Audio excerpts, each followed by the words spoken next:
Alrighty, hello, and welcome on back to Death Stranding 2. I'm here, and I'm ready to play some Death Stranding 2.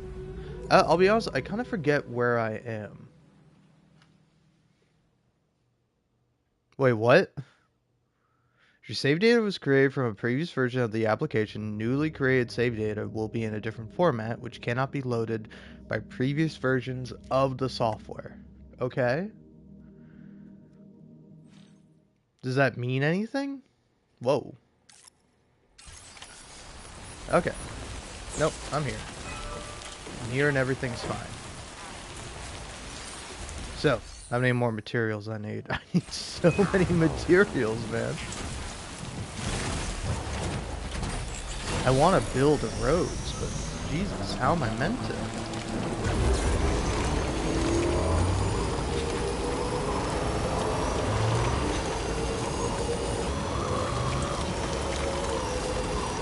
But anyway, how's it going? Happy, nice. I will say, that's probably my favorite thing, is I love seeing people use my tri-cruiser, you know?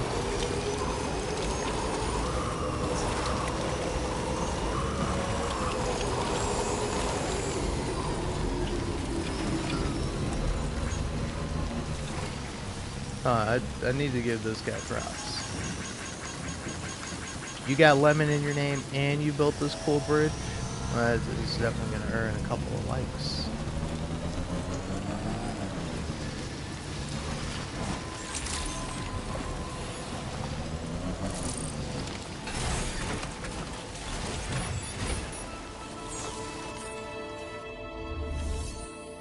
So, let's see here, man. You got any more materials for me to claim? You do, but it's not much.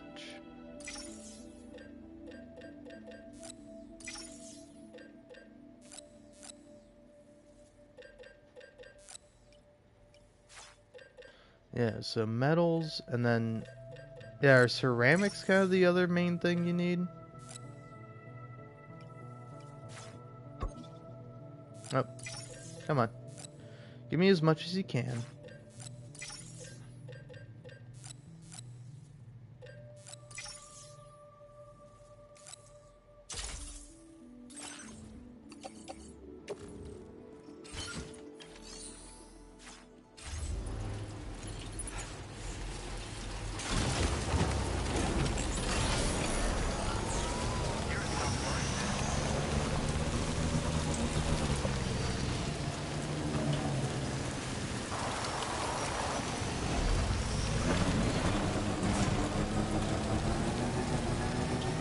You know, I will say this is kind of fun. I initially I'm like, man, why would people be into building the road? This seems like such a waste of time and something that is, you know, seemingly inherently unfun. But no, actually, it's quite fun.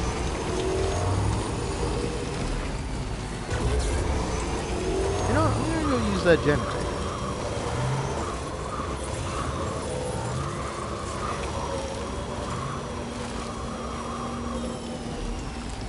Because I will say, I do find it a little annoying that, like, This one's for you.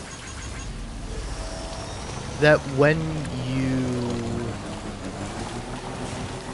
Yeah, when you turn off, like, the little help menu, so it just shows you, like, the different, the different things, where it's like, that's cargo management, this is, like, if you hold left, which I can't do right now because I'm on a... Trike, you can change like your appearance, and then right is weapon wheel, weapon slash utility wheel. But I'm gonna do it. I care about nothing else. It's road fixing time. I mean, honestly, I think that this is how you fix America, man. You know. Forget about, like, you know, cutting people off of Medicare, you know, creating a secret police, you know, doing all these obviously good things that have no terrible implications associated with them.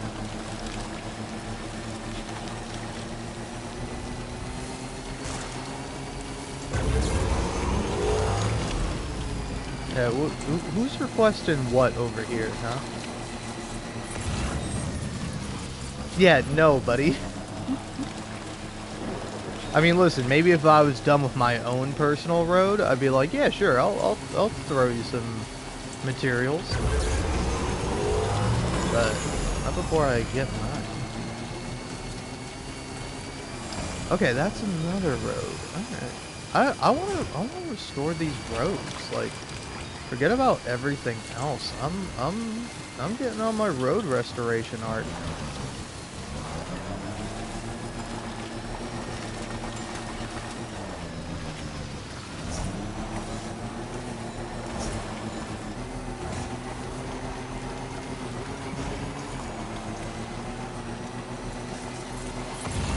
See any stray or loose packages around these parts? No, sadly. Take some pyrotechnics though.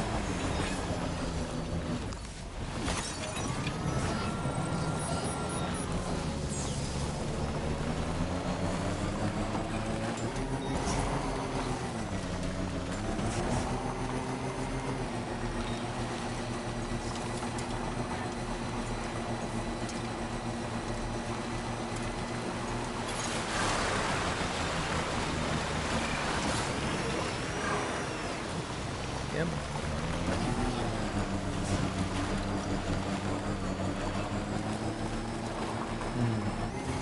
But yeah, I don't know. I'm debating whether or not I should do some talking or if I should do some music listening and just get my ass copyright claimed.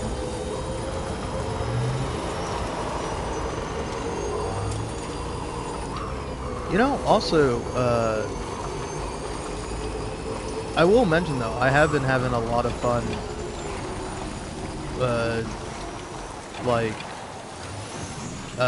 doing some editing for this game, particularly with the cutscenes, where it's like, I'm sure someone else has already had this idea, but like, I want to like get all the cutscenes, specifically record them all with no like dialogue or no subtitles, and then just compile together like every moment in a cutscene where there's just like no dialogue and it's just characters staring at each other, because I think that would work out to be like really funny. Alright. See, we do have a road up here. So yeah, maybe I ought to make this. I ought to focus on it.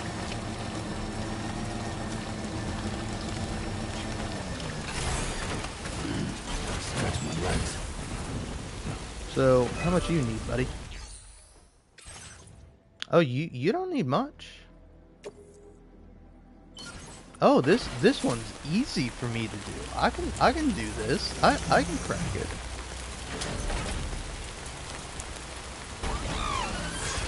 Now, I just need 600 metals and 840 ceramics. The ceramics are going to be the hard part, but metals, that's easy street for little old me.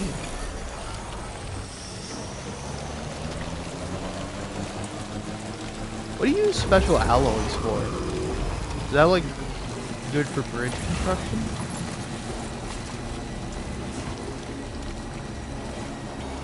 Oh hey, here's a place that'll probably have some free materials.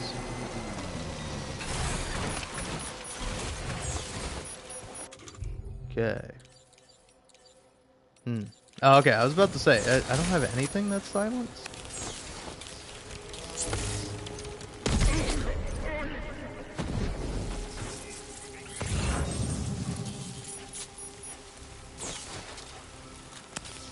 Why are they all hanging out like this? Kind of freaking me out so much.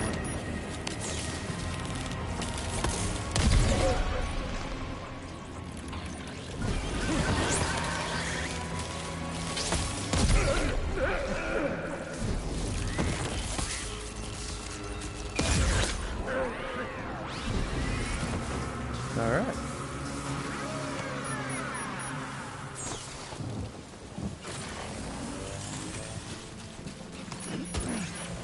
Yeah, Sam, you know you're just gonna have to put that hood back up.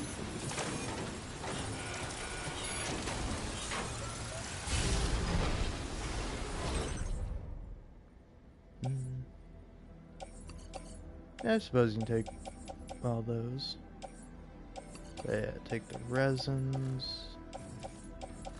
And leave everything else.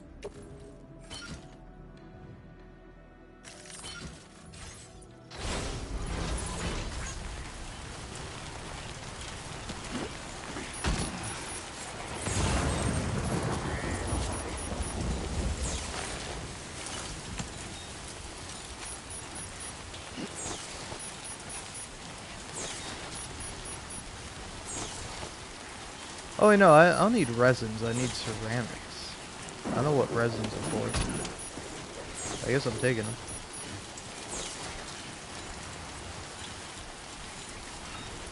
Here, I'll drop them all off in here.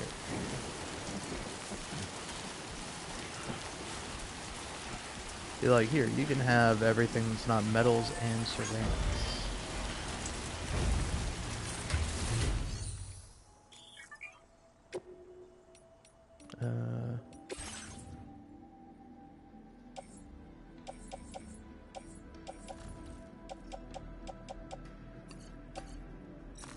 Special alloys, resins, donate to other players. Thank you for your cooperation. All contributions are welcome. That's nice. So yeah, now give me the ceramics, the metals. Give me one of these, and give me that. I will take them all. Put them in my pack. Go ahead and auto-arrange that.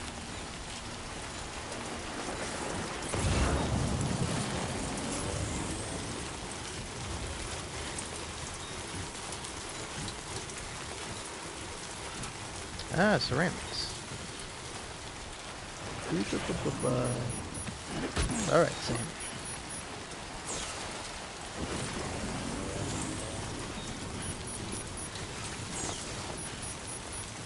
Dude, I swear to God, the game is gonna fucking drive me nuts if I keep hearing the... Just keep your hood on. Keep your hood on, Sammy. You're killing me here, Sonny. Killing me.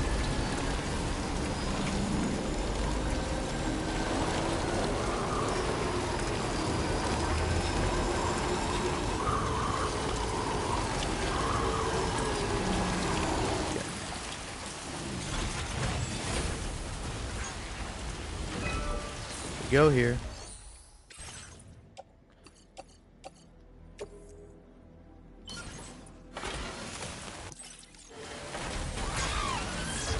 Let's see, only need 100 metal and 720 ceramics.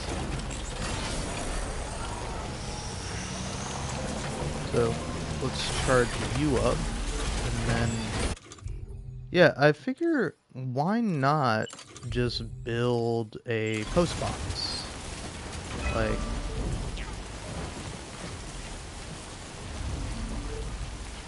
okay, so this is where the road will be constructed. So put it like over here.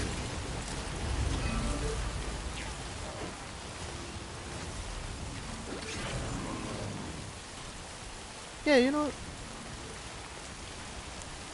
Yeah. Yeah. Now then.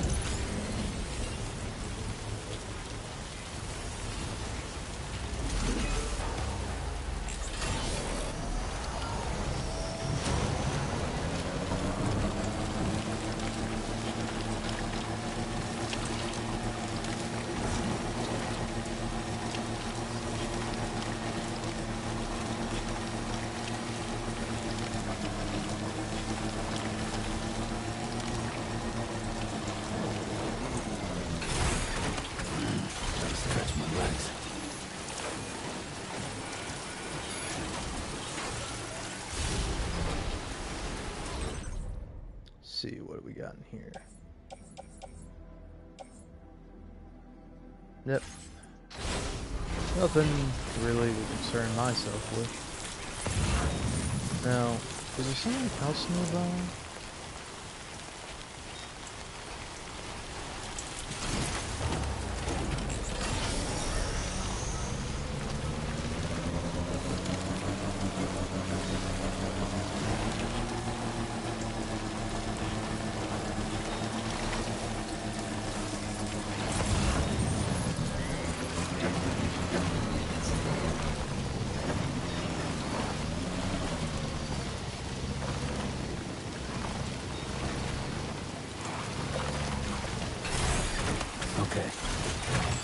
That.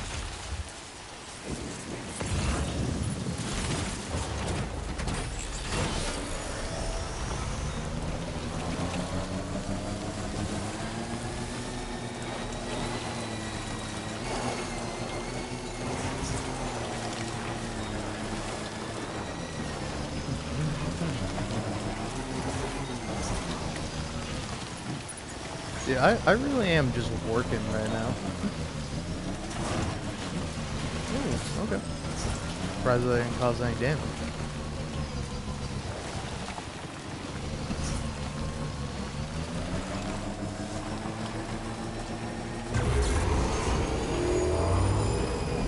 See, whose bike is this?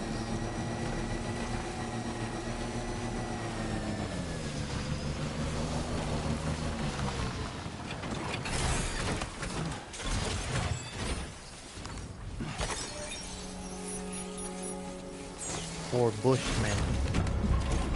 Sure, man. Nothing wrong with a bush.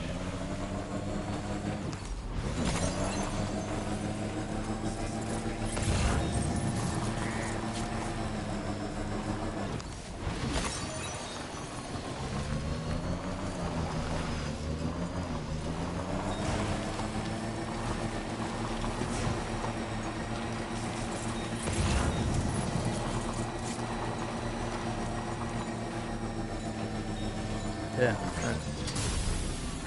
See this? I've seen this guy before. Thanks for the help.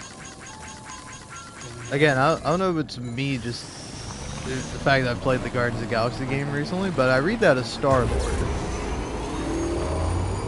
STRLD? That's Star-Lord, without all the vowels in it.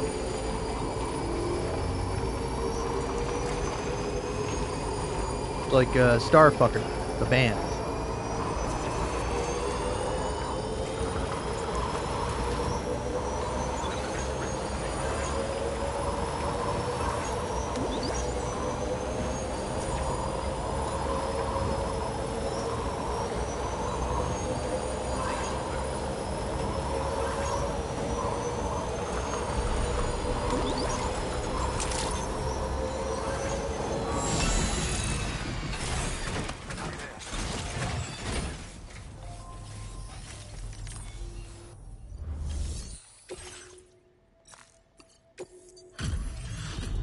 Skip.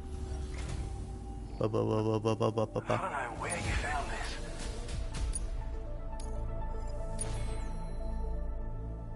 Ah, look at that. Now displaying your current porter grade. Oh wow, did you? Damn.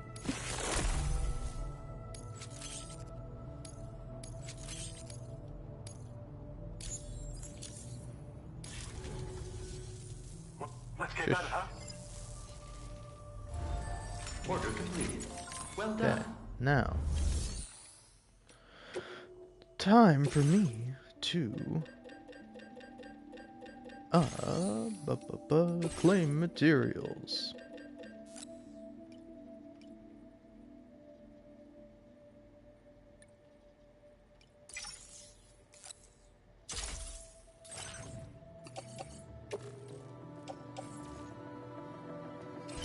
Yeah, place in the private locker for the minute, but then yeah, go here. Say, hey, put that. Oh yeah, put that on the tri-cruiser. Then here, you know what? Yeah. Share cargo. Here, I'm sure some people would appreciate this. Oh wait, wait. No. Sorry. That's it. Here we go. Oh yeah, donate that.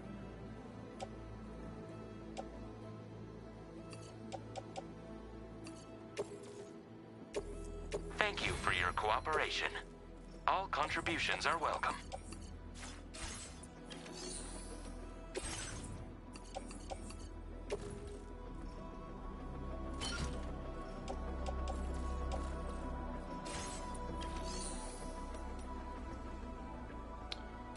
Now, plate materials.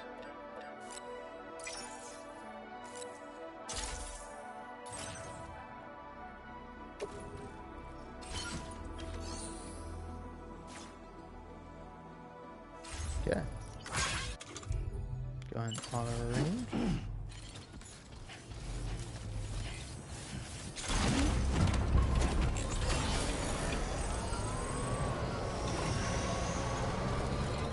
Alrighty, title, man.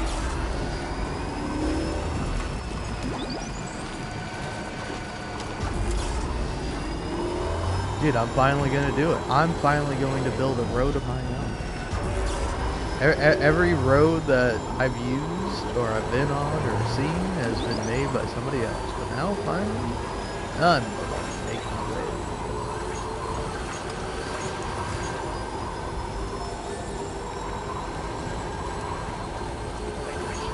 Good to see, man. Good to see.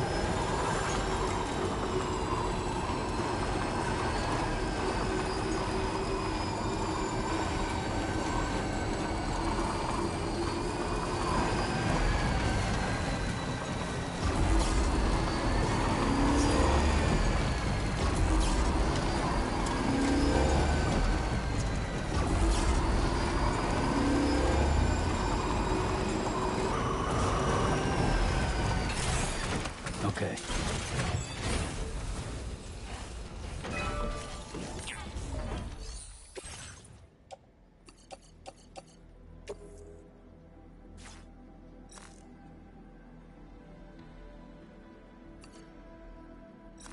Yeah, how do you, yeah, okay, do that.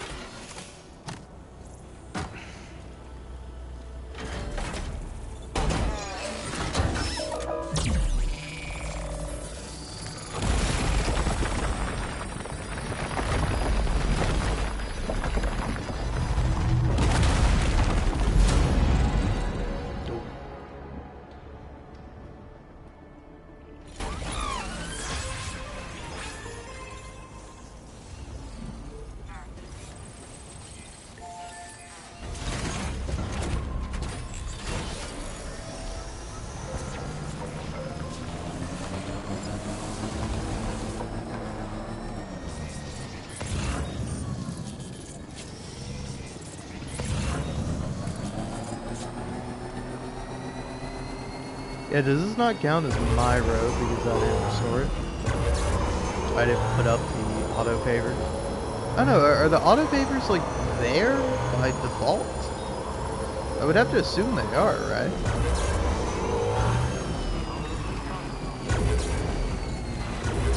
No, no. Oh well. Let's go find some individuals.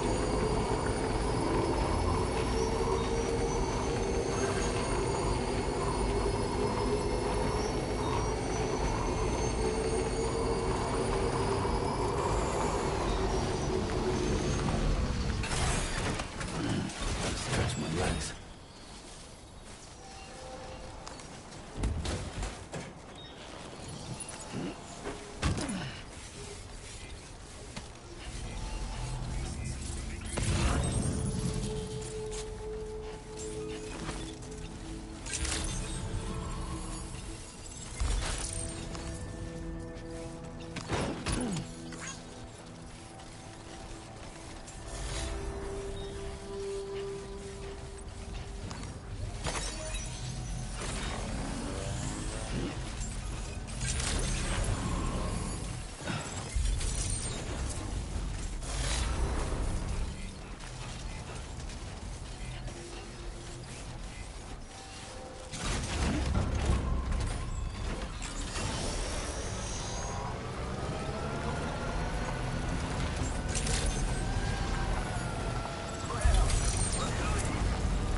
Well done.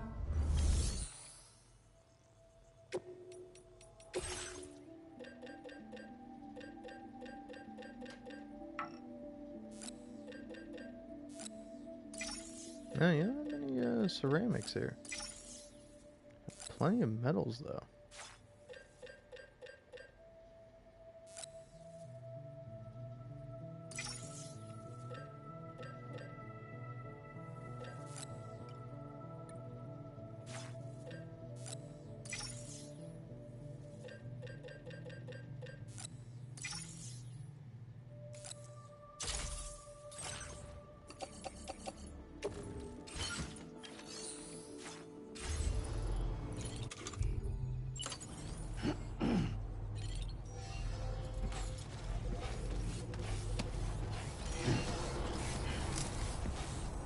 Damn, dude.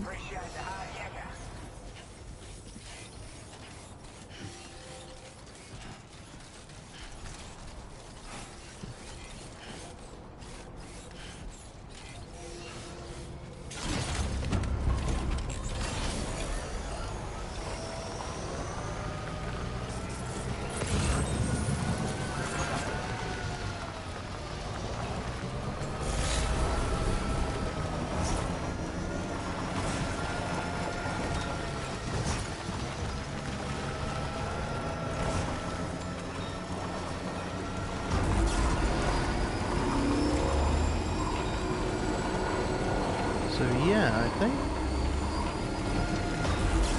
I don't know, probably after this I'll go to the I almost said the magician, the musician's place, and take all the materials I can from there.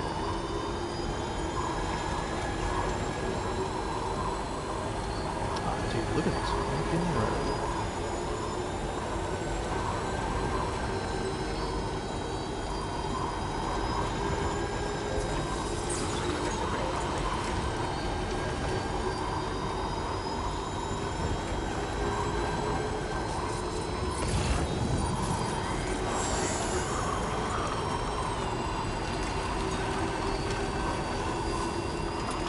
Where's the next couple of auto pages?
So, what's all this stuff on my arms?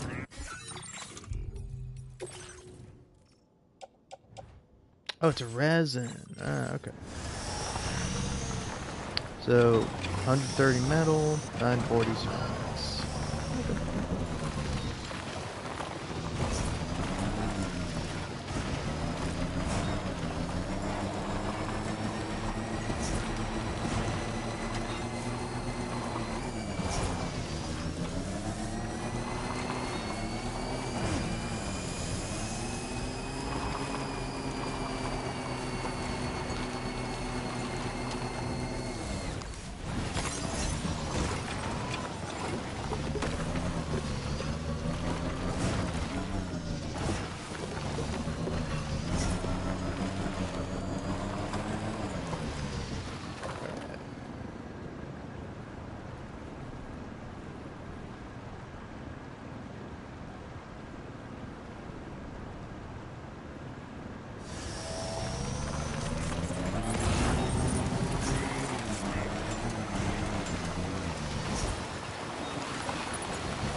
operation.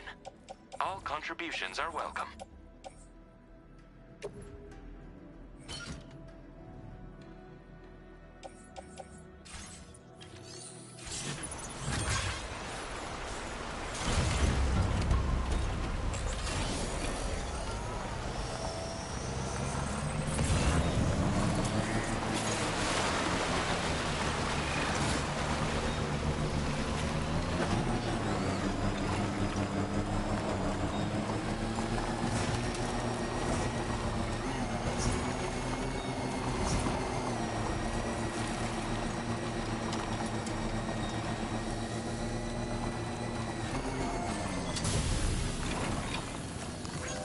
This one's for you. Thank you, Kyle.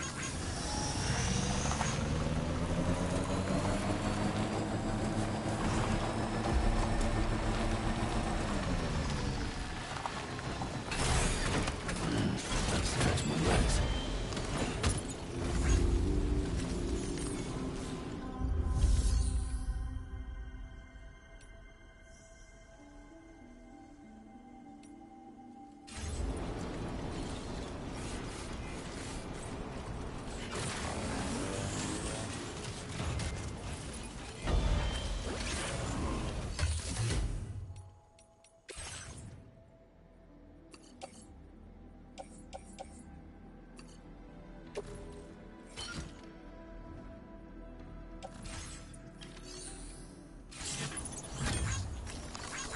Came in handy.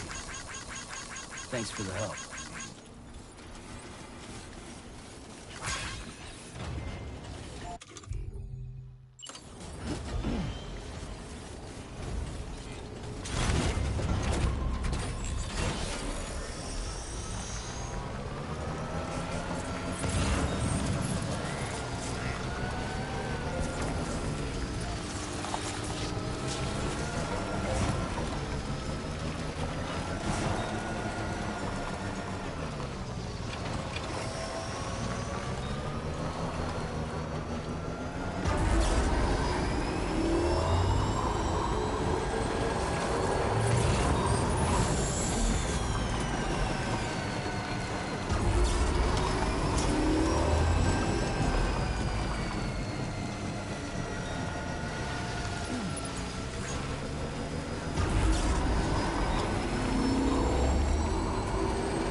take care of yourself now.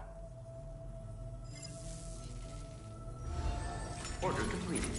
Well done.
Hey there.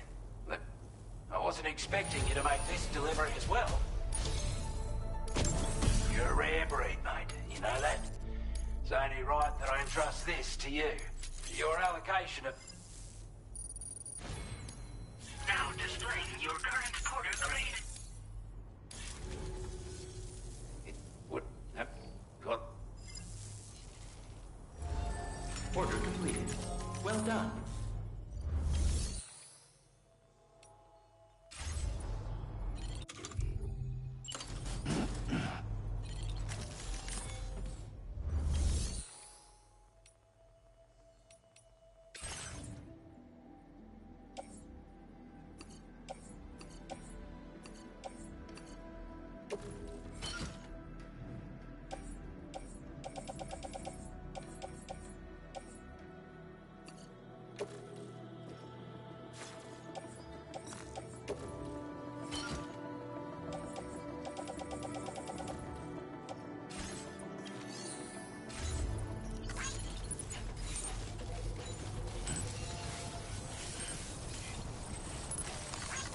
Thank you kindly.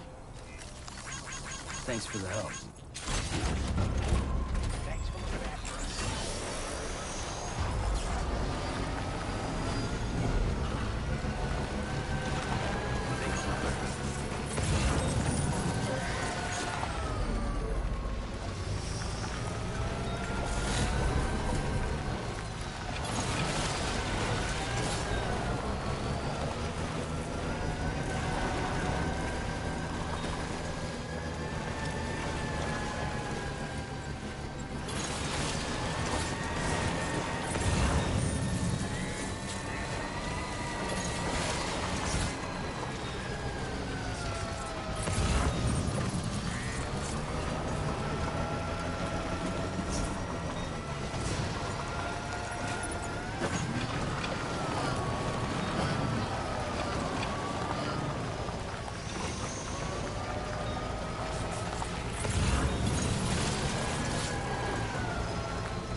sense them, Sam.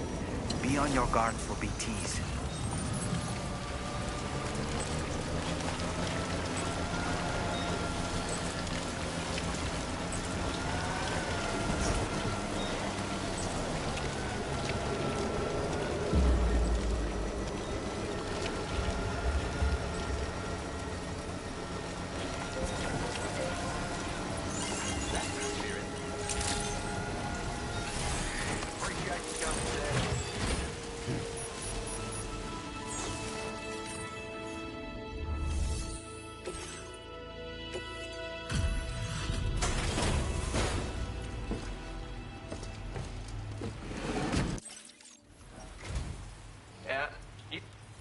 I don't know where you find the energy to do all it.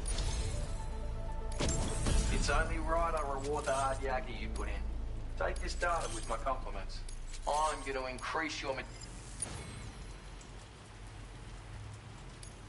Now displaying your current porter grade.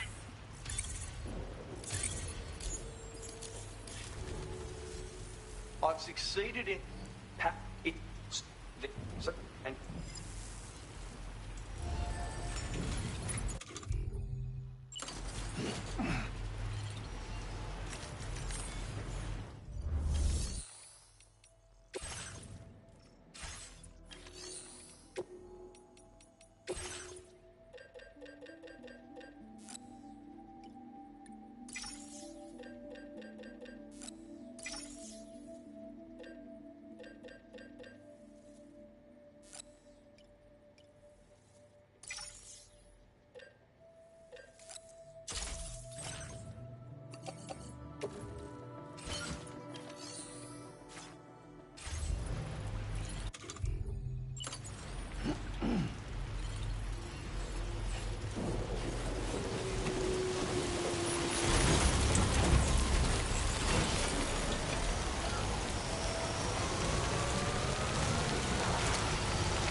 Also, by the way, in case you're wondering, like, hey buddy, why are you just silently going through and like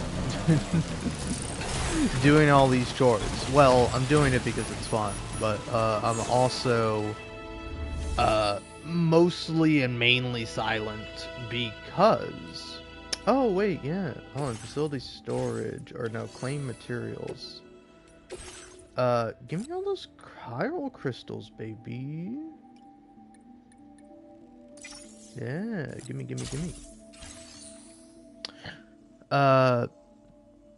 But yeah, no, the reason why I'm completely silent is because I'm listening to Metal Gear Solid 1 and 2 season finale of the Something Rotten podcast. And, it's really interesting. I know, I like this podcast a lot. Got Jacob Geller and Blake Hester.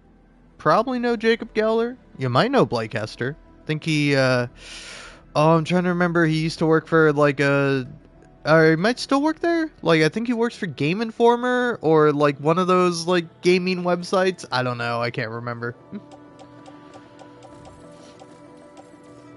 But yeah, if you don't know Jacob Geller, I would highly recommend checking out his YouTube videos. I think they're all fantastic. Him and like Big Joel, I would say are like my two favorite YouTubers. Jake Geller probably my favorite gaming YouTuber, and Big Joel just my favorite general YouTuber.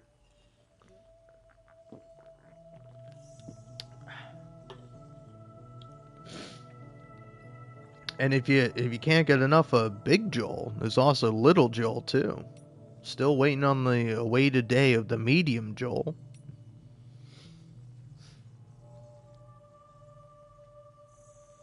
But yeah. Oh yeah, share cargo.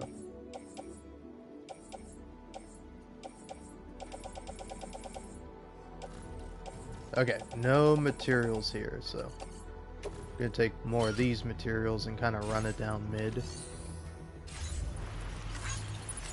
Wait, okay, I did take these materials, right? And is there like a box, you know, a post box around here?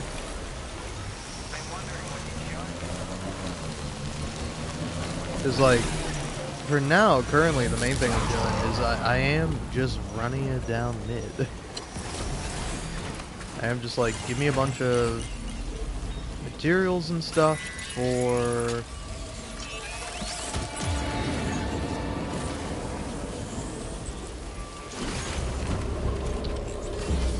the places I'm going, and let me deliver them.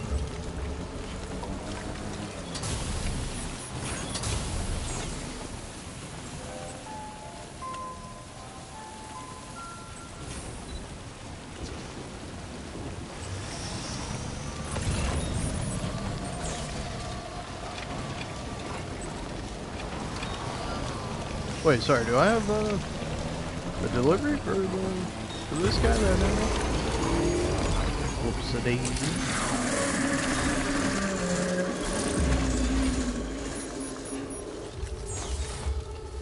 If anything, also it might just be a good idea for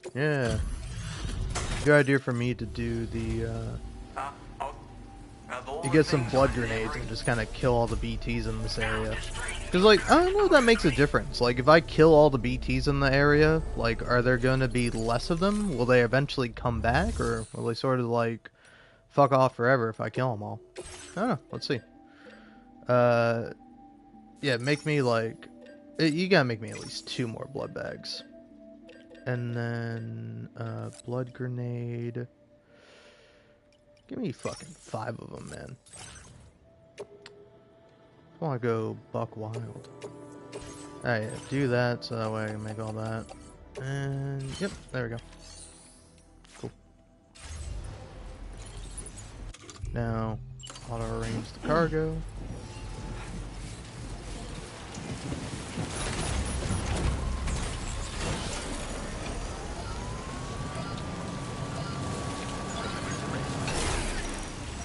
Alright. I get it, video game. I'm running it down mid. I mean, no exaggeration when I say this. Give me the motherfucking BTs and let me kill them.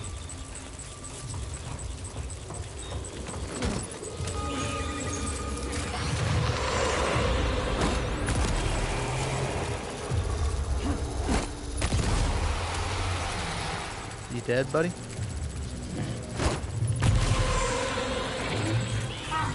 Damn, I really need the level 2 blood grenades. Thank God I got some.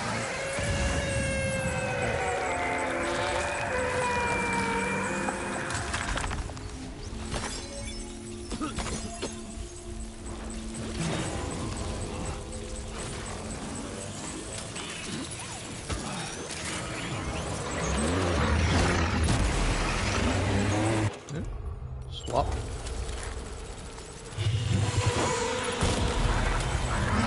Why don't you be staring at me with those big old eyes? Also, am I using the metaphor run it down mid correctly?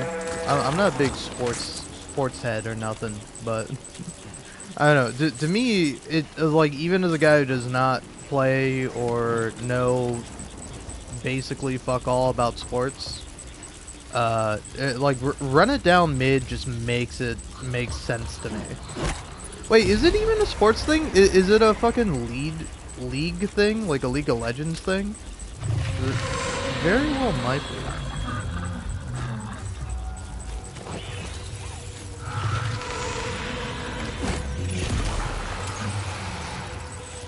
I think it actually might be a league thing. What's nerdier? Making a league reference, or making a league reference and thinking it's a sports reference because you don't know shit about either.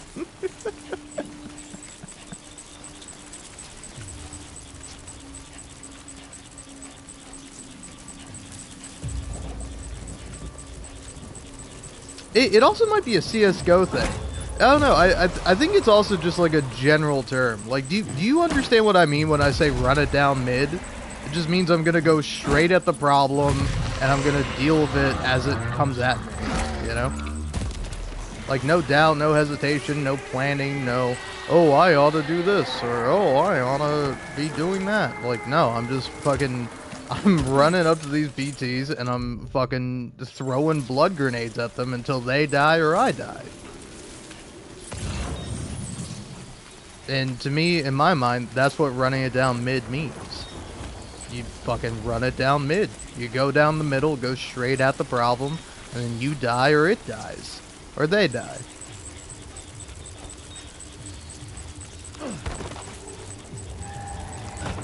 Climbing, climbing, climbing.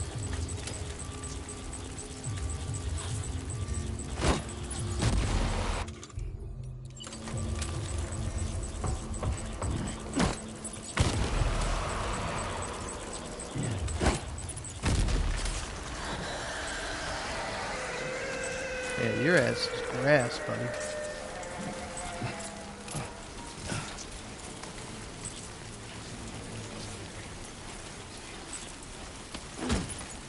But yeah, genuinely having such a fun time with this. Like, again, the only reason I haven't done this before is I do not know if this is like a permanent or temporary solution. Like, can I really kill enough of these guys to the point where they just, like, fuck off forever?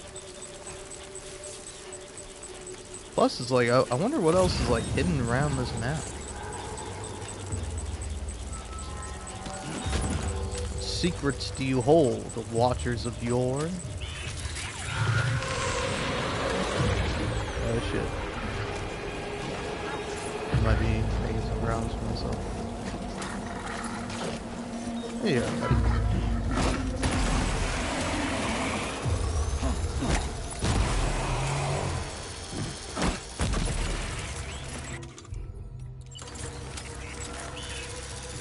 Still going? Still going! Look at you, big man! Congratulations on that.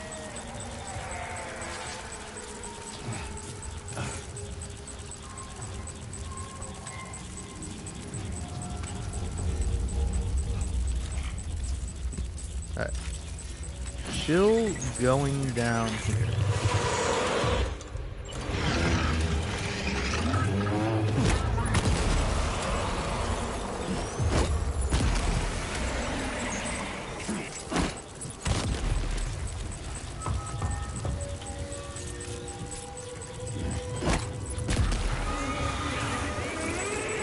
Yeah, look at that.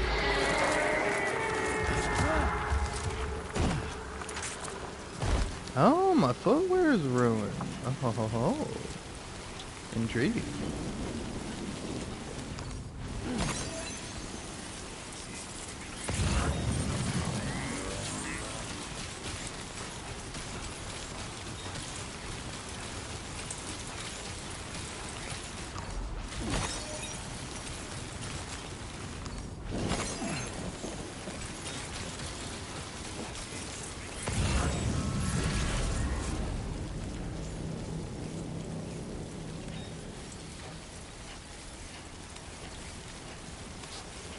Alright, I'm stealing that bike.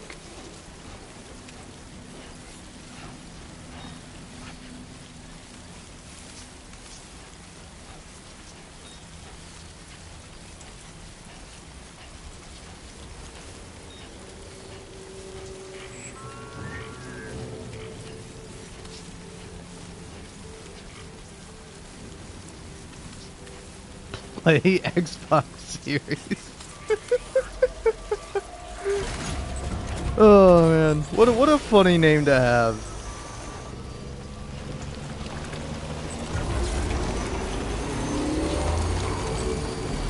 Hey man, I would have been playing Xbox if they didn't fucking goof. If they didn't make buying a PS4 the objectively better option when they were coming out with the Xbox One, like I for sure would have bought the Xbox One. But no, it was like no backwards compatibility, doing the always online shit. Like fucking Xbox goofed big time. They had it all, and they threw it away for nothing. For nothing.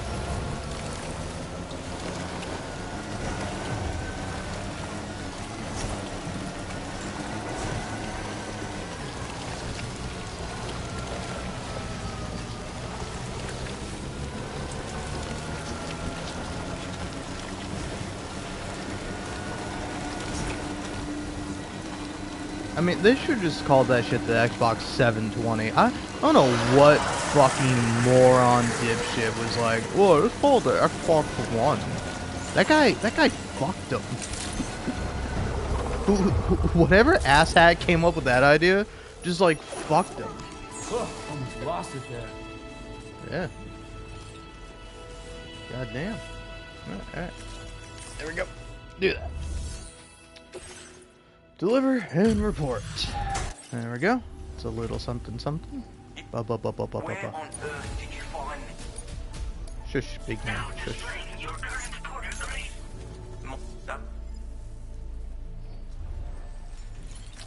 Hey.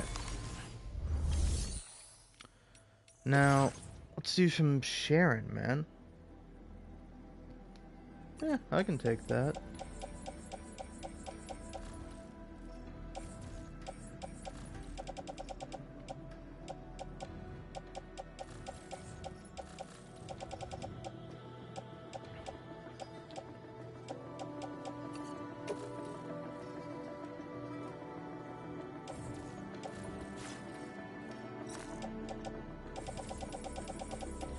Yeah, give me this, and then donate the chemicals. Because I don't know what chemicals are used for, but Thank you other for people your can have it. cooperation. They have use of it. All contributions are welcome. Okay.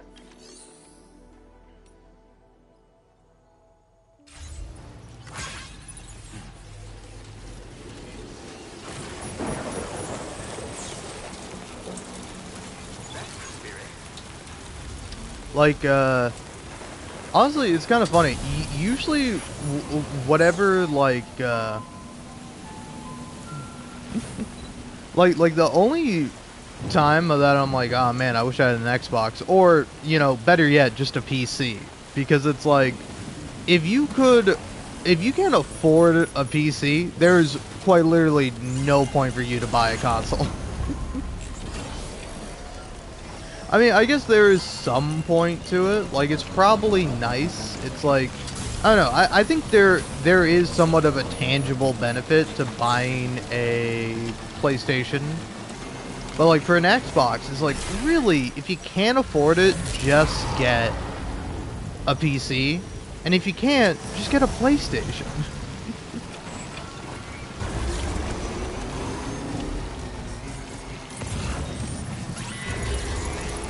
It's like, I don't know.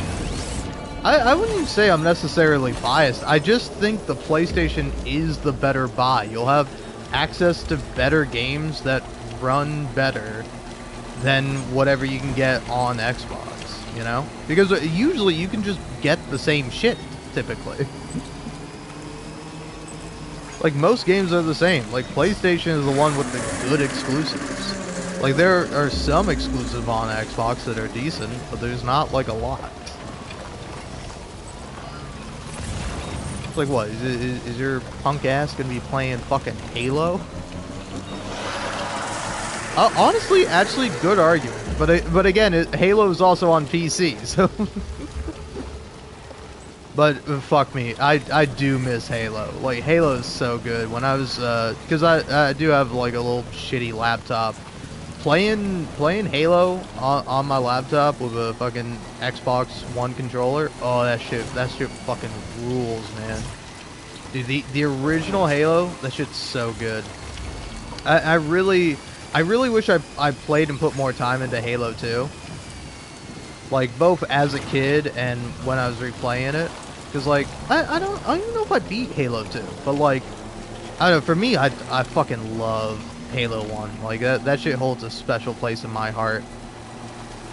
Where it's like, the campaign is so fun. Like, I love playing with, like, the old graphics. Like, if you're a new graphic sort of fellow for the original Halo, that's fine by me, you know? You can do it. You can swap quite literally at will. You press a button and it goes from old graphics to new. But for me at least, it's like you can't beat that original, you know. Plus, playing on a PC where you can play it at like 60 FPS or higher, or you know, at least more than like 30 or whatever you're locked on with an original Xbox. Like, does the original Xbox, does that shit even do 30 FPS?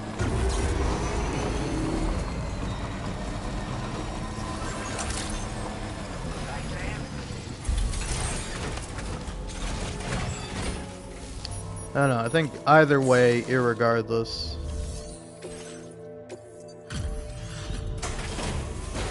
I don't know, the original Halo to me is just so fun.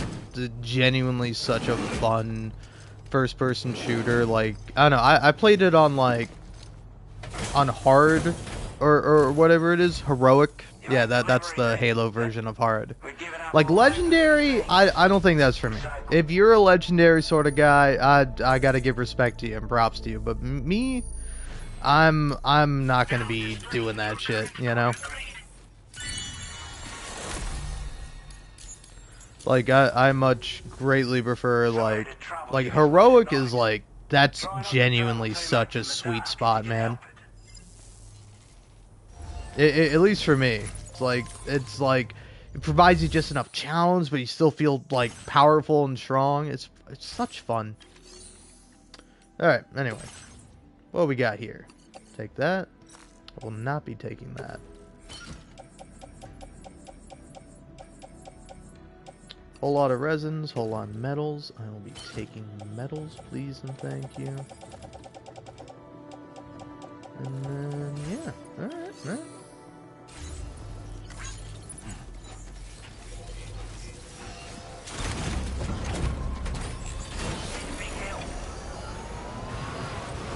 But yeah, it's like, I would say probably like the only first-person, like, single-player game that's come out that's been really good. It's probably like on par, or at least around the level of Halo, would be like Doom. But I don't know, it's weird. I tried to play Doom 2016, and I could not get into it, man. I don't know, should I give it another shot? Because it's like, Halo to me, it hits that sweet spot of like, the gameplay and the combat is so fun, the weapons are really good, and it's like, I love the versatility of, like, being able to pick up a weapon. Like, I was kind of thinking about that, where it's like, what if someone, because, like, I've seen a couple of those videos where it's like, I had my girlfriend play so and so or play this game, and here's how it went. And like they'll miss like obvious shit, and sometimes it's not even the game's fault. Like, I mean, oftentimes it's not the game's fault. Games are usually pretty good at telling you how to play them. You just need to read, you know. But there are like plenty of secret things that you might not find out. But it's like,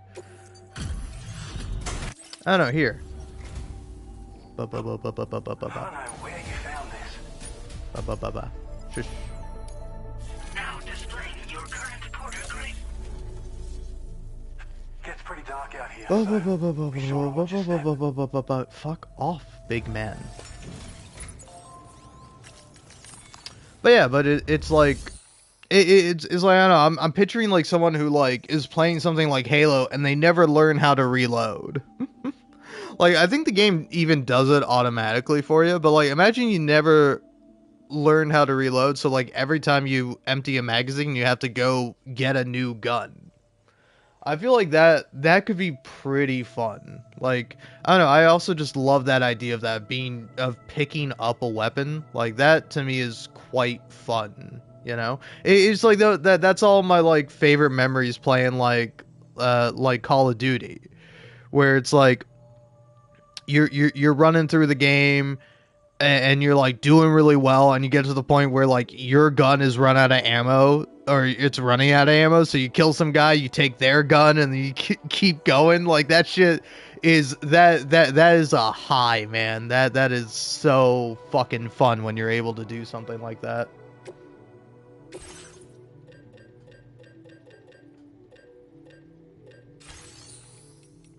Oh yeah, go ahead and recycle all my motherfucking used blood grenades.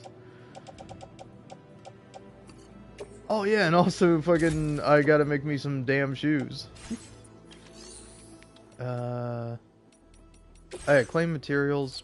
Give me literally all of these. But yeah, fabricate equipment, transport boots. There we go.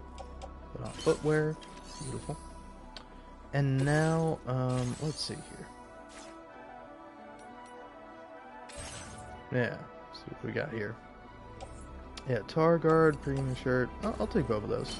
Put them in my backpack. Let's see. Got plenty of medals I can take from other people, but yeah, can I at least fit the 50? No. Okay. That is A-okay, man. A-okay.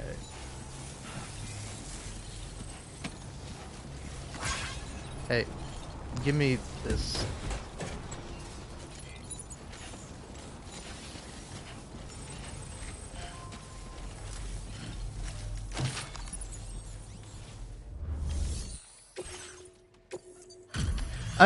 Honestly, thinking about it, like,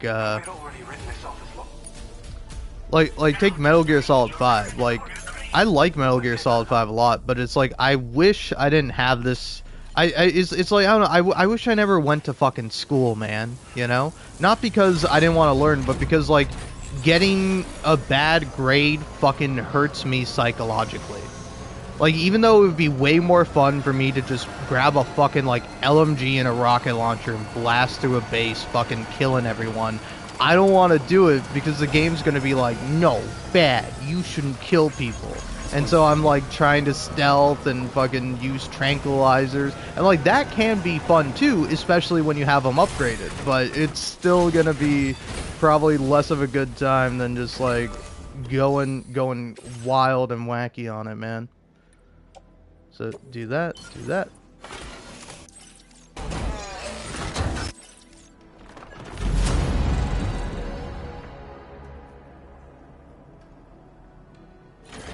Alright.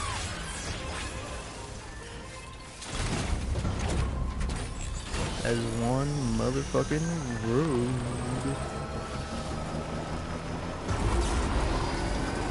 Back to running it down mid.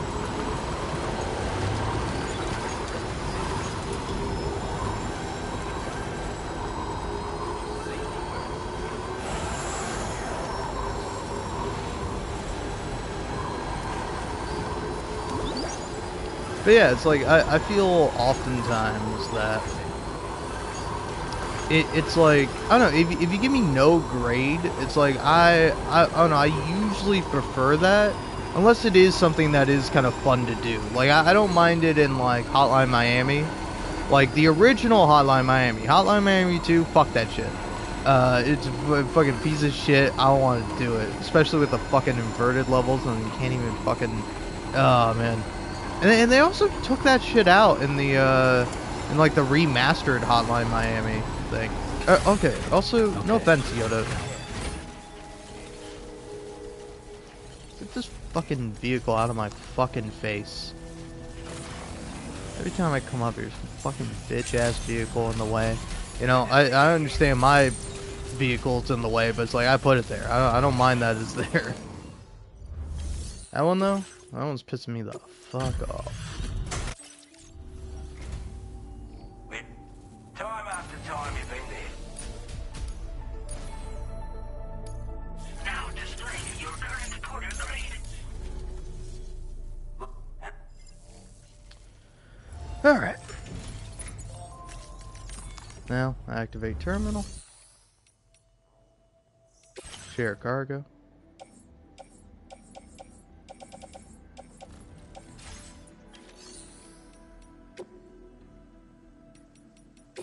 Claim materials.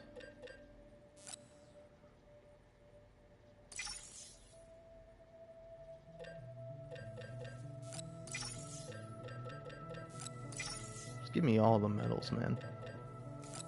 Give me all the metals, I'll come back for the ceramics.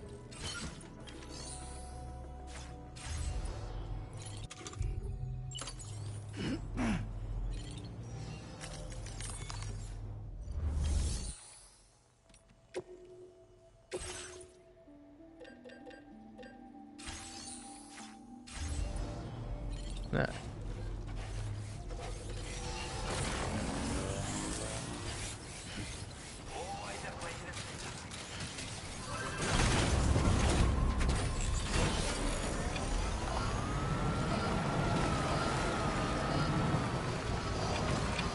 I'm gonna leave this out of the way.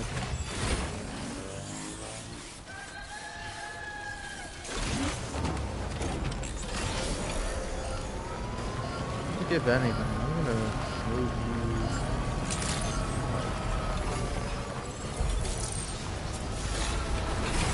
you there. Stretch my legs.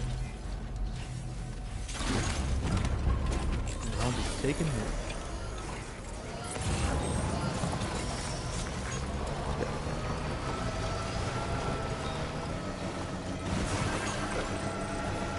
I will say it's always kind of fun just seeing like the same name pop up again. Hey, this person used your cruiser. Like I don't know, I just think that's fun because it's like I did the same thing, where I'd be like, oh, I like this person's cruiser, and then I would just keep using it.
We need 130 metals for this.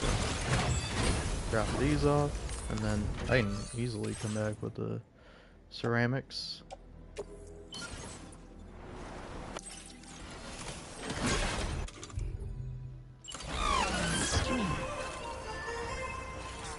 Yeah, like, is there a post box nearby? No, there's not. It's not, like, direct.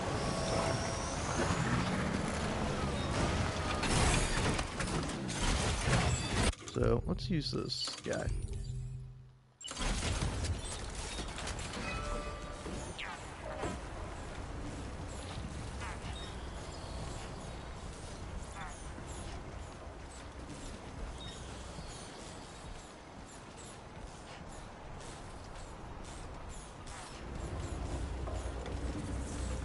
Like, here's the thing, I don't want it to be in anyone's way.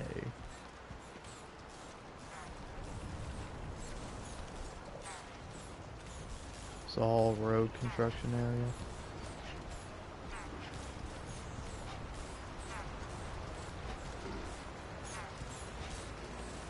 area. Yeah, maybe just put it like next to this watchtower here. It's like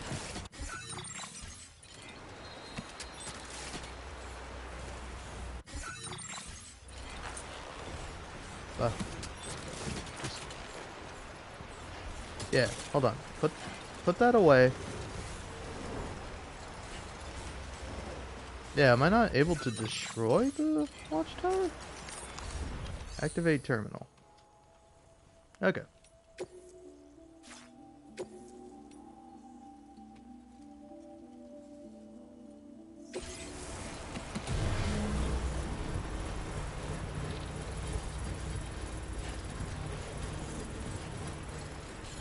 Structure successfully dismantled.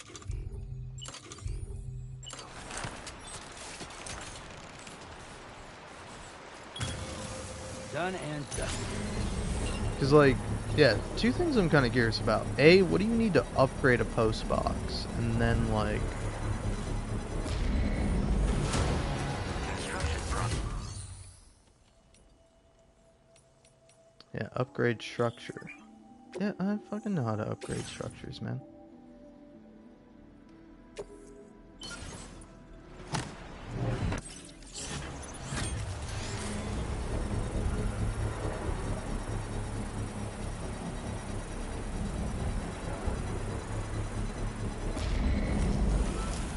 Structure successful.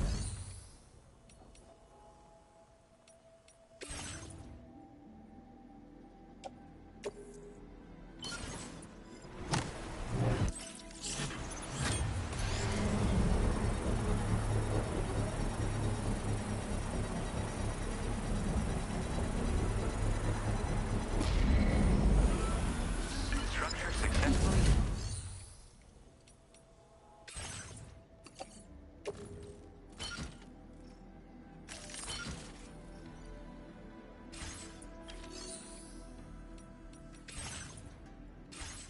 Okay, interesting.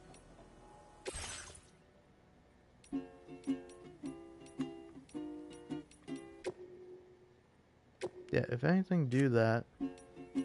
Put a little quokka next to it.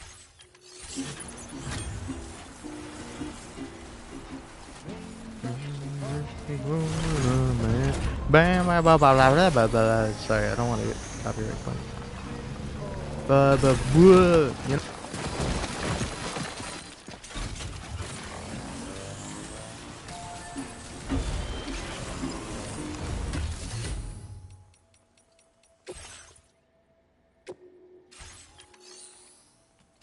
That. There we go. Less stressful this way.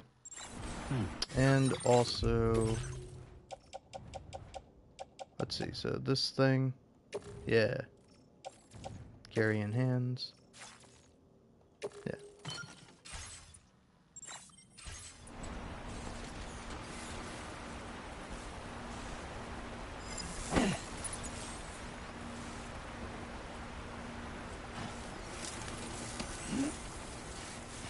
No more of that.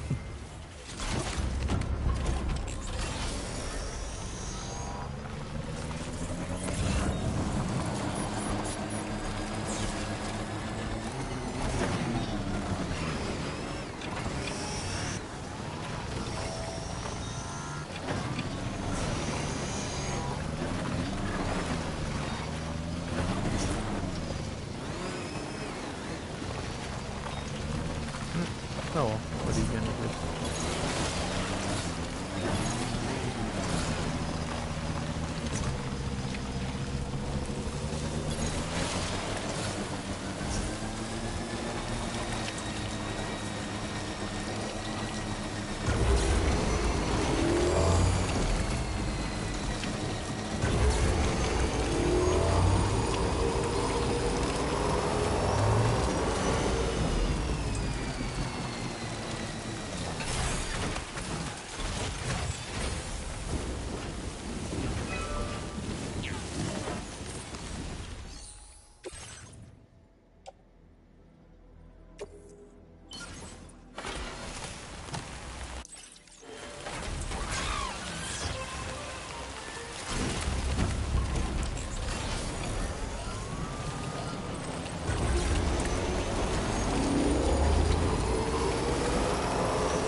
So, anything fun here?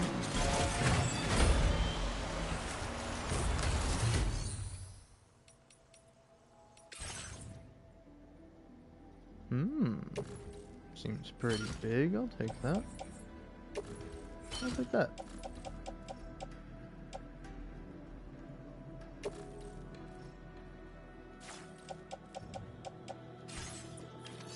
Are you able to recycle equipment? No, you can't. Alright, so in that case, go ahead and...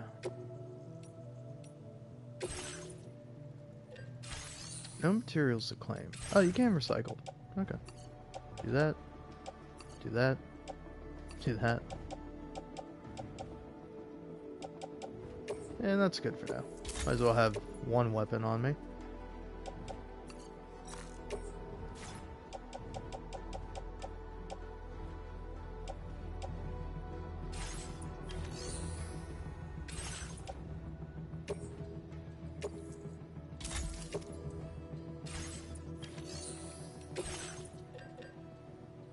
Damn.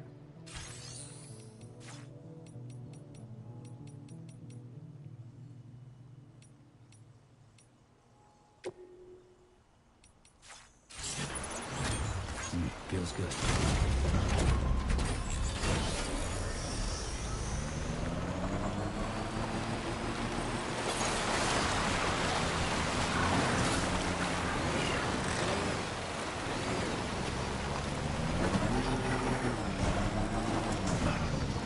Yeah, I think also maybe making a bridge around here. That would be something. Yeah, hold on. Let's do that.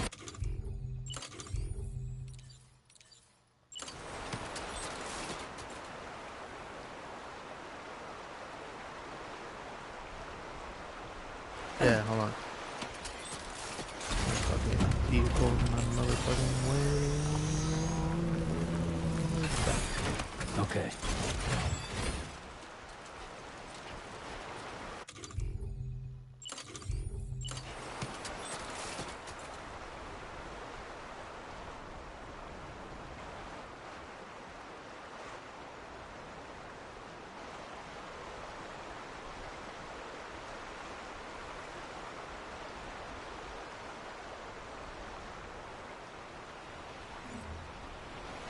I could always make it longer.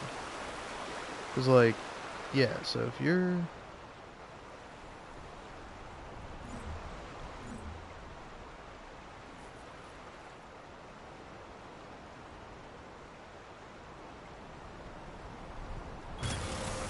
Okay.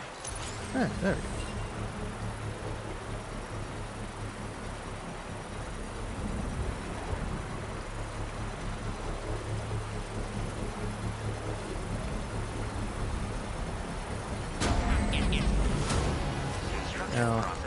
looking at it. What do I need exactly? Just 800 metals. Okay. That's not gonna be hard at all.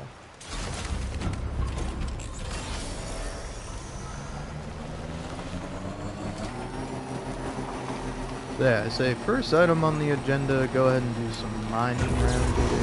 And after that, head on up to the Lone Commander. And then, finally, last but not least, go ahead and, you know, come back down here. Stretch my legs.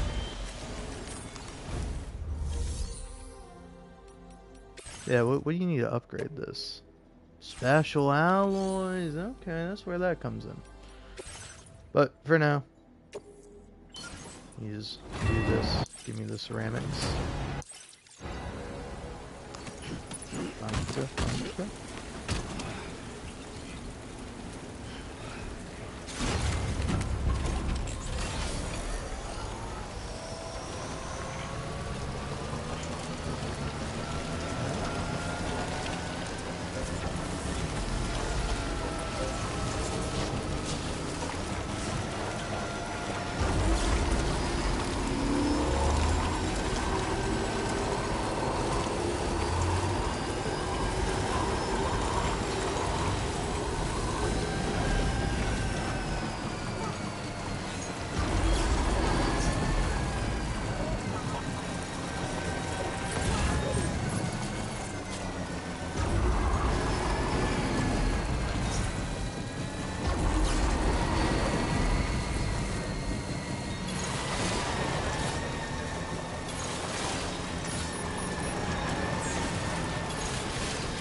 Okay.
Bubba, don't mind me. I'm just having a terrible time driving up this way.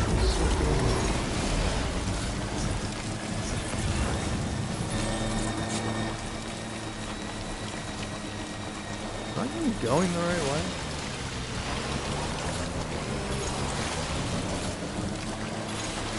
I don't think I am. I think I'm going a very roundabout way. I'm making this way harder for myself.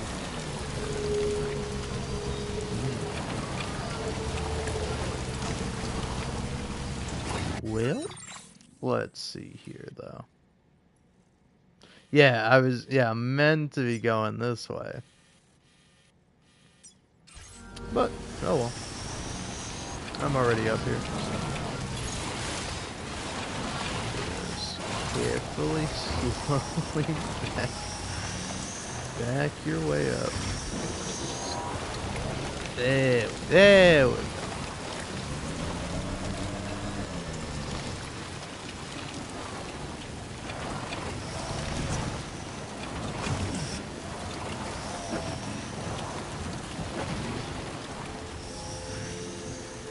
You know, I will say, I'm just gonna leave it, but I will say, I am kind of interested to see that people like do agree with me that it's like, you know, it does kind of suck that you're able to just sort of take your bike everywhere. Like, unless you like really fuck up big time, you're never gonna be in. You're never gonna have to like ditch your bike. But it's like I remember I saw a post that was like, hey, is anyone else disappointed by the lack of challenge? And you know, I'm not a fan of like self-imposed challenge. And honestly, to that, I don't know, I gotta say, it's like, come on. You gotta meet the game halfway, right?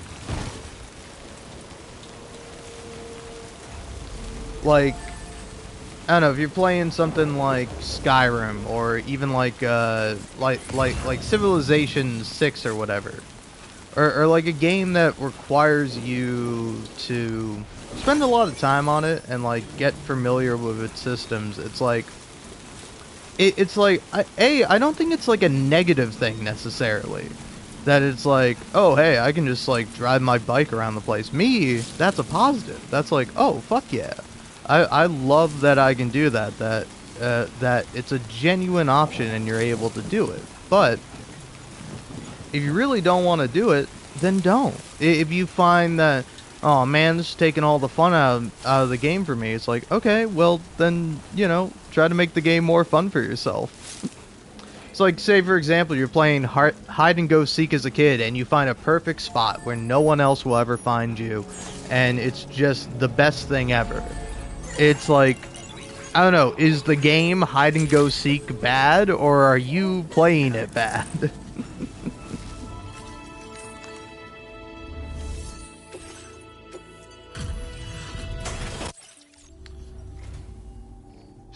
Now, I will say, this part is bad. Just, I need you to not talk to me, man. Just let me deliver my stuff. I don't care what ranked up. I don't need a thank you. I just want to deliver shit. And now, like, that's a genuine criticism, is I need all these motherfuckers to stop talking to me and saying nothing at all. Hey, anything good here? No, not really. That's alright. That's alright.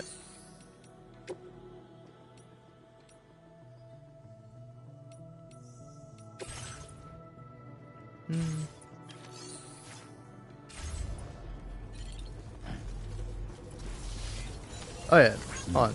You have like no metals or ceramics. You gotta have a little bit. Just give me a little taste, man.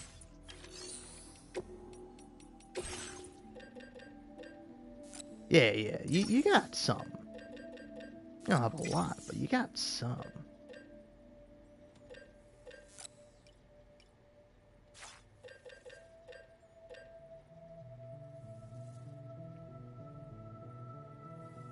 And then, yeah, I could also take the special alloys to upgrade the mine. As well as, yeah, you don't even have enough ceramics for me to take one. But yeah, that's fine by me. Give me all that. Up. Alright, see ya. And remember, play Xbox Series. Oh, man. Oh, wait. Hold on. Do you mind if I made a battle skeleton here? Would like to have one at least.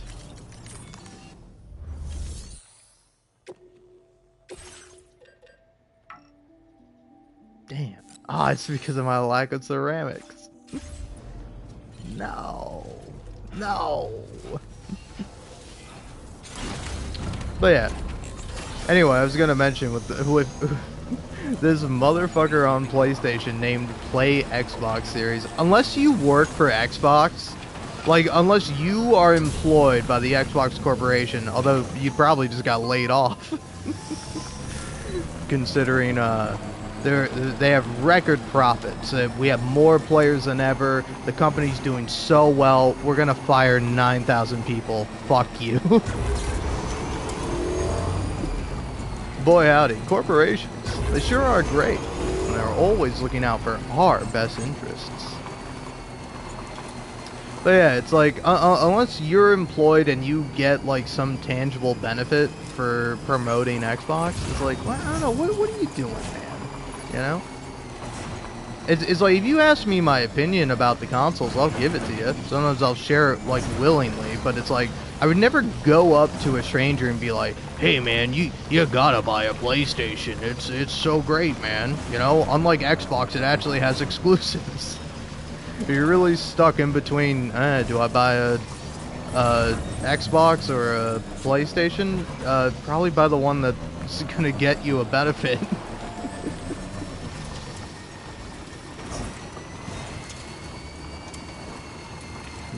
Gimme.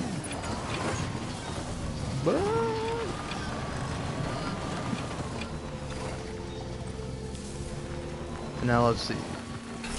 What does this little container have for me?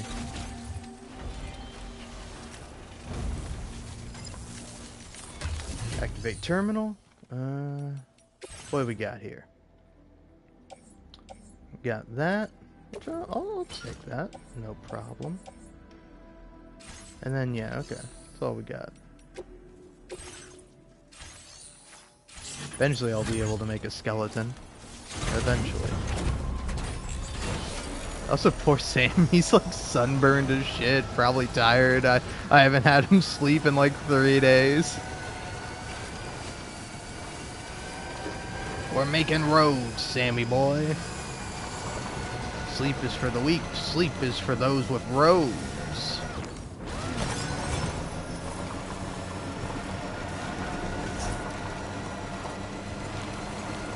But yeah, but it's like, take for example, I had an Xbox account. I would not name that shit, hey, you ought to buy a PlayStation, because it's like, it's fucking cringe.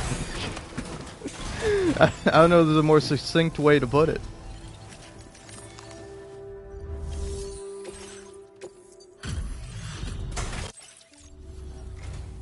Hey, look, time after time you've been there for... Time after time.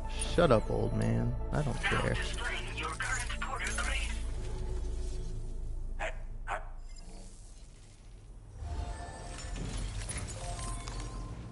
Now, let's see here. Facility storage. Ooh, you got special alloys. Oh wait, no, that's all me. Oh yeah, it's because I'm looking at the private. There we go. Here we go. Okay, it's for that guy. Why are there like 5 different people associated with this lost cargo? Like, lost cargo, Killer Bill. This one is like fucking 1, 2, 3, 4, 5 people. 5 people have moved this cargo around apparently. Oh man, that's actually getting me so fucking good. Alright, yeah, why not? I'll take it. I'll be the one to bear this burden. Now, please, for the love of anything, tell me I can make a fucking skeleton. Thank you. Alright, fucking just equip that shit. There we go. Beautiful. And now, you got any materials for me to claim? Not really, but I can claim these. And, oh, you do have ceramics too. Fuck yeah. Always enjoy me some ceramics. And then what about chiral crystals? You got any of those? Yeah, fucking give me all those. Thank you, partner.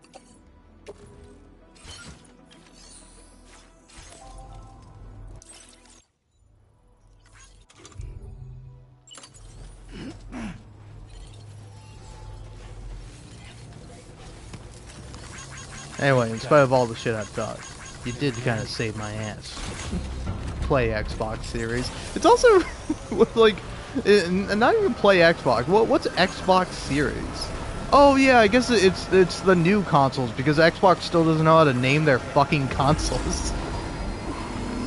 Like, say all you will about PlayStation, you can say a lot in terms of criticism. At least they're fucking like, hey, we went from the PlayStation to PlayStation 2, 3, 4, 5. We fucking kept that shit simple. Then Xbox is like, okay, so we got the Xbox, then Xbox 360, and then the Xbox One, and then we have the Xbox Series X and S. And it's like, guys, what are you doing? What are you doing with these fucking names? These aren't names. That's not how you name shit, man. You can't be naming your shit that. It's fucking bad.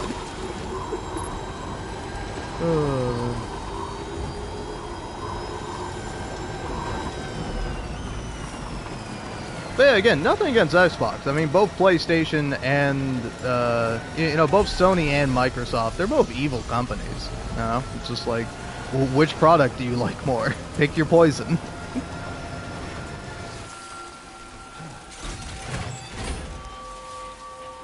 Alright, let's go ahead and see if I... Ooh, I think even with all my special alloys I have, I'm not going to be able to upgrade this. Yeah, no. Getting close, though.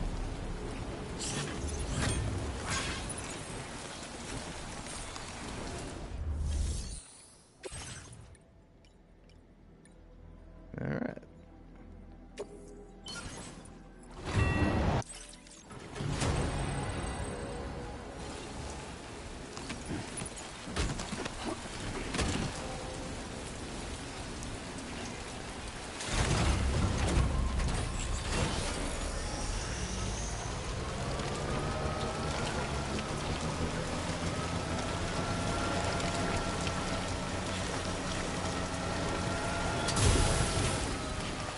Hold on.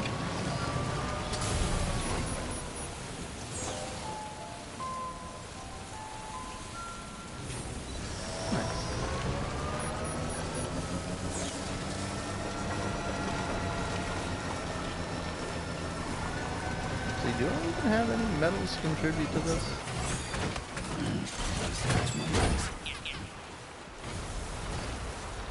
I like how that thing will... I like how that pops out. It's pretty cute. Okay. 250, 250. That's something. Better than nothing. Now I need 550.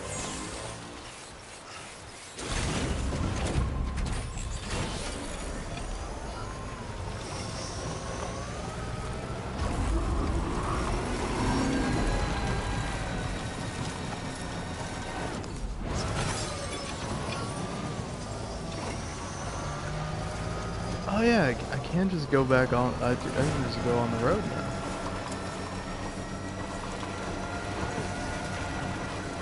I don't even have to worry about all this. Still building the bridge though. Might come in handy.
working even in this one. Where on earth did you find this? Now displaying your current porter grade.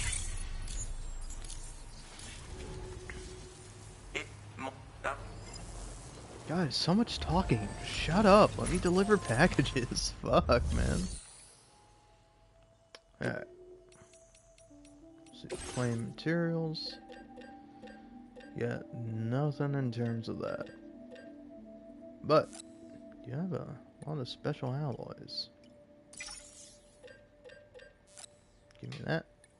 Give me that. Give me that.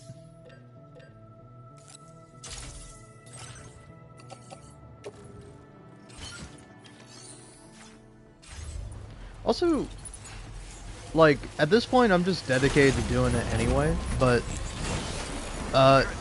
what exactly determines, like, ownership or namesake of a road? Because, like, I've restored a bunch of roads now, and every time I do, it's like, oh, it's this person's road. And it's like, what the fuck, man? If I knew that was going to be that person's road, no offense, I would have not fucking helped make it.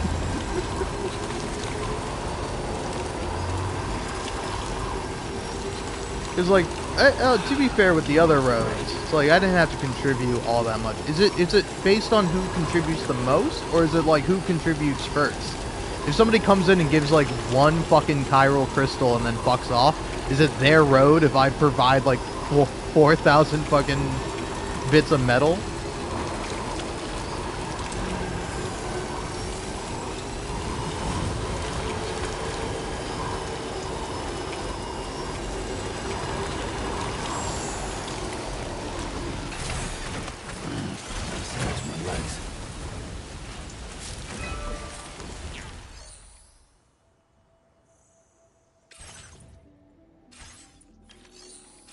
Oh yeah, I have no special alloys.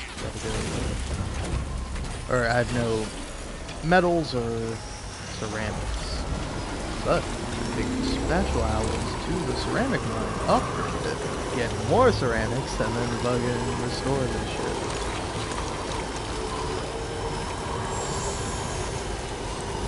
Yeah, is it like ultimately a shared thing?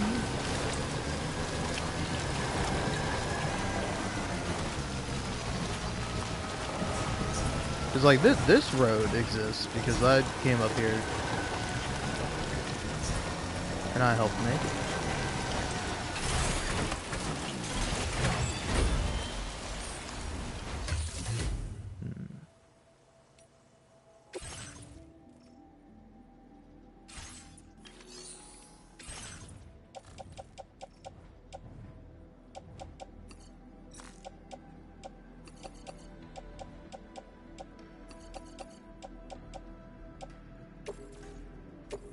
Thank you for your cooperation.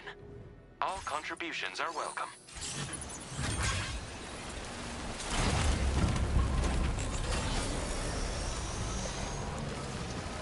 Yeah, so it's like, take this road for instance.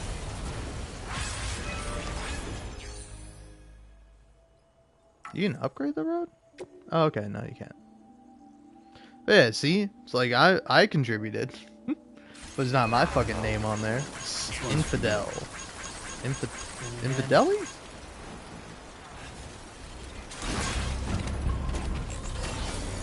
Yeah, I think this is Infidel.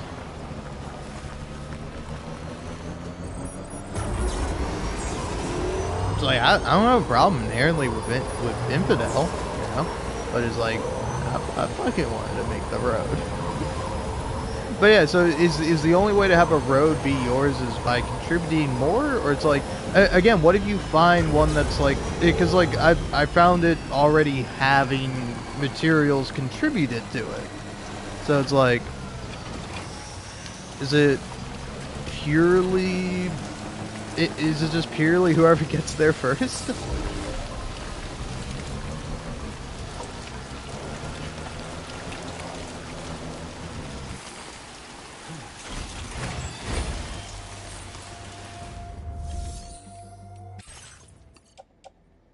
Yep. Okay. That's all I need apparently.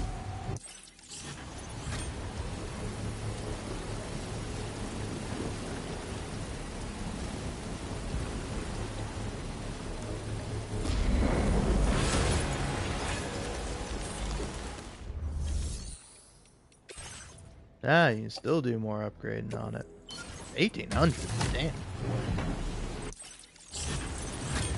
Alright.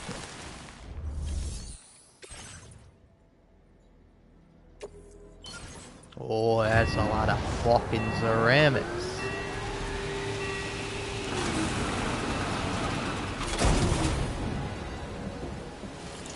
Oh, oh, oh, oh, oh. Gimme, gimme, gimme.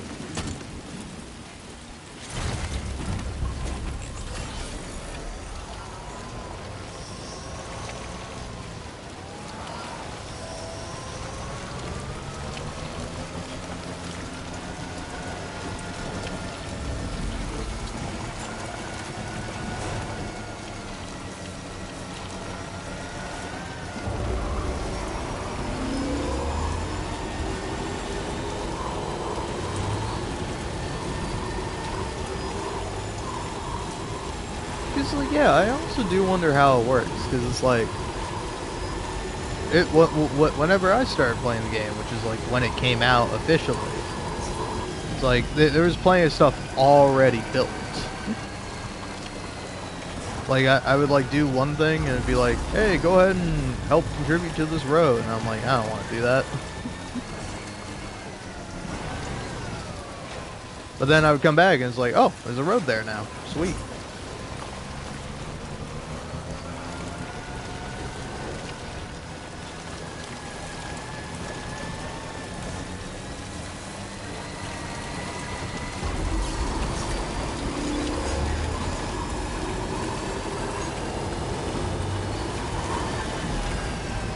It's like, for example, is this like a pointless road? Because like, I can only see the benefit of it being like you get easy access to the lone commander, but then it's like you probably just be fine without the road. Like even just this area going up to him is like it's already road-esque. Like you don't need an actual road here. By this point, I'm dedicated. I'm building this motherfucker road, come hell or high water.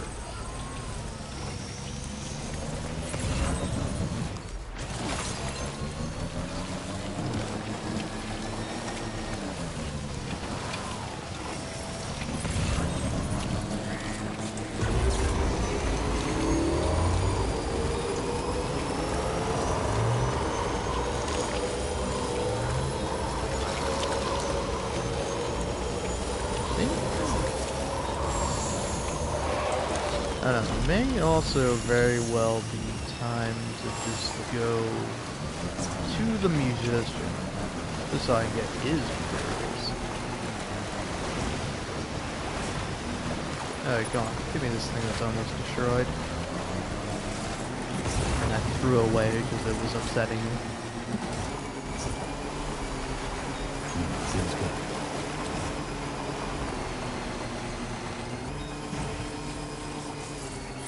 Also, the game does keep warning me, hey, your tri-cruiser is almost ruined. I've yet to have a tri-cruiser actually be ruined.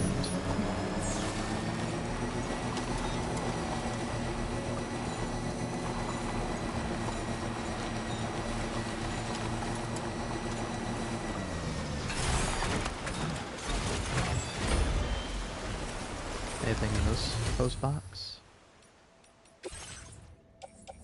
Nope. Can claim materials though, I'm sure. Yeah. Okay, not a lot. Yeah, so what have we got? Decent amount of resins, 75 ceramics, so that's something at least.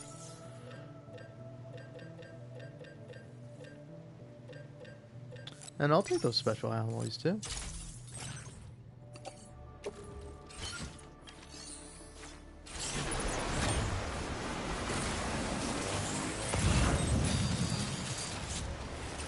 What happened to my bike? There it is.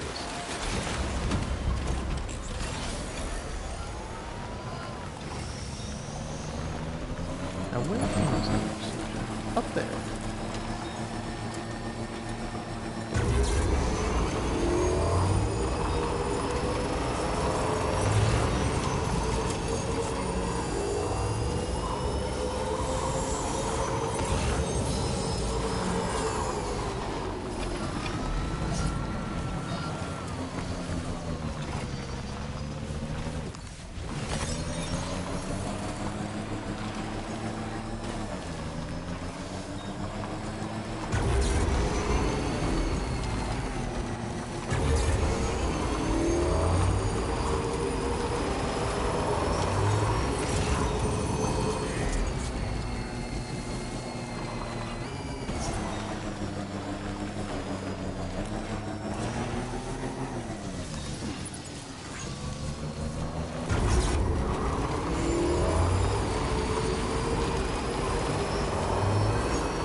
Anything good in here?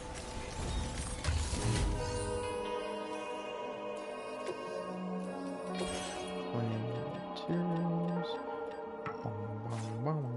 Okay, you got nothing. Share cargo? Oh, we got metals. I'll take those metals.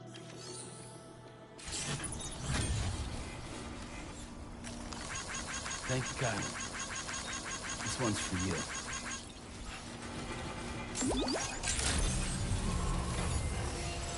Hey, I'm getting emotional.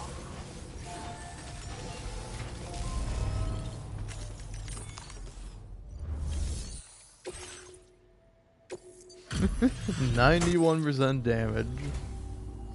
Let me talk about one crazy surprise. I'd give... Now displaying your current quarter grade. The roads around here aren't safe after dark, so keep your eyes peeled. Until next time. Yepers. Can we can we let me go? Alright.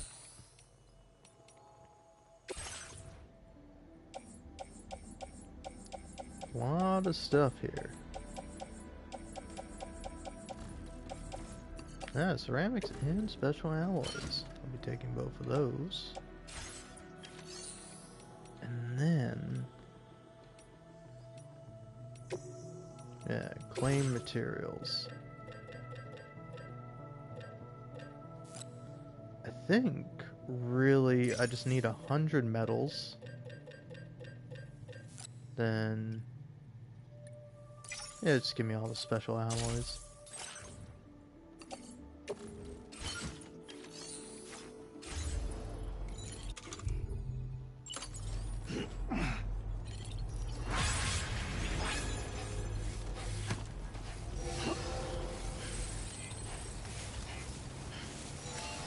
Thank you. Kindly. Thanks for being there for me. Thanks for the help. This one's for you.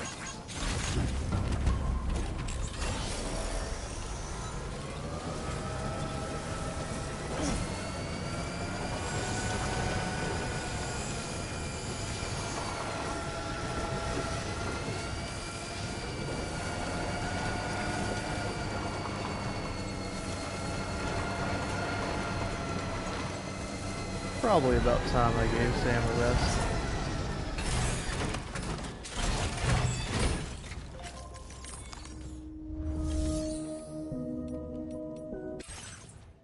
Yeah, there's probably also a lot here. Some more metal. Can I take it? I can.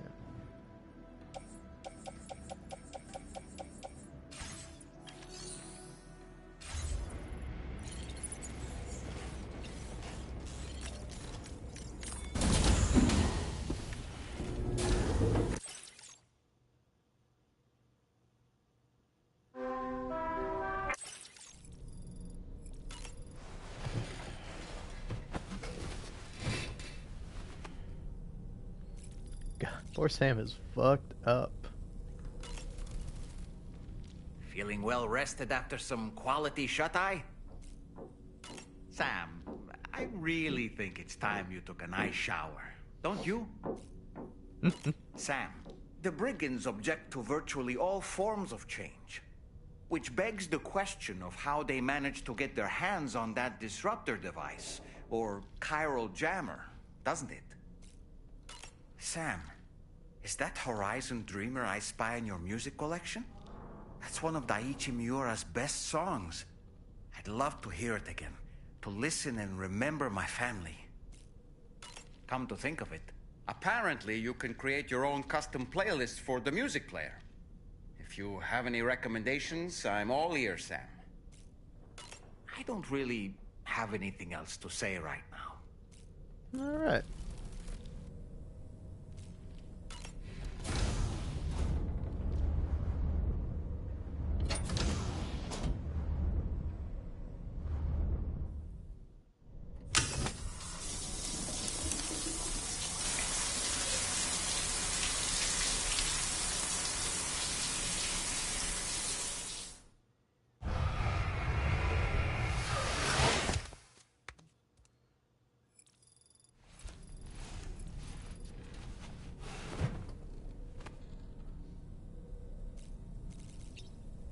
Alright.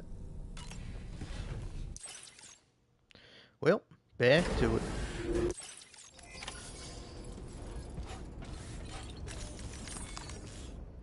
Yeah, since I'm already heading in this direction. Yeah, anything that's not for the lone commander.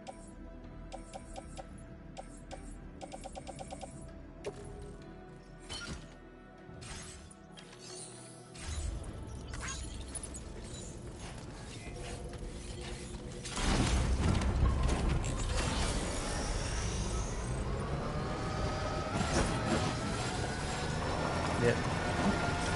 It's fair.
Man, this one's for you.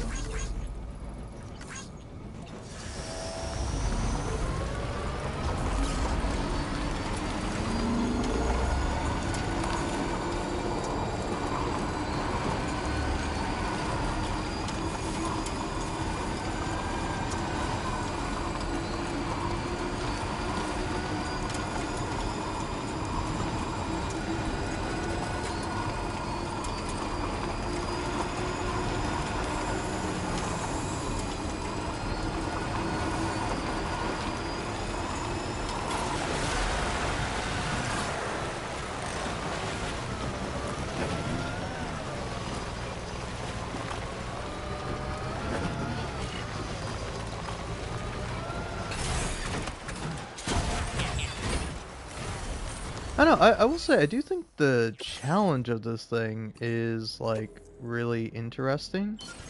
Because it's like, one thing I've noticed is that, like, a lot of people like zip lines. And meanwhile, like, I beat the game. I'm doing the second playthrough of it. And, like, I never used a zip line once. Like, I never, like, felt like making one, and then there was, like, never one that was, like, an opportune time for me to, like, use one.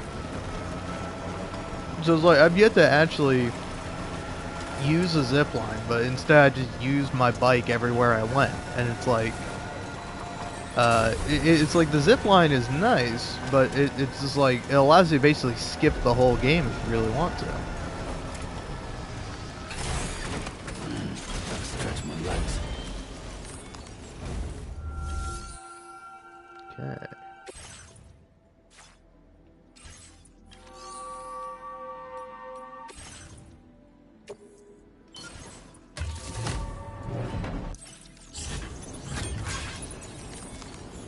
So, how much more do I need to fully upgrade the mine? A fuck ton. Somebody left a ladder in here. Wow, how nice.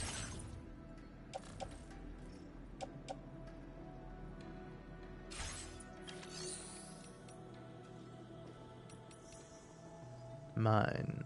I do not have enough chiral crystals. I ought to be getting more.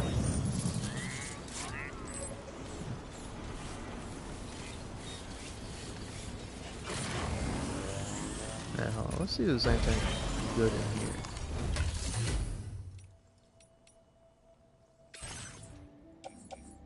Chemicals, meh. Well, you got ceramics in here.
But that's some serious... I don't know where you found this. Since you've been working so hard on our behalf... Hey, Battle Skeleton level 3. We want to reward you for your... Now displaying your current porter grade.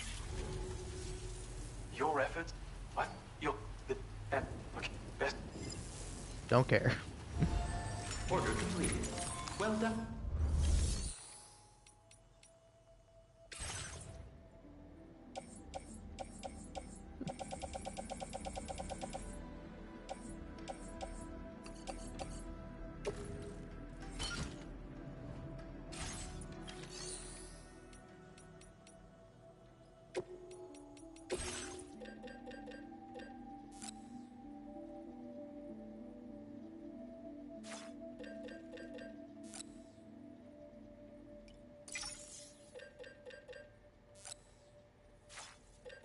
Okay, so all I can take for now.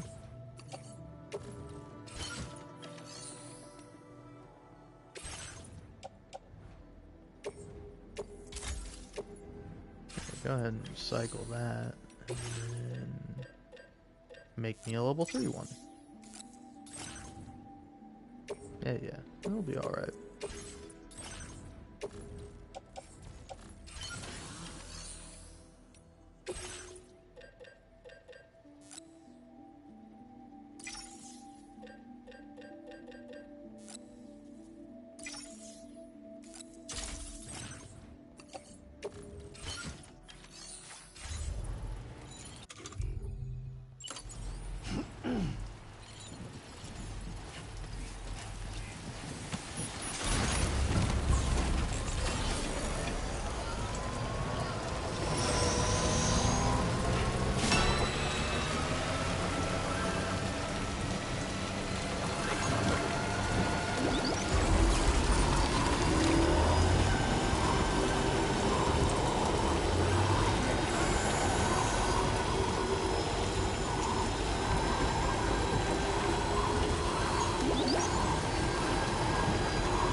All the bridges in this area.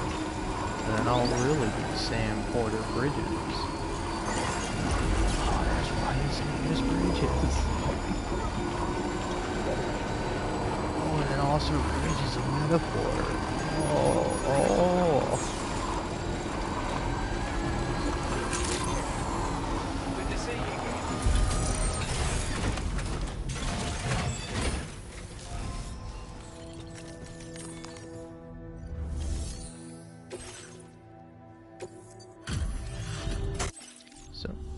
do all that. Oh, I wasn't expecting you to make this delivery. Now displaying your current porter grade.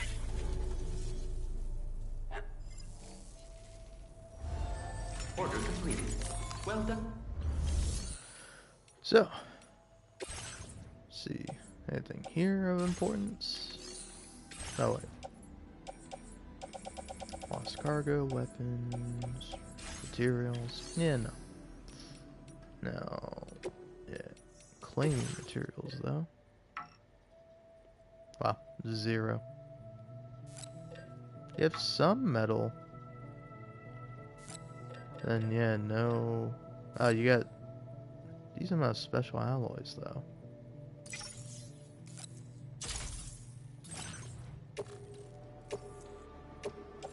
Just carry it in my hand.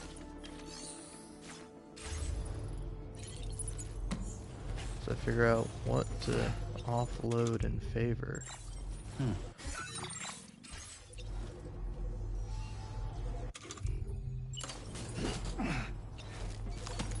There we go. See, no, that's not so bad.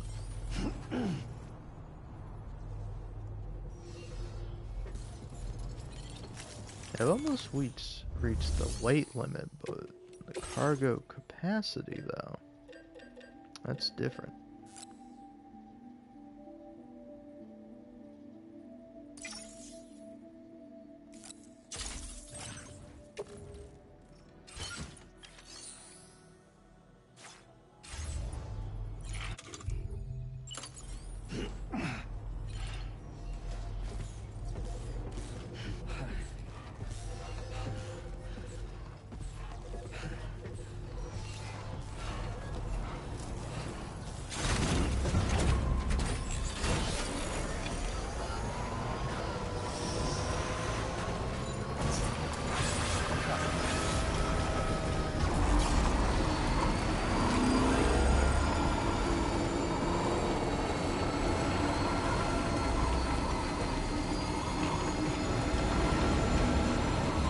Please, but I did. I doubled it. I will fucking drop everything, run over there and drop kick you. I swear to fucking God. Do it. Do it. Try me. Try me. God, why I oughta come over there and fucking drop kick you for just fucking looking at me?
Kind of curious. Can I upgrade this food? Or is it just like as it is? Oh no, you can.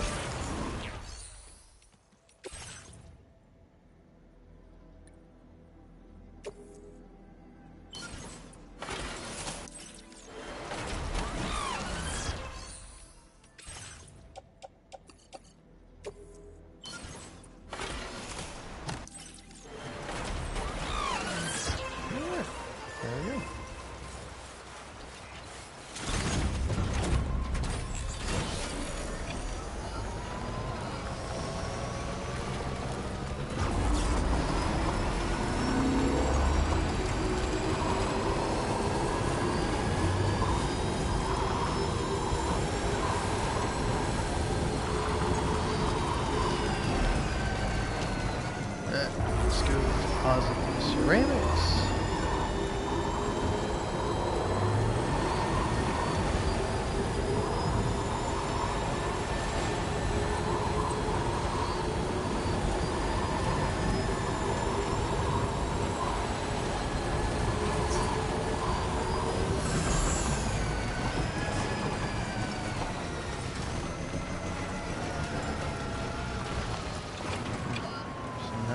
Efficient way to the other side.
Okay. Only need 400 more ceramics for this. And then we'll get some more.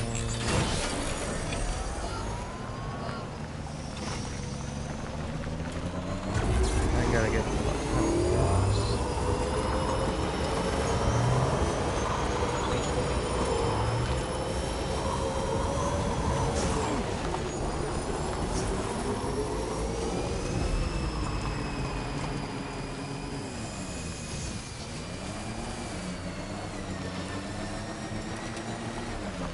Feels good.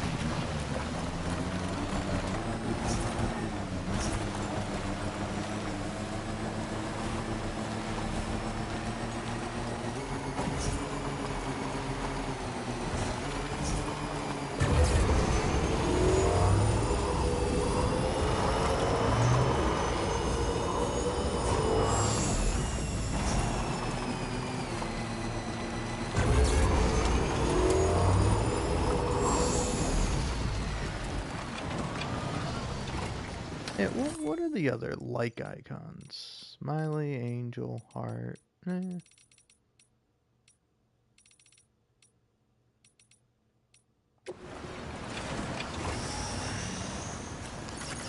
Thanks for the help. Came in handy. It sounds different too. That's interesting.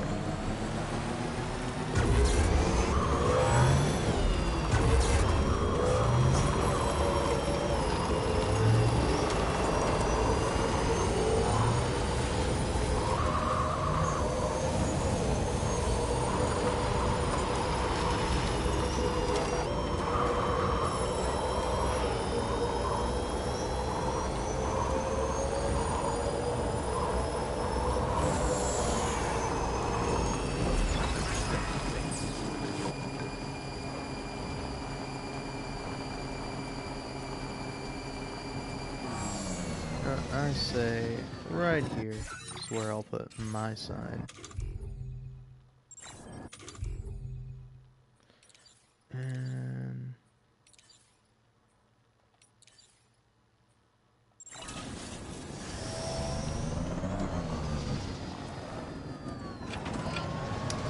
wait, is that an invalid sign? Why don't you like that sign? Oh no, okay. Good. Actually, thinking about it, maybe I shouldn't put it there. My name's Sam.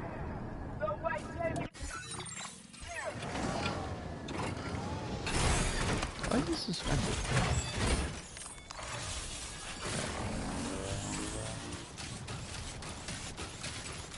Put it here.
Damn. Holy hell. That's a lot.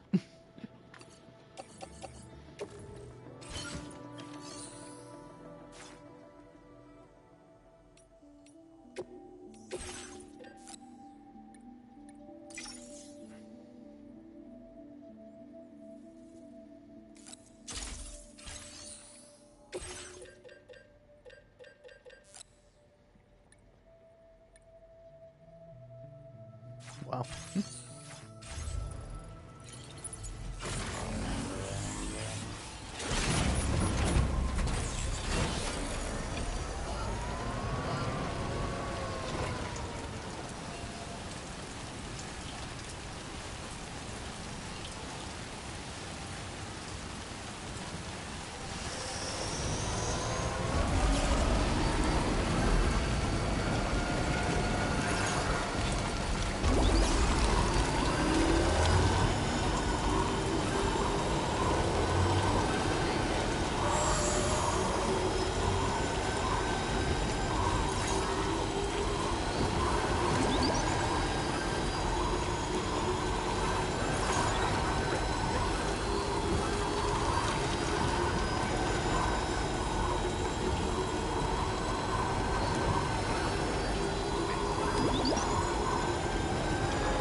I'm a fucking idiot. Don't mind me. I meant to go this way.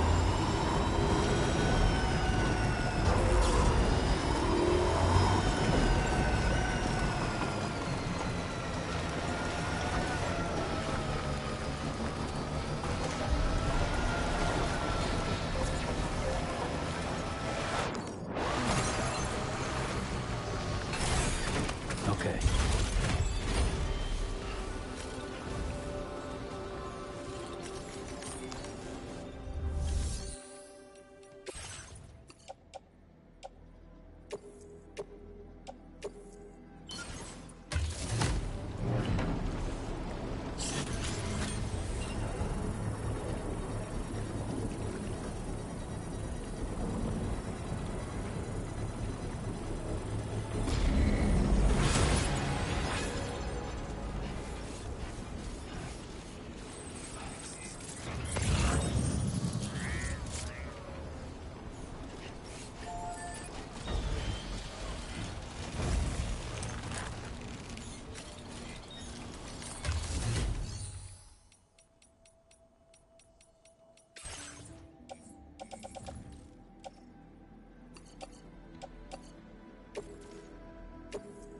Thank you for your cooperation.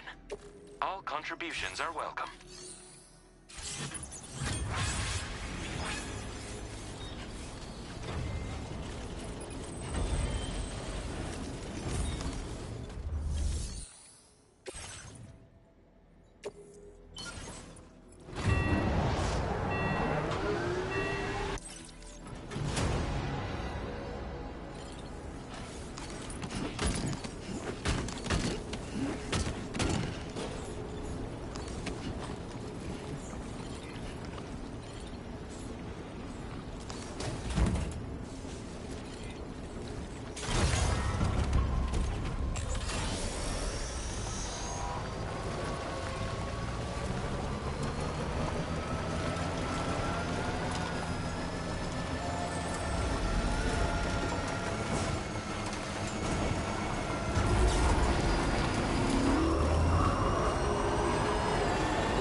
That's some of all the things I never expected to.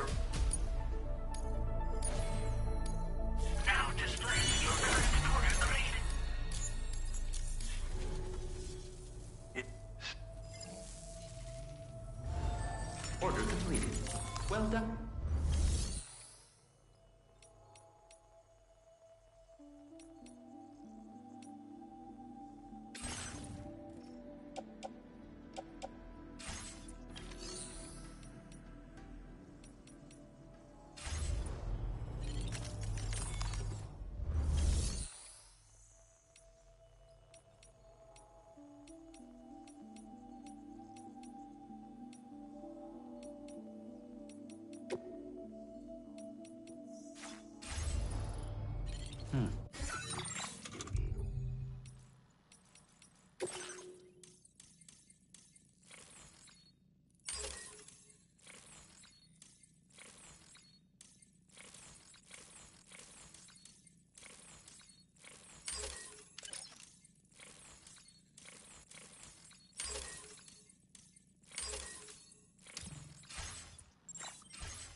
Man, you know, I will say, We're giving up it's all hope very of the interesting listening to takes from other people.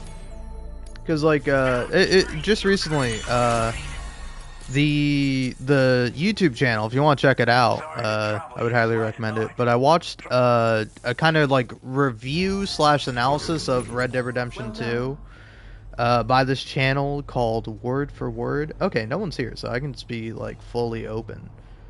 But yeah, it's like Word for Word, and they only have like 400 subscribers. YouTube makes it really hard for me to find their channel. I should have subscribed to them when I found them, but yeah.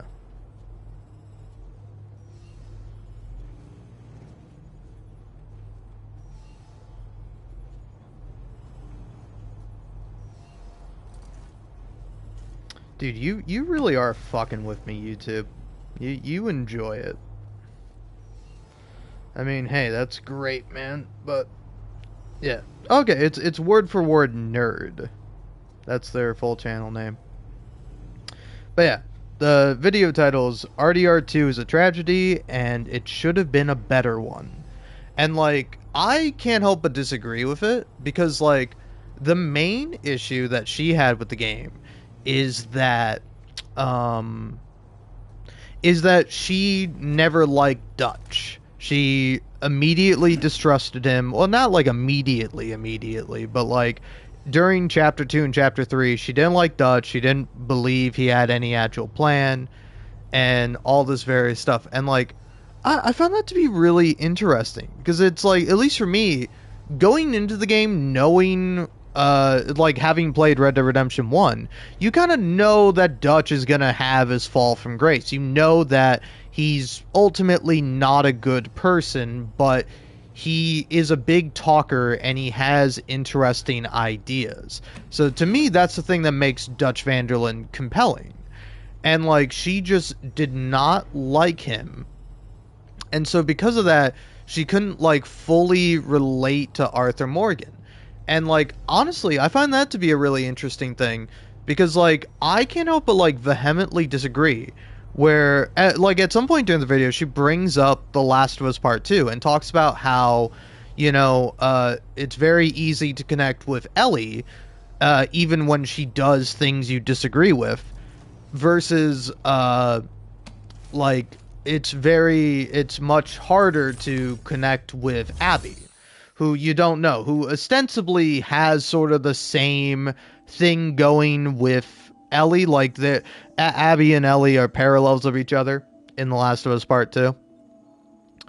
But, like, you have that disconnect from Abby. And I'm surprised, because, like, the thing I always hear is that for The Last of Us Part 2, in the final chapter of the game, like, it's just like, you know, minor spoilers, but I feel like The Last of Us Part 2 is the most spoiled game in all of existence. So feel free to tune out now if you want. But, like, when Ellie leaves again after deciding to go home with Dina, you know, just pick themselves up and make sure that they're, you know, alive and okay. Like, after Tommy comes and kind of guilts her into doing it, she goes after Abby. And like, a lot of people talk about how that's like a big disconnect for them. That when they get to that part, they're like, Ellie, what are you doing? I can't believe she's doing this. And like, a lot of people feel it's hard to keep playing the game after that. And like, I can't help but like disagree. Like, I don't think Ellie's making the right decision, but I'm not Ellie. I'm following Ellie. I care about Ellie, and I care about her even when she is making the wrong decision. And like, I think that's an interesting thing, particularly with like role-playing games. And she also brought up like The Witcher 3. And like, The Witcher 3 was the very first game I played where I was like, oh, the role I'm playing is Geralt of Rivia. Like, it's not like a Skyrim or like a, you know, a custom character RPG where I can make whoever I want, make them look whatever I want, decide to do whatever I want. Like, you can decide what want to do as Geralt, but that's what you're doing. You are limited to what Geralt wants to do. Geralt sees in his mind, I could spare this monster. They have killed people, but they also seem to have only done it in self-defense. So is it right for me to kill this monster, or should I let them go? And like, you can see either argument in either side for what Geralt decides, and you can choose that. You know, you can also choose like your romance partner, but it's like you can either you can only like really romance Triss or Yennefer. You can't like romance a different character. I mean, you can try to, but it doesn't really work out that way. And it's like, I see a lot of people complain about that, but it's like, you're not fucking Geralt of Rivia. You're playing as him, but you're not him. He has his own agency, and he has his own ideas. He has his own worldviews. He has his own perspective. And I think that's like the most interesting thing about video games, is that you have this sort of like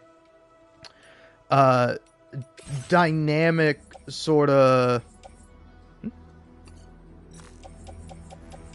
this like dynamic way of I love how many resins there are. Nobody has any use for resins, so they're all just like sitting over here. It's pretty funny.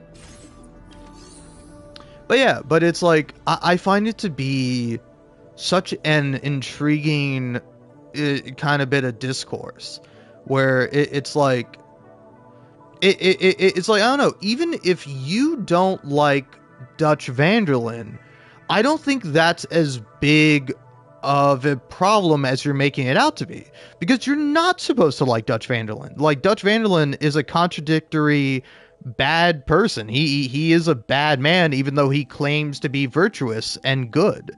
And that's the interesting thing about his character, and that's like what the characters discuss. Like, was Dutch ever really a good man? Did he ever really care about us, or was he always just looking out for himself? And like, she mentioned how she liked all the other characters because there were missions to build up that relationship.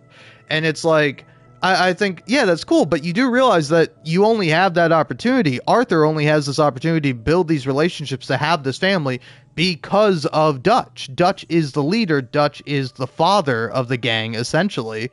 And without him, there could be a gang, but there very likely would not be.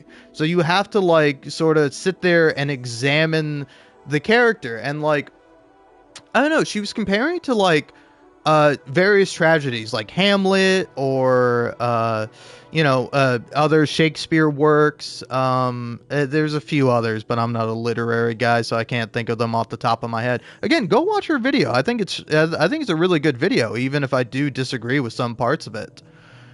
And like and like mentioning how like Arthur Morgan like never kind of overcomes his fatal flaw.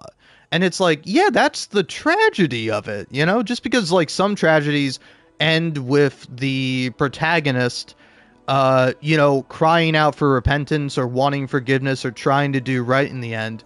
Like, that's the real tragedy of Red Dead Redemption 2, is that in spite of everything Dutch has done, in spite of him not being a good person, in spite of him being this, like, terrible person, Arthur still loved him, and Arthur could never stop loving him. Even when Dutch betrayed him, is actively trying to kill him, you know, like him, Micah, Bill, and Javier are like following Arthur Morgan and like shooting at him. And like Arthur at the end just doesn't even like, I don't know, even if he was healthy, I don't think for a moment he would ever try to like fight or hurt Dutch. He can't. And that's like, you know, the tragic thing about his character. So it's like, it's a very interesting perspective that like Arthur should have realized that Dutch was a bad person and like give up on him. And it's like, and it's like, you know, that's not in the cards for Arthur. Like, that's John's journey to carry on. And that's kind of the interesting thing, is that by Arthur saving John, John is allowed to do that. And John is able to like actually think about it. And John even makes his own mistakes, especially at the end of the game when he does go back for revenge against Micah. And then, you know, Dutch comes out and helps him. And then Dutch basically says nothing. He has like one line in the final thing, and then the guy says nothing. It's such a beautiful fucking moment. And like, I don't know, I think it's a really interesting and really well done game. And it's like, I don't know, I can definitely see the perspective, and like, I don't know, I think I do. I would like to rewatch their video and then try to like condense all my thoughts down into like a decent comment. I think that would be really fun to do. And then, but it's like, it's an interesting perspective, and it's one that I enjoy hearing as someone who like played the game, and it's like, I like Dutch. I know Dutch is a bad person, but he is charismatic. You know, he is able to succeed. You hear about him failing initially, and like, it's like things do go wrong for him, but like, at least in chapter 2 and chapter 3, it's not. It's like in chapter 2, it's not necessarily his fault. Like, he goes into town one time in like the shitty bar that barely anyone goes to, and somehow like Cornwall finds Dutch and like has a bunch of his boys come try to kill him, and then works with law enforcement. And so like, you have to shoot your way out, but it's like, she took that as like, oh, that's Dutch's fault. And it's like, I think it is and it isn't, you know? It's like, of course it is his fault, but it's like, that's something that he couldn't have necessarily predicted, you know?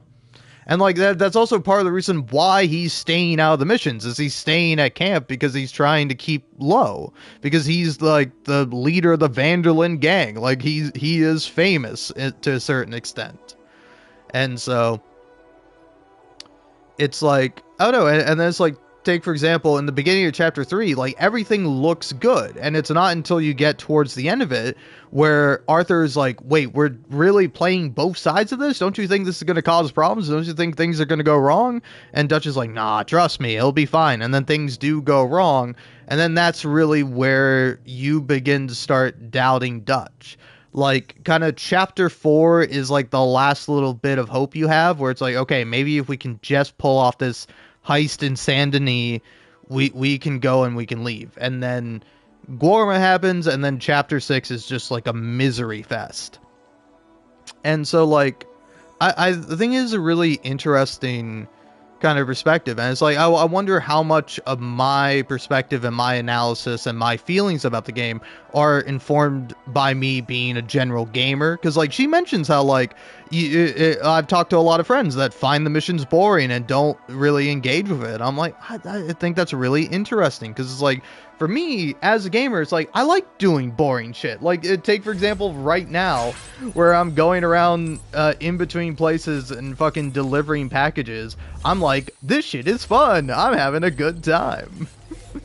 Whereas like, I don't necessarily need like, you know, a vast amount of stimulation in order to keep playing and enjoying the game, you know? And so it's like, I don't know, I think it's a very interesting perspective. And then I will say also at the same time, I am listening to this podcast called Something Rotten, and again, like, considering how Blake Hester put this, he talked about how he hates when he's playing a game and the cutscenes are always at 60 FPS. And like, honestly, it's kind of interesting, because I think I would almost agree with him a little bit, because like, I've been playing Clair Obscur, and like, when I get to the cutscenes in Clair Obscur, I'm like, I wouldn't mind if there was an option to have it be so in the gameplay is 60 FPS, because that's good, and I like how that is. But then in the cutscenes, it like switches from performance mode to quality mode, where it's like, I kind of wouldn't mind it being at a lower frame rate, where it's like, where it'd be at like 30 FPS. But I will say, but like, that's for like Clair Obscur specifically. Like in Death Stranding, I like that the cutscenes are at 60 FPS. Like, that shit looks fucking good. But again, This man is I will say, Blake Hester, I do disagree with the guy's opinions sometimes, and like he just said that's like, you know, I fucking hate when cutscenes are at 60 FPS. Put that shit down to 24 FPS, like a fucking movie. And it's like, buddy, you just like movies. It's okay, you know. It's all right, buddy. Relax. They're two different fucking mediums, but also it's like, what is the benefit exactly of like limiting the frame rate of a game in cutscenes just to make it look more like a movie? Like he's quite literally said that's like the best video games are just mid movies, and it's like, do you fucking like movies or not? Like, because he talks about how it's like, you know, he doesn't like it when video games are just solely trying to emulate movies. And it's like, I think even when video games are emulating movies, take something like Red Dead Redemption 2 or The Last of Us. It's like, they're very movie-like in the cutscenes, but they're still video games. Like, they still have fun shooting parts, and at least more so for The Last of Us than for Red Dead Redemption 2.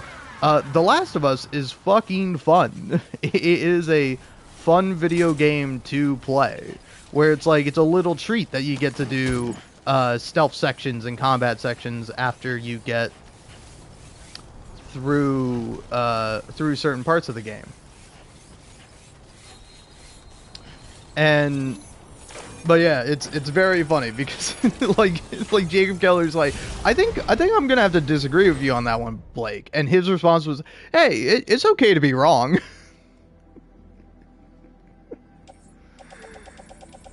And it's like, yeah, man, sure.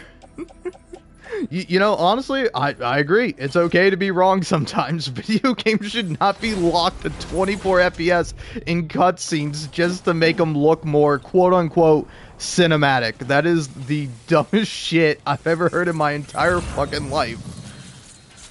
Oh, man.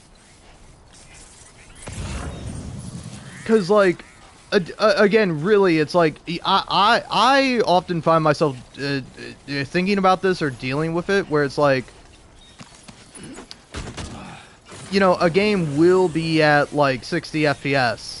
Or, like, I'll be playing a game on performance mode, and then, like, I'll play, like, an older game. Take, for example, like, Bloodborne or something. That, like, you are incapable of playing Bloodborne at 60 FPS. And, like, it takes a while to get used to, but eventually I'll be like, okay, I'm cool with 30 FPS. But it's like, making it even less than 30 FPS in the cutscenes just to make it more cinematic. Like, if you want to do that as a stylistic choice for your game, I think go for it. I think that's an interesting thing to do. But, like, all games should do that? You're fucking insane, broski. You are fucking taking crazy pills, and I'm happy for you, man. But I would maybe try taking less crazy pills. That'd be my advice and my recommendation. Alright, just donate all that to other players. All contributions are welcome. And I'll be taking these medals. But yeah, but it's like, I don't know, I still think it's an interesting perspective. Like, it is interesting hearing, like, a film buff's opinions on video games. Because, like, me, for example, I think movies are good, but I fucking hate movies. I do not like sitting down to watch a movie. If you're like, oh, hey, you want to watch a movie for, like, 2.5 hours? I'm like, no, that'd take way too much time. Hey, do you want to play a video game for 80 hours? Fuck yeah, I do. Of course I want to play a video game for that long. Why wouldn't I? But yeah, so I just think, in general, it's like an interesting balance. And, like, I enjoy hearing other people's opinions, even when I disagree with them. Because, like, take, for example, it's like, okay, I can kind of see where you're coming from. Where if you are playing Red Dead Redemption 2, and you don't, at the very least, like Dutch, or, like, find him to be slightly, you don't find him to be, like, compelling or charismatic or anything like that, then I can totally get, like, feeling very disconnected from the game and from Arthur Morgan, who you are ostensibly supposed to be connected to. And, like, I think that's a really interesting perspective, and it's one that I'm like, I can't just say outright, it's like, well, you're a fucking idiot. It's like, no, she's not an idiot. Like, it's perfectly reasonable and understandable. And, like, if you were like, I would like video game cutscenes to be at 24 FPS, I'd be like, okay, if that's what you want, I think you know, if you want to do that, that's fine. I don't think anyone wants to or should be going out of their way to do that personally, though. But that's just my opinion. That's just my take. But then if you add on, it's like, oh, you want them to be at 30 FPS or 60 FPS or whatever FPS you're playing at? Oh, you're a fucking idiot. And it's like, yeah, no, man, you're the one who's a fucking freak.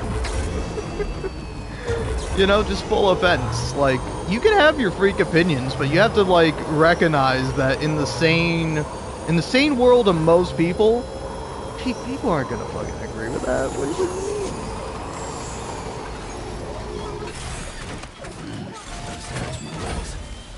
See, I do wonder if there's anything in this post box.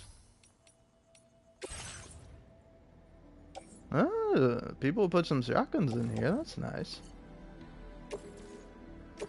Thank you for your cooperation. All contributions are welcome.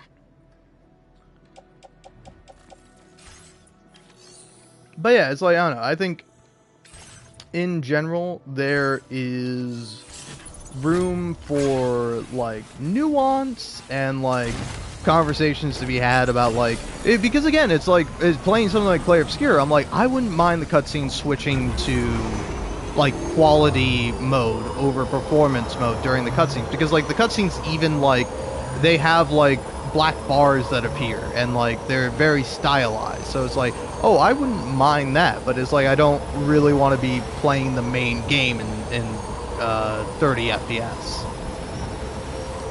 But it's like, I don't know, man. It's like, first of all, fuck off. You cannot complain that, like, ooh, fuck me, man. That almost killed me. I'm getting rid of that fucking sign. But yeah, it's like, you cannot complain that it's like, oh, video games are just trying to be movies, and then be like, why isn't the video game more like a movie? What are you, fucking stupid? I mean, he did say his Kojima name would be Dumbass Boy Blake, or something along those lines. I'm not, he did say that. I don't agree. I don't think he's a dumbass. I think he's a fucking moron. No, I think, you know, we all have our flaws, we all have our shortcomings. I do think he is a bit of a prick.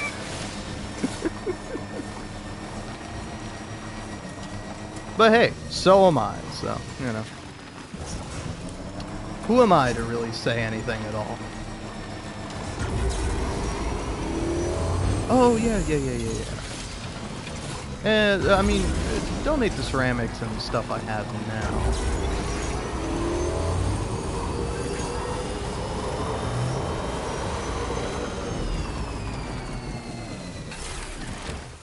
But yeah, I don't know, it's like, I don't know, personally, I think it's an interesting idea nonetheless. I don't know if I fully agree with it. I mean, I actually, no, that's not true at all. Well, I mean, I know that I don't fully agree with it because I don't agree with it. I disagree with it strongly and vehemently. But I can see the vision. I can see where it's coming from, and I can get the idea behind it, you know? But it's like, yeah, that's always something I kind of think about, because, like, it reminds me of this video by this one guy, Noodle. I don't know if you know him, but sort of like a animated, like, slightly animated kind of YouTuber guy. He made a video that, like, if you want me to be a prick about it, is him just, like, bitching and moaning about, like, fucking Aaron Hansen's, i.e. Ego Raptors, old ass fucking video on his sequelitis on like Zelda Ocarina of Time, where he kind of spends a little time talking shit about the game. And it's like, you can have critiques and criticisms of that video, but his main takeaway, his main like problem with it was that when Aaron Hansen started the video, he said, it's like, now before you get in the comments, you basement dwelling troglodytes, alright, I just hear me out, watch the video. If you watch the video, then you can leave whatever kind of fucking shitty, hateful comment you want, but you have to watch the video first. And like, he had such a problem with that. Like, he had such a problem with it, where it's like, you don't have the basic respect for the people that that disagree with you. Like, these are the people that you want to like reach out to, and you want them to agree with you, and you're trying to convince them, and it's not very helpful or convincing to like call them idiots and fools and morons. And it's like, well, yeah, but it's like, I don't think that's his point. His point is that he's making fun of people that would leave a comment before they watch the video. And you're like, oh, I can't believe he would do this. But it's like, why the fuck not? Like, who cares, man? It's like, say for example, it's like, I'm never gonna find like I don't know. Well, I don't want to say never, but it's like, I don't know. Say for example, if you're like pro-fascist or something, you think like fascism is a worthwhile political ideology, and it's like I don't need to debate you on that. Like, I don't give a shit, man, you know? Just like you don't need to debate me on the aspects of communism, you know? It's like, you're not gonna convince me to not politically be a communist, because it's like, that's what I believe in. I think people should share resources, and things should be provided based on need, you know? And it's like, or at least economically communist.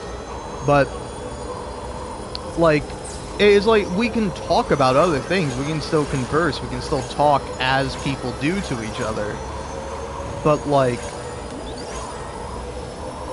I don't know, it's like, more generally, specifically, it's like, you don't always have to find common ground with people. You don't always have to like be on someone's side, you know? And it's like, if you want to make your argument, just make a fucking argument. Like, you don't have to like couch it in all these things and like be nice about your argument and your opinion. It's like, say for example, like Blake Hester expressing his opinion that, you know, video game cutscenes should be at 24 FPS,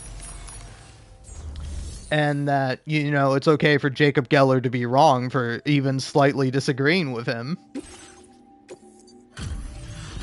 It's like, I think that's fine. That's his right. He can do that if he so pleases. Always looking out. We'd already written this off as lost. Now displaying your current quarter grade. Alright. Hey, you take care of yourself now. But it's like, but it's like, yeah, I don't think he should have to go out of his way to be like nice about his opinion. Like, I think it's more bold for him to be strong-willed and opinionated, you know? But then also, I think that in turn gives me carte blanche to do the same, where I'd be like, fuck you, moron, what do you mean? Where it's like, I don't actually think the guy's a moron, I think the guy's fine. Your service in transporting this cargo is appreciated. The delivery will be assigned to it. But it just, we happen to disagree on this particular subject, and I think that's fine. That's A-okay. But it's like, I don't know, I would say generally it's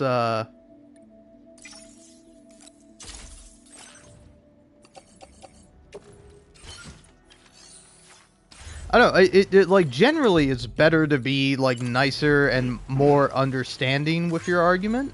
Not because it's like better overall, but like more specifically because it's like you can like understand your opinion better, you know?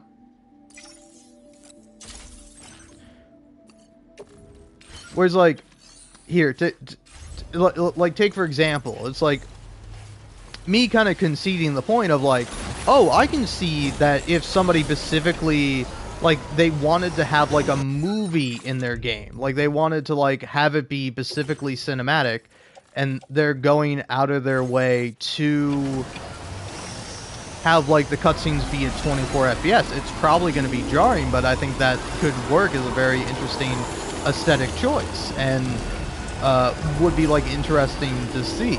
So it's like I can see that point where it's like, oh yeah, I can definitely concede that if it's like you're doing that intentionally, I think that's great. But like his example was like he's playing like Spider-Man, like the Insomniac Spider-Man game. And it's like, you want those cutscenes to not be at fucking 60 FPS? You're fucking crazy, dude.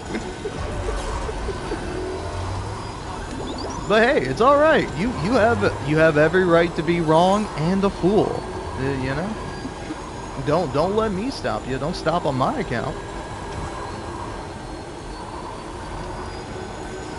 But yeah, so it's like, I don't know, like for me, I would always rather understand somebody because that strengthens my own argument and my own reasonings, you know? Whereas like, say for example, if I didn't understand anything about like libertarianism, you know, if I'm like, well, what's libertarianism? Then it's like, I wouldn't have any idea of like, oh yeah, here's why I disagree with that. It's like, I think there should be consequences for people doing bad things. I think, you know, it's like, take for example, there should be public infrastructure, there should be public schools, like people should have access to these things that allow them to, you know, function and, like, you know, like participate and like engage in like modern day society. So it's like, you know, I can see why someone would disagree with me or would like follow the believe in a doctrine of libertarianism, but it's like, because I can understand why someone believes that, I can go, yeah, but you believe that because you're a selfish fuck and you just want all the power for yourself and you don't want anyone to tell you what to do. Which, like, you know, hey, I think there is something to be said about like people shouldn't be allowed necessarily to tell other people what to do.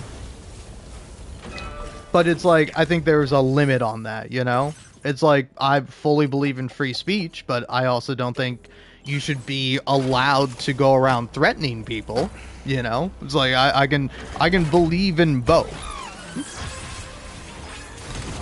And you may argue that it's contradictory to believe in both, and I would argue that it's not, but hey, you know? That's the whole point of speech. That's the whole point of argumentation. That's the whole point of having a brain, is to form opinions, to analyze the world around you, and to, like, interpret it.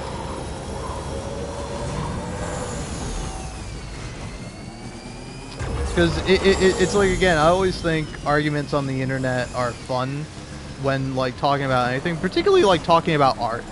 Because it's like, I think art is a very important, very, very specific thing, but it's like, you know, it's like, at the end of the day, none of this shit is real. We made all this fucking shit up. It's like, if we don't have food to feed ourselves and water to nourish ourselves, then it's like, we don't have that, then we don't need fucking art, because we need the things that keep us alive in order to experience art. It's only when we have the essentials that we can get into the non-essentials, you know?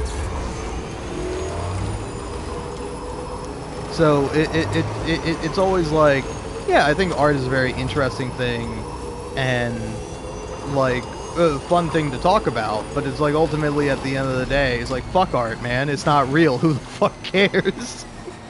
Like, obviously people care, but like, who cares to the point of like life and death? You don't feel the same way about having a piece of art as you do about having like enough food to eat, right? Ideally you shouldn't, you know?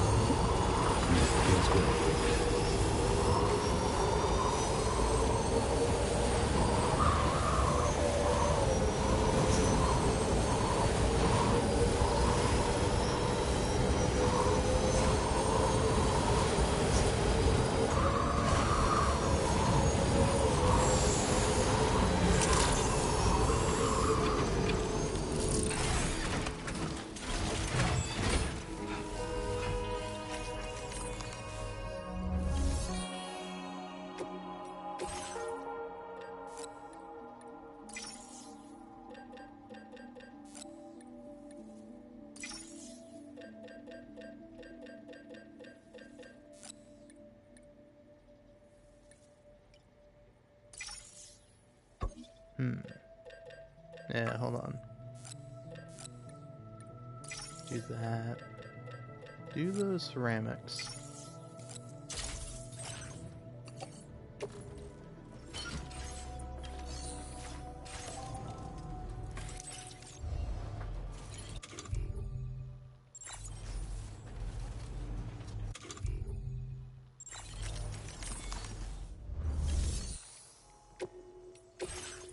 So yeah, quick question then. Why can't I claim all the medals?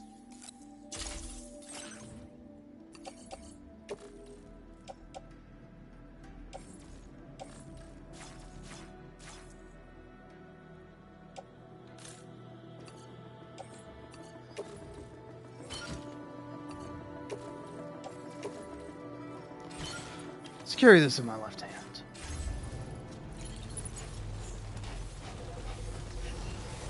Carry it. Load it on here.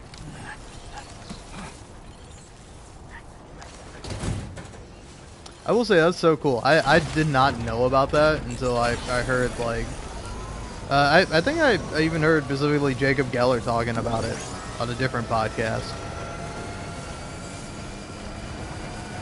But yeah, it's like I don't know. I think oftentimes it's better to understand someone and their reasoning, even if you do disagree with them, and also still recognize the humanity within them.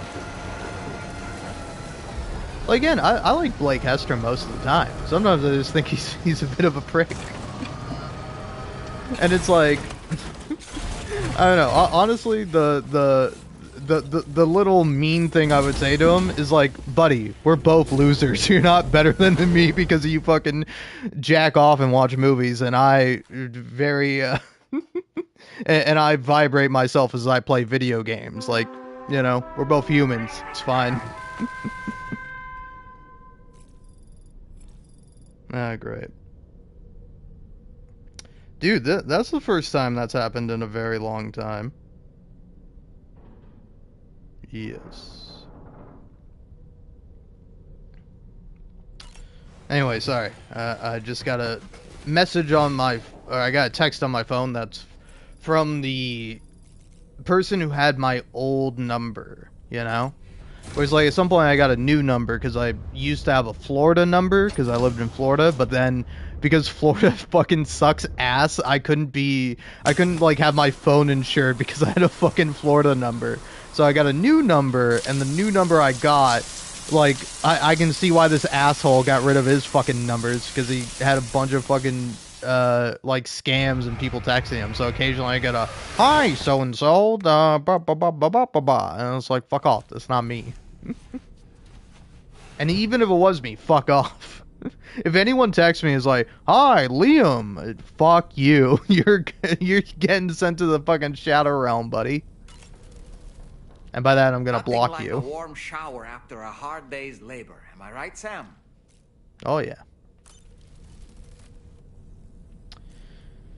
Anyway, speaking of, I'm gonna fucking take a little break here, use the restroom, but then I'll be back in a minute. And we'll continue listening to this podcast. Because again, it's like, it's like, I don't know, man. It's like, I think movies are great. I think movies are really good. It's just, they're not my particular way of, like, spending my time. Like, I don't know, man. Like, we can keep going on this merry-go-round forever.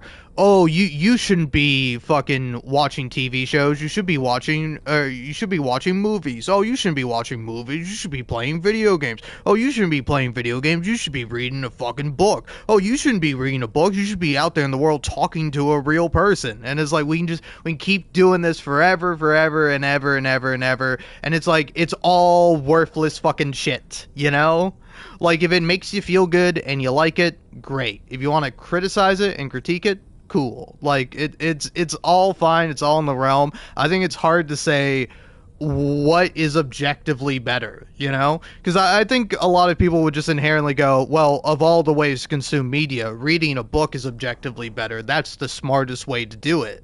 And it's like, to a certain extent, I'm like, yeah. But also on the other hand, I'm like, maybe not, you know? It's like, why do we believe that? Why is that necessarily true? Like, uh like I think it's like while there can be less going on with a movie, like, you know, in terms of like content, there's a lot more going on visually, and that's like interesting, you know. Isn't that something you need more of in life, is to be able to visually interpret things? You know, it's like at times you're going to need to read something and you're going to have to pull the information from this large body of text. But more often than not, usually what you're doing in your day-to-day life is visually looking at something. Even you visually read text, you know? It's like everything feeds into the other. All media is aping off of the other, you know? Good artists create, great artists steal, you know? We're all just fucking retelling the same fucking stories over and over again, just with different characters and different plot points, you know? It's all the same, or it's all different, and nothing is the same, and it's I don't know. I think it's an intellectual circle jerk, and I don't mind doing a little bit of circle jerking, but at some point you got to be like, hey man, it's a circle jerk. Let's all fucking relax here. So anyway, I'm gonna go relax by taking a piss, just like my favorite character, Sam Porter. You see, now there's no book I would have read that tells me I should be taking showers regularly. And you know, me, I take showers pretty often. You know, maybe not always every day, but every other day for certain. And you know, it's like like definitely for for gamers, I think it's a good message to say, hey, you ought to take a shower. So it's like, you know, is Death Stranding doing more good than, you know, any old book? Because I don't think a book's going to be telling you to take a shower now, is it? But yeah, I don't know. I also do find it interesting because it's like, do you think there's somebody who plays Death Stranding and like hears Dollman go, Sam, you probably ought to take a shower, and then that influences him to be like, yeah, shit, I should probably take a shower too? Because it's like, I can imagine that happening, but it's like, I wonder how much that happens, and also how much of that is like subtle influence, you know, where it's like, because you're constantly having to shower Sam, that might be more on your mind, where it's like, you know, I don't think people are usually forgetting to take a shower normally, but it's like you might get too preoccupied, or maybe instead of taking a shower, you're fucking sitting here playing Death Stranding. So yeah, I don't know. I think it's an interesting conversation to be had with games and media and how they affect people, because it's like, I don't think there's a major effect, but I don't think you can argue that there's no effect. That when you watch a movie, when you engage with something, that it has no impact on you and your brain and your way of thinking. And so it's like interesting to consider and think about how much of that is being affected by it, you know? Anyway, I will be back in due time. Again, I really have to take a piss. I don't know why I keep talking. It's because my brain's like, share your ideas, put them out into the world, even if they're dumb and wrong. Do it anyway. And I do. Because I'm compelled to.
I return. And cheers.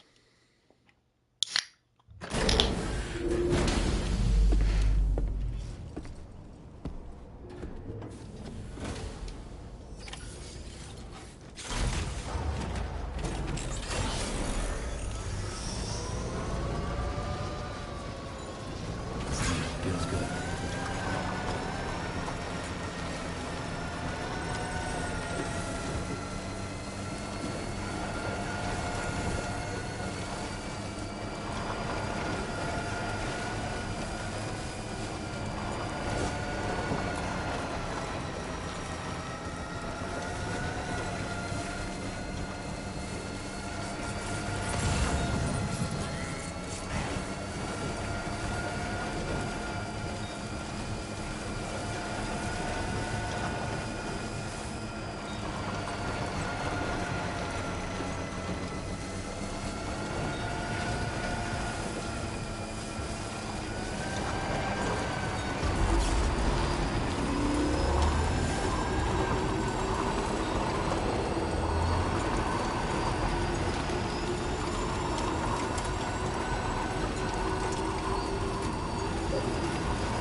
You know, I will say it is kind of interesting that I don't know. I remember switching the like icon to hearts, but then I was like, "Ooh, I don't like that," and I switched it back. And I've only like realized like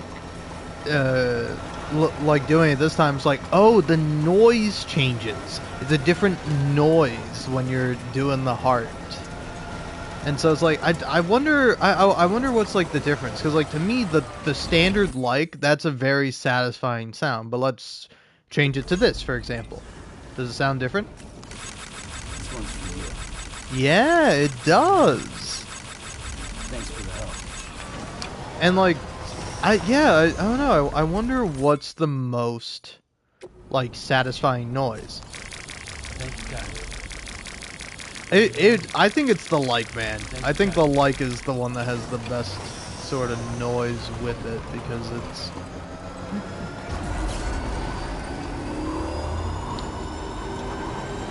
because like everything else I've tried, it does not. It like the like, it sounds so good when you're fucking hitting that shit, man.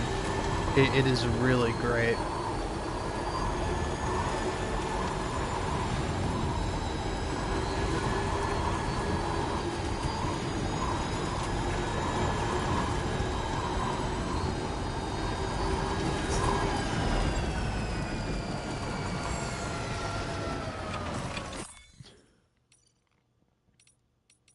Yeah, you know, maybe this. No. Thank you, guys. It's just not good, man.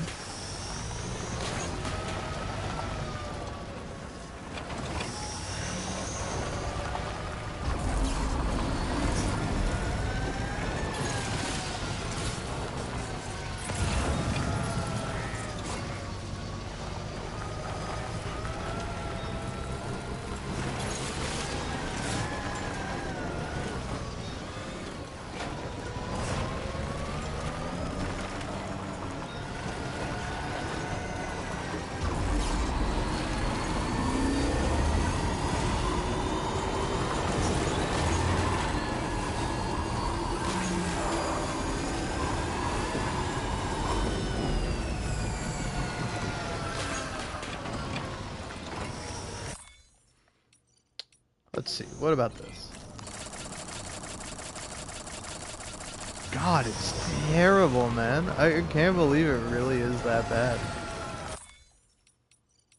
try this. This one's for you. Thanks for the help. Thank you kindly. Yeah. No, I don't think anything compares to the standard like. The standard like, it just sounds the best, man. Alright, let's finish this road and then have it be someone else's road for whatever fucking reason.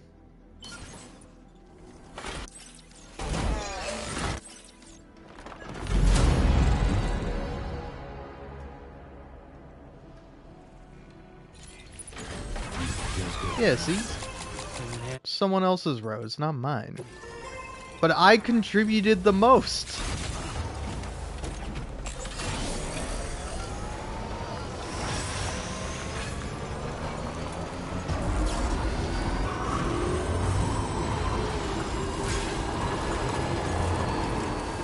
Yeah, I don't know. Maybe I have to be the one to put down the auto paper, but it's like, I don't know. Are auto papers just there, or do you actually have to put them there? I don't know.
Yeah, there's no real way to, like, dismantle these.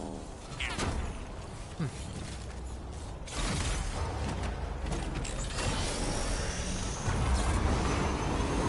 don't know, maybe it really is first come, first serve sort of shit. I'm just shit out of luck.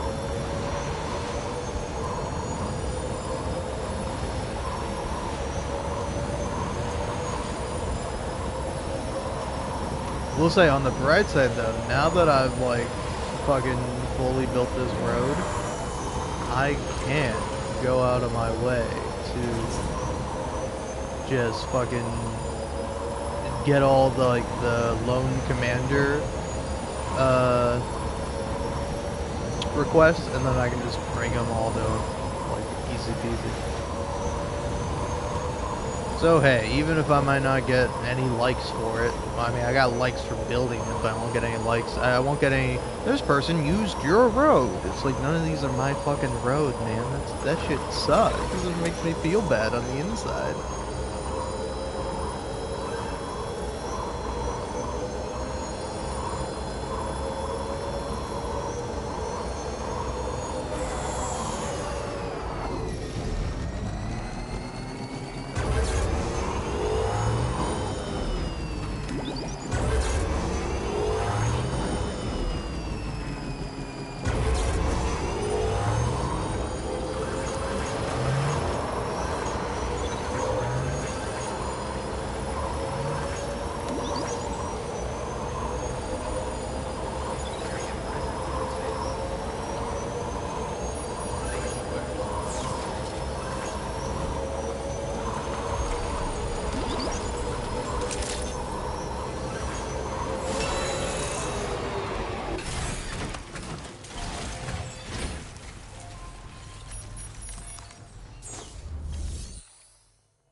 Thanks for stopping by. Let me just take a look at our active orders. I wasn't expecting you to make this. Now displaying your current porter grade.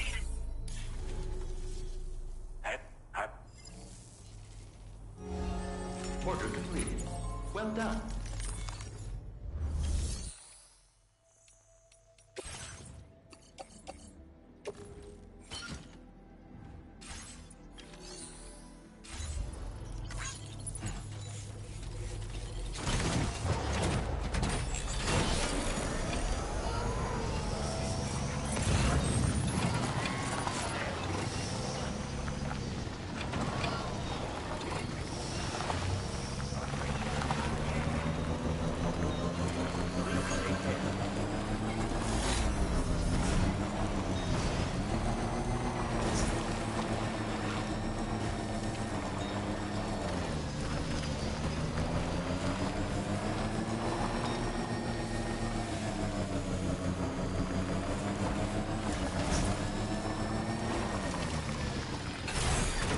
Okay.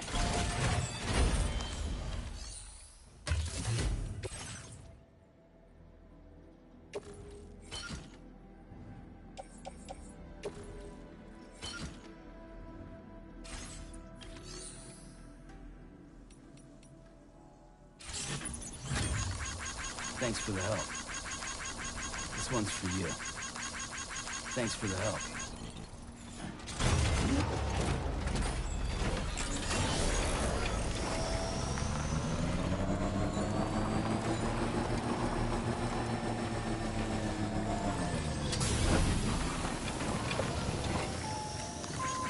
Thank you, kind. This one's for you. Thank you, kind.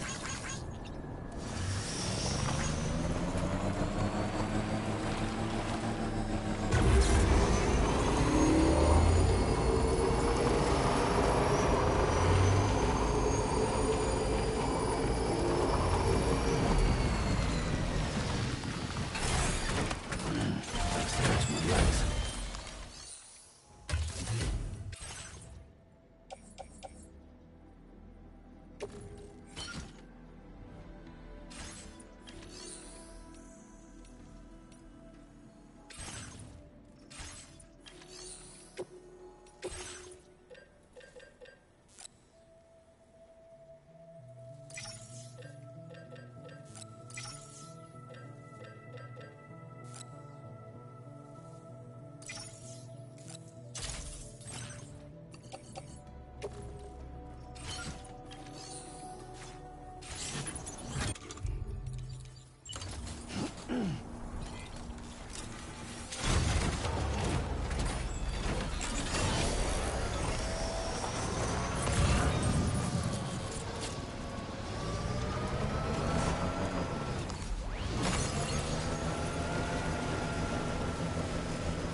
before.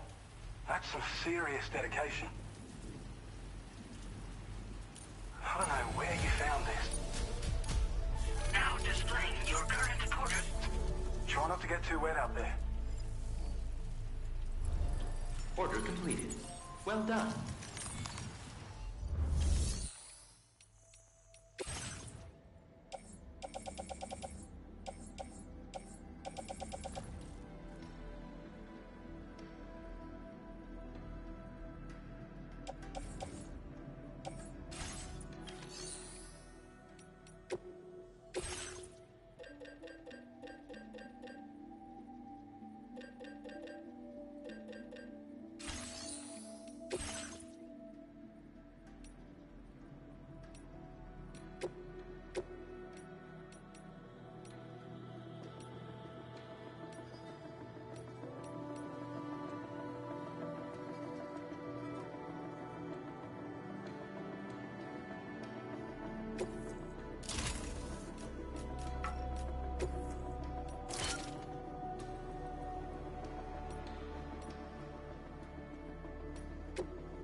Looks like we... Order completed. Well done.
Okay.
Out and about working even in this weather. You just don't quit. I don't know where you find the energy. Now displaying your current porter grade. It is pelting down it. Don't. Order completed. Well done.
legs.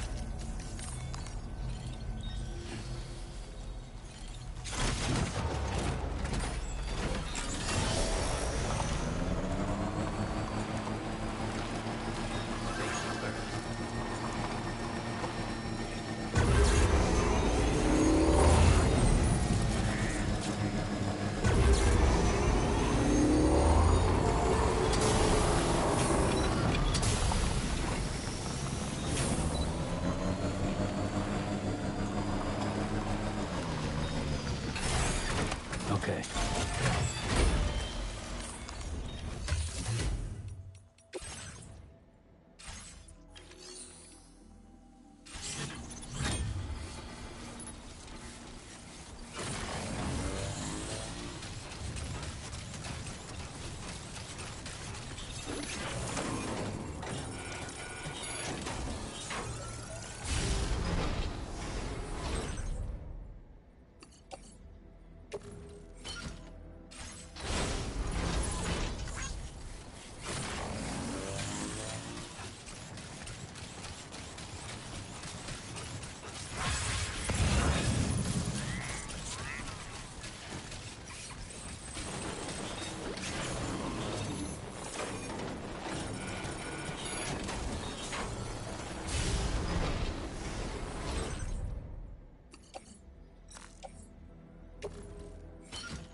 This one's for you. Thanks for the help.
Thank you kindly.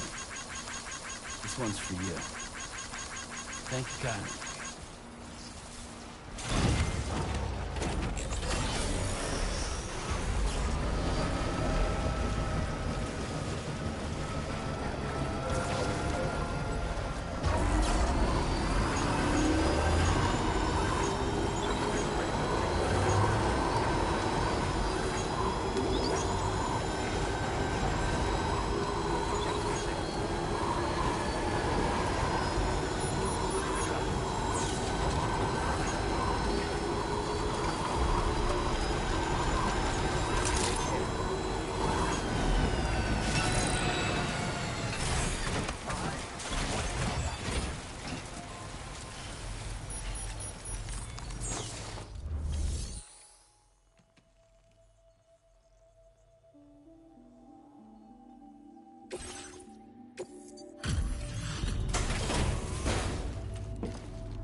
It's good to see you again.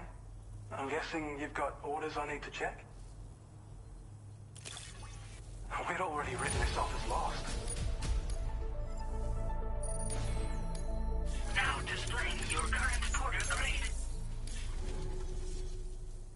Let's get at it, huh?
Thank you for your cooperation. All con-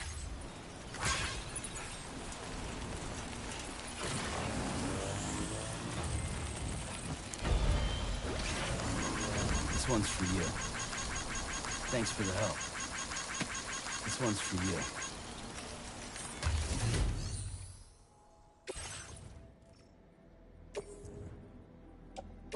Your service in transporting this cargo is appreciated. The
cooperation. All contributions are welcome.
This must be their territory.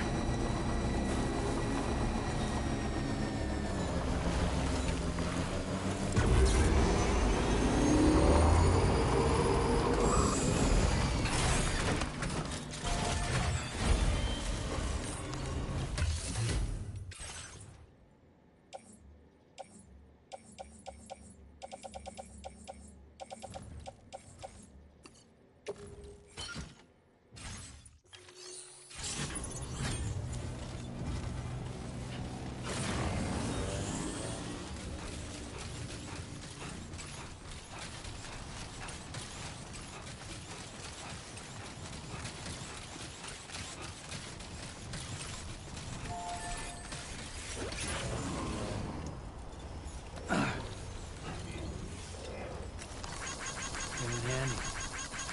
Thank you kindly. Came in handy. Thanks.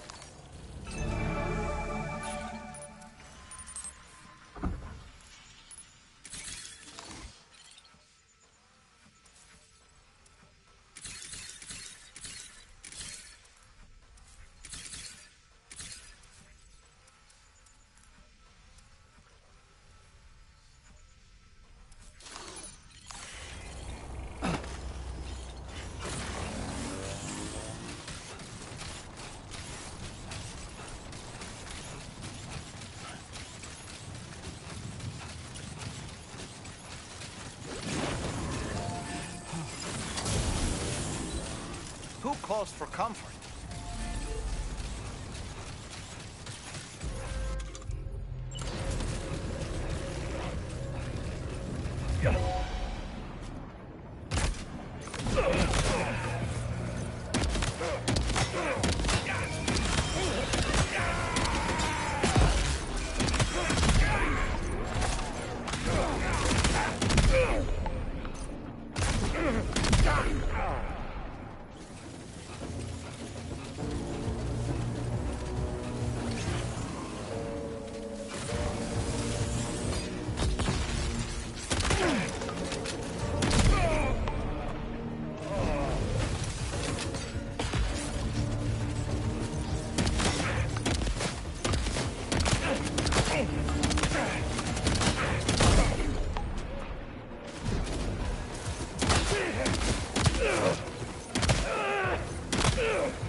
Is that a path?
one's for you.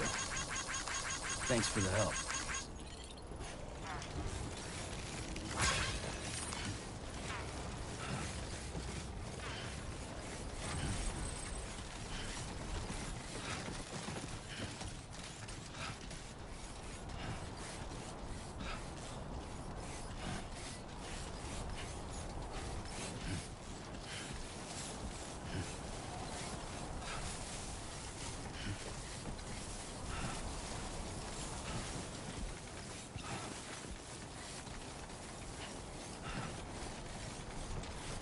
God, this is heavy.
Too close.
Who needs all this crap anyway?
looking so hot. Tough journey? In any case, we're glad that you could make it.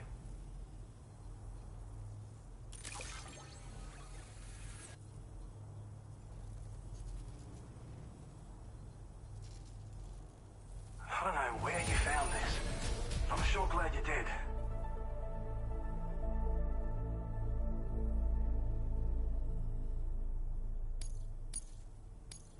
Now displaying your current porter grade. Is it just me, or I wouldn't want you to hurt yourself out there? Order completed. Well done.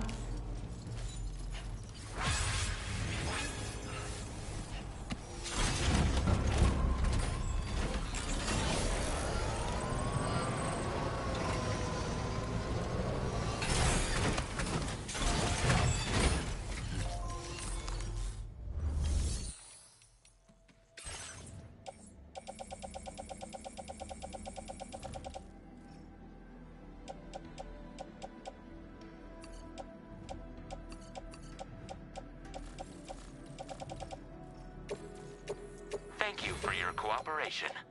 All contributions are welcome.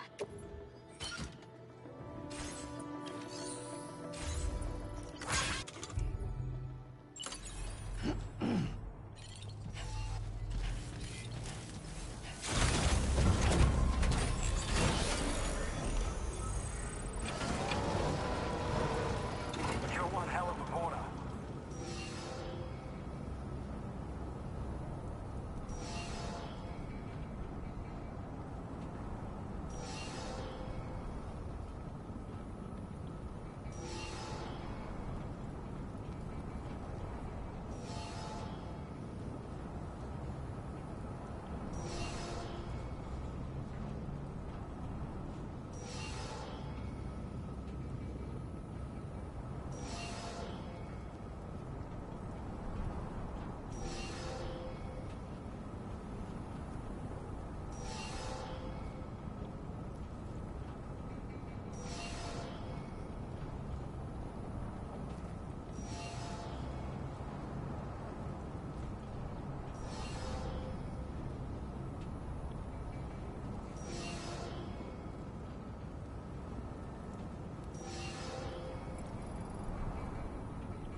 Sorry, I'm getting a little sidetracked because, you know, I'm listening to Something Rotten podcast, and, they're talking about Disco Elysium, and one thing I knew about, like, I knew that the original version of Disco Elysium had, like, people from Chapo Trap House, and if you don't know what that is, it is a dirtbag left podcast, kind of, so to speak. And if you don't know what that is, it's essentially, if you want to boil down, it's like people who have leftist beliefs but use slurs. You know, that's really what the dirtbag left is. Like, you know, just like any other leftist, they're, you know, worthless people that don't actually do anything.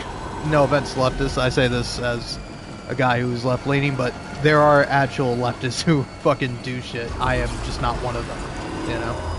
But that's not a sweeping statement against all leftists, but certainly some, you know. But then again, it's like, I'm sure there are plenty of right-wing political commentators or comedians or shit like that who don't actually do anything other than just hold those beliefs, you know. Like I think there's a distinction to be made between the two. But like, you know, it's basically like people who have leftist beliefs but are kind of assholes or problematic in one way or another. And like, I knew about that, and like, I knew they had like some people from the Chapo Trap House originally, and like, because like I've tried to look up like, oh yeah, what were the original voices for the Disco Elysium characters like, and like I know one of them was like Sealing, the like that character in Disco Elysium. He had a different voice. That was one of the guys from Chapo Trap House, and like, I much prefer the new voice actor. Like, there's, I don't know, it's like, I'm trying to think if there is, like, I don't know, again, I'm very interested in, like, the core differences between the two. Between, like, the original version of Disco Elysium and not. But, like, I didn't realize, because, like, Blake Hester was talking about how there was, like, one name reference that almost made him quit playing the game. And I'm like, oh, what's that? And he mentioned it in the beginning, but eventually he got to it with, in the game Disco Elysium, this character named Dick Mullen, not an actual character, a fictional character, and he's, like, a detective. And, like, I never put two and two together that that's a reference to Nick Mullen. And if you don't know Nick Mullen from the podcast Come Town, I know, very sophisticated podcast. Which, like, I haven't, I think I tried to listen to one episode of Come Town, and I'm like, this shit sucks, I'm not listening to it. But, like, I have heard bits from Come Town that I think are funny, if maybe somewhat problematic. Like, I don't know. I will say that the main one that I think of and I just find to be really funny is like gay Tucker Carlson, where Nick Mullen is doing an impression of Tucker Carlson, where he's basically doing his like he's doing like Tucker's like, why is this happening? What went wrong with America? It used to be back in the day you would fuck a woman in the vagina, but now that doesn't get me hard anymore, and now if I want to come I have to do it in another man's asshole. It's like I can't do a good impression of Tucker Carlson, I don't think. I don't know, maybe that one's alright, but it's like I think it's a funny bit, but it's a very crass, very low-browed, like it's something that like I think is funny because it is slightly offensive, but like I don't think it's like necessarily coming at the cost of anyone, It's like if you know Caleb Heron, I don't know what his podcast is called, but I've seen like many clips from it. Like he did an interview with Z-Way, if you know who that is, and like on that interview he called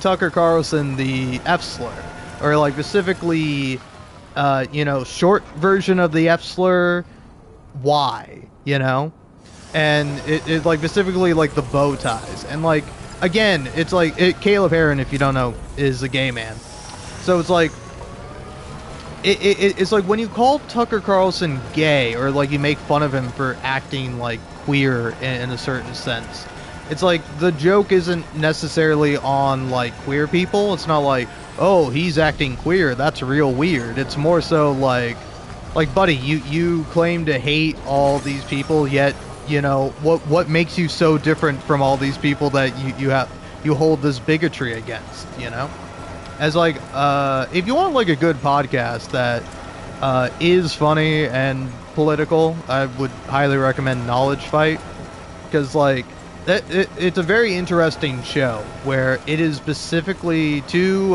like kind of ex-Chicago comedians, one named Dan, the other named Jordan, where the basic premise of the show is that Dan has spent a lot of his life listening to Alex Jones and like dedicates himself to listening to specific shows and days of Alex Jones's broadcast and then debunking them.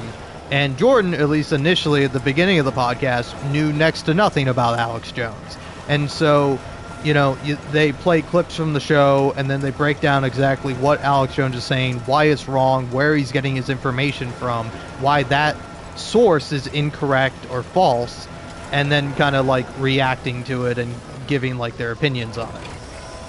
I think it's a really good show. I highly recommend it. It's probably my favorite podcast. Certainly the podcast I listened to the most. It was pretty great. I discovered it like right when I was starting my job as a delivery driver, so I would just like be driving around listening to that podcast or music usually, but I was like, I really like the podcast, and honestly I gotta catch up with it. I'm like fucking 200 episodes behind or something, but it's still really good. It's It's a very interesting show, and it's like I liked it because for me as a teenager, I'm like I want to become more politically aware, and so it's like kind of working backwards for me at least, where it's like, oh, let's hear what the most like extreme, insane guy has to say, and have that debunked, and then that will like, you know, it push me in a better direction of like learning more, where it's like, oh, okay, now that I know this, I can kind of understand it, and I can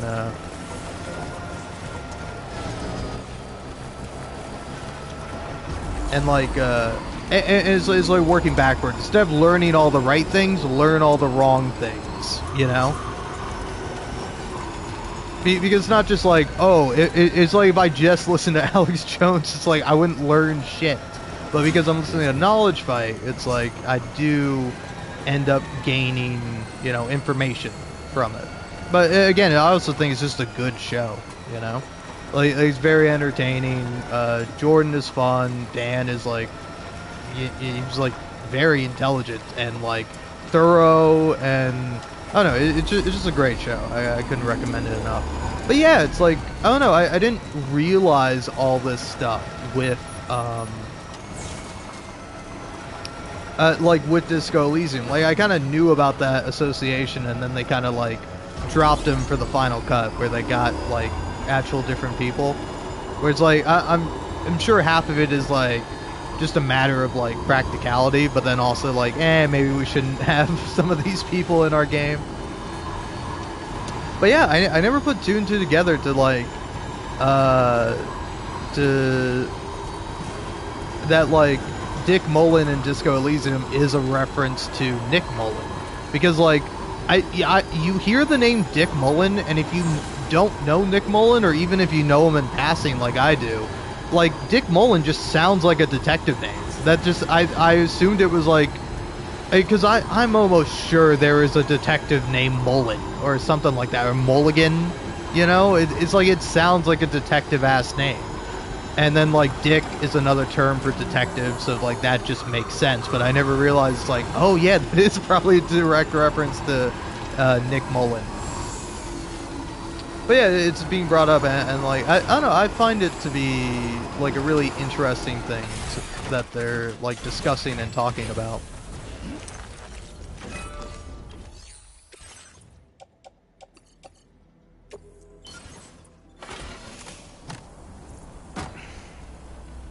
But anyway, just after about like an hour of me listening to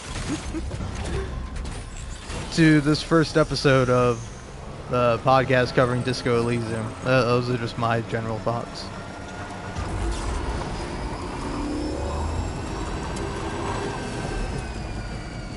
Because again, I would also recommend go check out Something Rotten. I think it is really fantastic. Like I'm very excited for. I don't know if it's the next episode, but I saw in one of their episodes they have Leadhead on. And if you don't know Leadhead, she's you know, gaming YouTuber, makes video essays, and like I don't know if she's made like any newer stuff. Like she kind of was going into a new era, and it's just like maybe I just missed some of her videos, or she hasn't like made anything else beyond that. But I don't know. I do think like she's a really great YouTuber. I love her video on Disco Elysium. I think she has two of them, actually. They're both great. Yeah, let me go look up Leadhead. But I also like her video on Grand Theft Auto 5. Like, I think it's a pretty good one. Oh, and she has a video on Death Stranding. I gotta watch more of that. But yeah.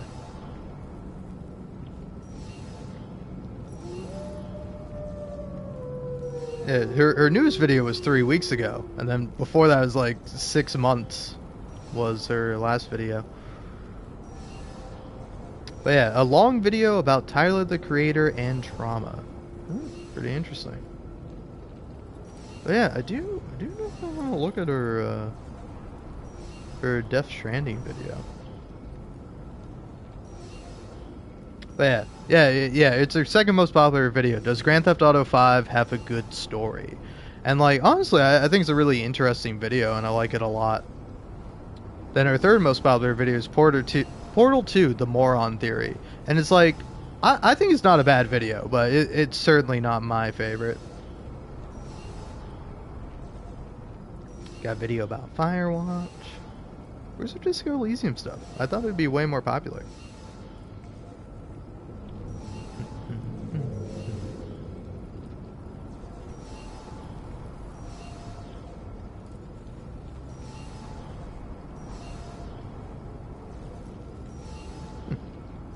Oh, let me look it up.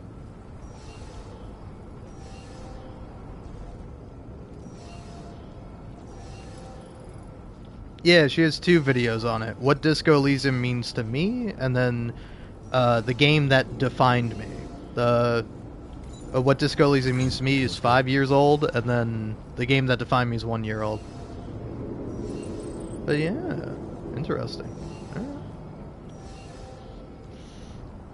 Oh, okay. It's always funny when like YouTube doesn't have like the thing where it's like it shows your progress bar or like shows the red line that you've completed a video. But then like I'm like, oh, have I seen that video? And I'll click on it, and it's like and I'll see that I'll have liked the video, and I'm like, oh, I did watch this video. It was probably really good. I liked it. I'm gonna rewatch it. Eventually. Not now, though. I'm going to keep listening to a podcast. Because, like, also, again, to me, this is, like, what makes games, like, really great. Is that you really do have the opportunity to just, like, listen to a podcast. And, like, for me, my brain loves a little bit of both. Like, when I'm talking on the phone, my ass is walking around. Like, you will not find me on the phone sitting and talking unless it's, like, a brief conversation. If I am, like, fully involved in a conversation on the phone, I'm fucking walking around. Alright, so... You know, I will say something I'm kind of curious about, like, the Lost Cargo is if, like... Thank you for your cooperation. All contributions are welcome. If like, you can, give Lost Cargo at the places that you are, so if you want to, like, run up a bunch of like packages for the lone commander and just like leave them at the base so someone can be like, oh, well, Lost Cargo is here, and it's like, wait, there's a bunch for the place I'm already at. Or maybe the game would be like, okay, we're gonna put it at the next nearest facility, like we're not gonna put it at that one. But like, I don't know, I feel like that would be really a lot of fun. But maybe people do, and then people like take and deliver it because it's really easy. Oh, man. Alright. Oh, yeah, what are, like, the 2 packages I have? Yeah, I think they're just for there. But yeah, you know what? I'm gonna do my Sam a little favor and let him rest. Hey, Sam. You know that harmonica of yours? Why don't you try playing it for a little bit?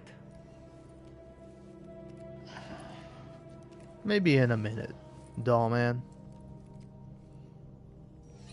But yeah, it's like, I don't know, for me it's like, again, this is probably a pretty boring live stream. And to that I would say, if you want me to talk more and respond, I don't know, fucking be here. Because like, the one person that did end up showing up was like it just was, it just said hello, which by the way you can do, that's fine, but it is my biggest pet peeve. I fucking hate when I get like a message and it's just hello or hi, and then I'm like hello, and then fucking nothing else. I hate that shit. But to be fair, they did say hello, and then they say, do you stream Hades? The answer, no, not right now. But, it, like, if Hades 2 ever gets announced, or, like, or better yet, I get through all the games I want to play and I'm finished and done with them, there will be a point in my life where I go through and I replay Hades from start to finish in its entirety, and I record everything for it, and then I start putting out like longer videos. Whereas like right now I just do the short videos because I have them, and it's like, plus it's like, I don't know, for me it's like it's a good practice, you know, because it's easy for me to make shorts out of, but then also it's like you might be like, oh, what's this interaction? Or if you haven't seen it before and you're like, oh, look, I want to see this. It's like, you know, I like Hades, but, you know, I don't have enough time to play it, or I'm busy playing other games, you know? Like, that, it's kind of nice for that, but then I want to eventually do bigger videos and then also, like, do some of the other stuff I missed, because I only started recording those videos after I, like, you know, it was funny. I was going back to my first live stream where it's like, oh god, I'm cringy and terrible, and but also it's like, I don't know. I think it is a bit cute in a way. I don't know. I was 21. You can forgive me or shoot me in the head. Shoot me in the head for it. You know, either which way you feel. But it's like, I don't know, I personally think it's like, I don't know, it's fascinating to go back and watch that, but like, as I'm talking about it, I'm like playing through Hades, and I'm like, I've beaten Hades once, but I haven't like beaten him 10 times, or something, which is like how you get the ending, I think, and I'm like, wow, really? Or I don't know if I've done that, or I just haven't done the what you call it, the, like, I haven't gotten the epilogue. I haven't gotten, like, the family feast done yet. Because, like, you'll see I have all the videos for, like...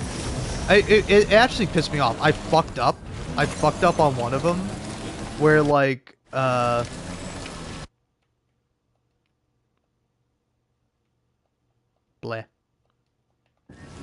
But yeah, it's like, I fucking goofed on like one of the invitations, so it's like, I don't know if I uploaded it or I just like, fuck it, I fucked up, I don't care anymore. But like, I have like all the, like, you know, Zagreus invites Artemis to the feast, Zagreus invites you know, Athena to the feast, or I think it's Athena or Ares that I fucked up on, where it's like I skipped over the dialogue and then I like couldn't go back and re-record it. I was like, fuck, damn it.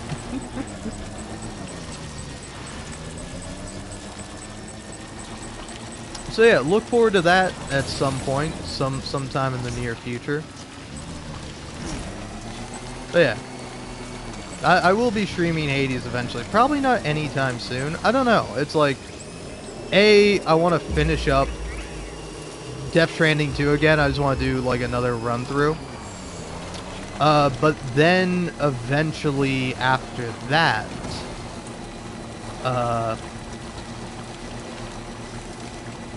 it's like I do want to like edit some stuff and make some other videos. Like, you know, it's funny. It's like I'm kind of glad I'm listening to this podcast, because like I'm thinking like eventually at some point I would like to do a Disco Elysium playthrough, but because you can't play Disco Elysium without getting copyright claimed, I'm thinking like, you know, maybe, just maybe, I'll go ahead and replace all the music in the game with like another game's music, where it's like I won't get copyright claimed for it, and like I think I might do it with like maybe some of the Persona songs, or like specific episodes. I'll be like, oh, Disco Elysium, but with Persona music or something like that, where it's just gonna be a standard playthrough, but it'll just have different music.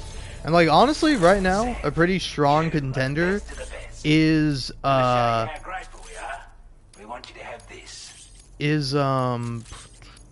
yeah, Claire Obscure's soundtrack. Like, I think Claire Obscure's soundtrack would work really well with Disco Elysium. And plus, it's like, it's really easy to record all the music in Claire Obscure. I just gotta make sure I have it all. But yeah, so possibly look forward to that in the future, but I don't know. It might be a really hard, a really difficult undertaking, you know? All depends. We'll see. But anyway, I gotta go take a piss, so I'll be back, and I'll probably be back to silently just playing Death Stranding.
Good.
Feels good.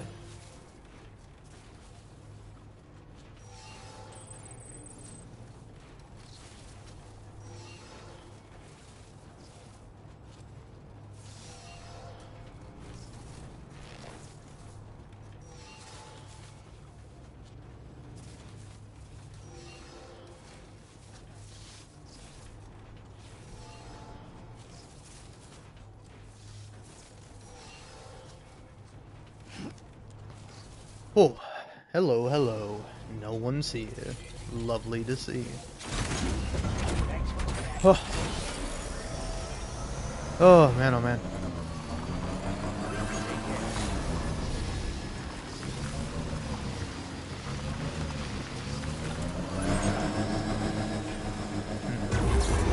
Yeah, honestly, right now, what I need is like a fuck ton of metal. Yeah, if I can just get 1,000 metal, I'm good, and I will have built all the roads, and I can finally just move on past this part. But I don't know, it's like, honestly, it is actually so fun. There's something so nice about like the sense of accomplishment you get from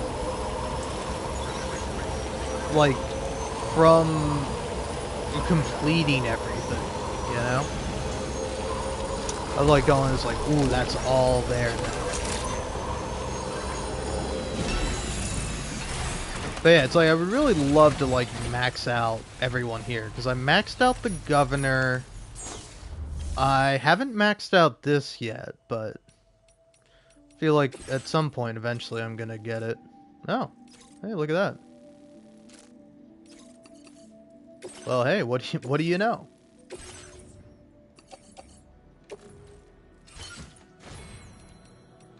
And look at that, A pass. Can't do anything with that yet.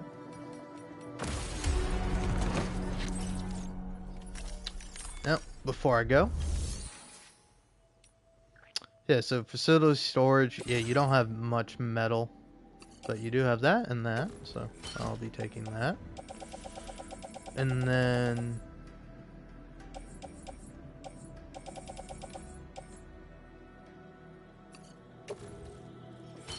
I'll take that.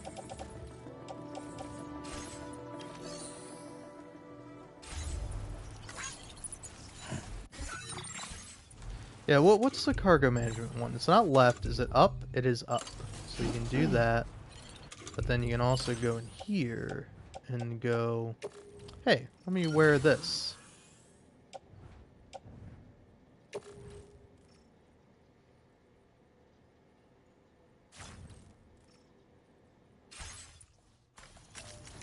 Then go ahead and recycle this.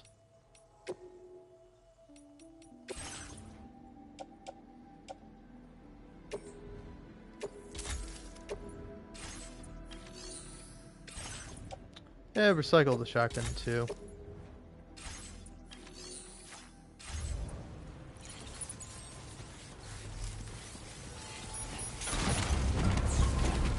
Alright. Anyway, back to silence.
Is that... Well, I'm glad time after time you've been there. Now displaying your current porter grade. Better not be the luck. Always happen.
for you. Very handy. Thank you kindly.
I've been waiting for you to show.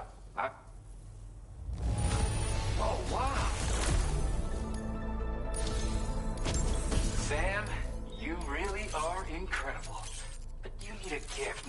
I went and raised the limit on the material.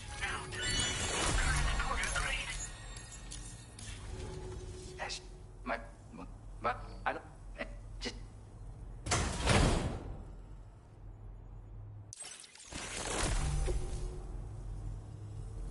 Come back soon.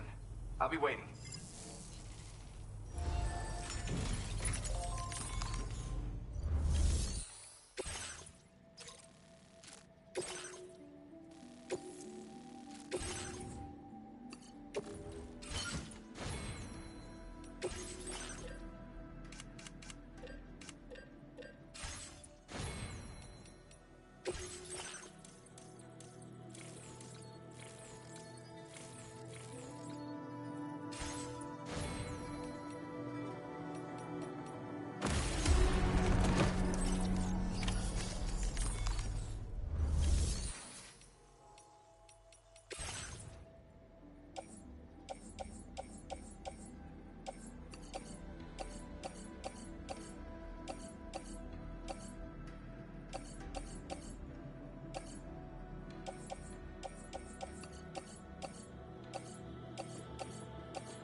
some...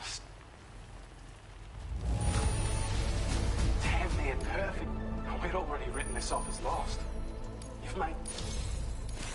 I'm running out of ways to thank you, Sam. So I think I'll let this token of our gratitude do the talking. We want to reward you for your service. Now displaying your current porter grade.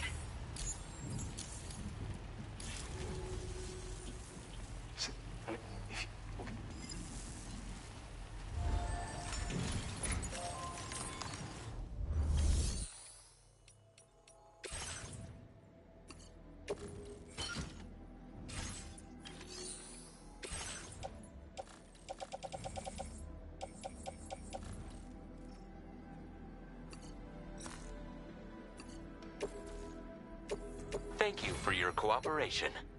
All contributions are welcome.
Where on earth did you find this? You've gone out of your way for us time and again. Consider this an expression of my gratitude. Take it.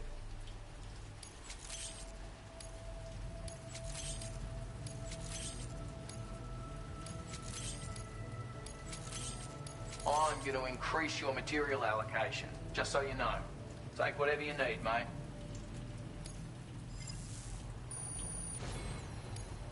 Now displaying your current porter grade.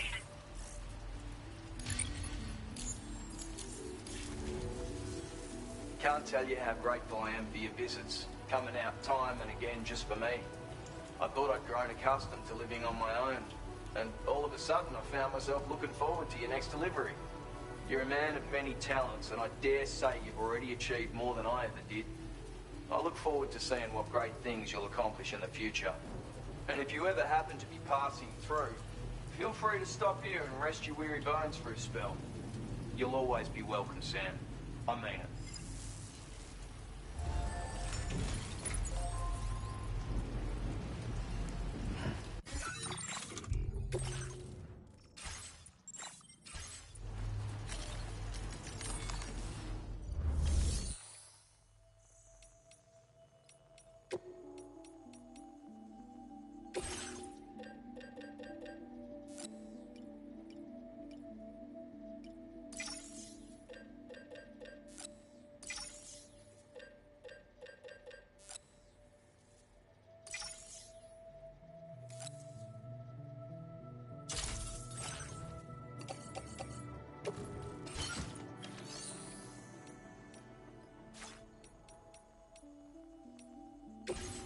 Playing archived footage from this location.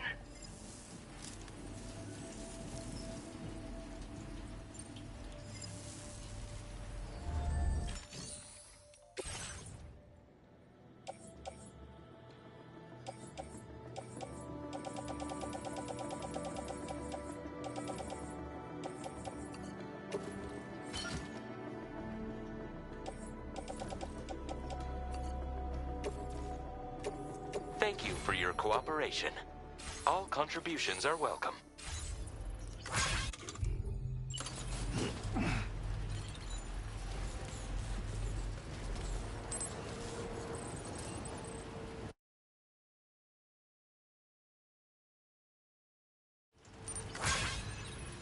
Oh man, that's pretty nice.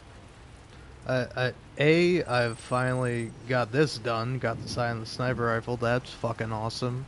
But then also, I finally got the notification. Hey, someone used a road that you built. That's all I wanted to see, man. And now I'm about to go finish up this fucking road. Holy shit, man. Oh, dude, it's gonna be so nice. And then, also, I don't know if this is possible. Can I fuck back off to Mexico? Because, like, I'm doing everything possible to, like, complete everything here, and then I want to go back to Mexico, because, like, that's what I did when I started the game. I just, like, kept doing, like, random lost packages, and it was, like, so much fun just building that up, and then, like, as you're going, it's like, oh, look, another package. Looks like I'm going to have to go back to the observatory, and oh, look, a package for the artist. Looks like I'm going to have to go visit the artist now. And as you keep going, like, back and forth, it's just, I don't know, something about that is so fun. But then it's so great when you're finally like, yes, I've done it all. It's over. Oh, it's over, man. It's over. Forget about it. Forget about it. Oh, it's fucking over, baby.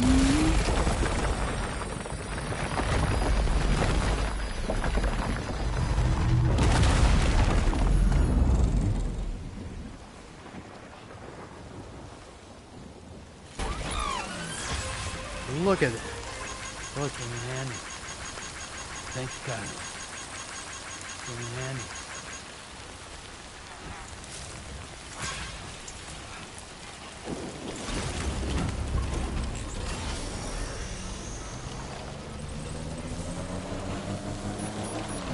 So yeah, okay. So you still have this regular road.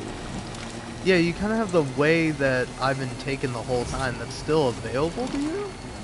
But yeah, where's this road eventually lead?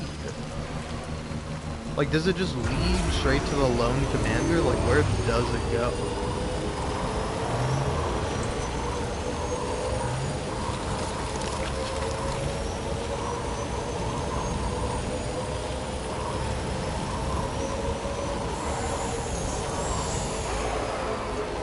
Okay, it goes here and then it stops. And so is that yeah, that's another auto paver. Just when I thought I was done, they pull me back in. And yeah, now this is interesting. So I'm disconnected from the chiral network here. And yeah, why is that? Because I'm looking at it. It's like, yeah, I think this is all stuff you get much later in the game. But yeah, I'm still kind of immensely curious. It's like, can I still do the auto-paver even if I'm not connected to the chiral network? Or will I get there and be like, sorry, fucko. Your ass better get on the chiral network. Because, like, yeah, that's also something I'm curious about. Because, like, you don't have to connect every single spot to the chiral network. You only have to do what the game tells you.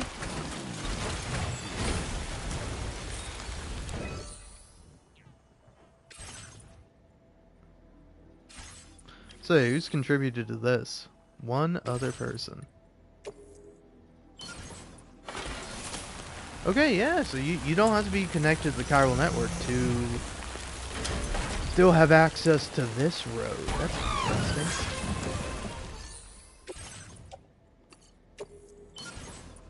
But yeah, go ahead and put everything I got in here.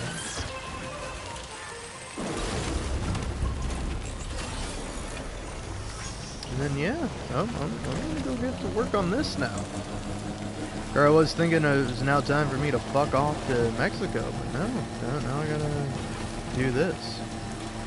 Because, like, I don't know, I think that,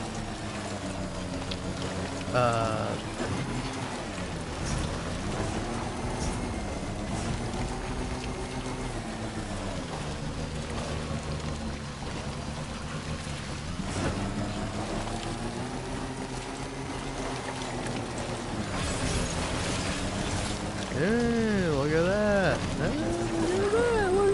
Look at that. Finally getting people to use my motherfucking road.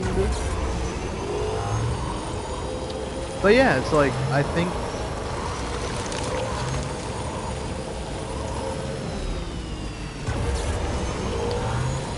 Ooh, yeah, I'm thinking about it too, and it's like, maybe even going to Mexico and getting the materials from there would be an effective use of my time. Because, like, I don't know, I'm not sure if you can just... I think you kind of can just go through the plate gate whenever you want. But, yeah, I don't know, I think I was saying something, or I was trying to say something, where it's like...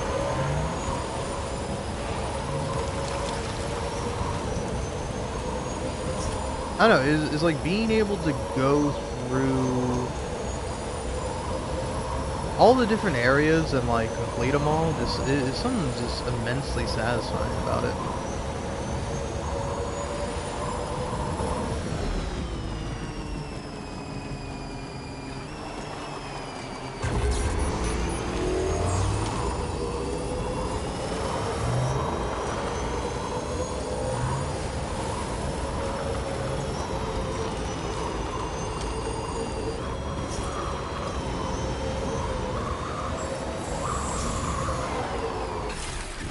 Come on, tell me there's something here.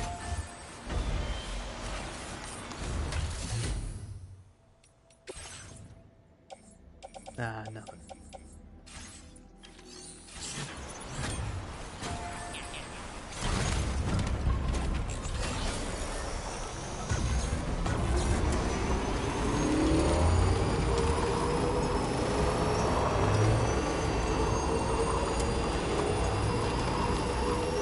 But yeah, also I think it'll be kind of fun if and when I ever go back to my original playthrough, like my original save file, and I just like, because I think quite literally what I'll do is I'll just go to every single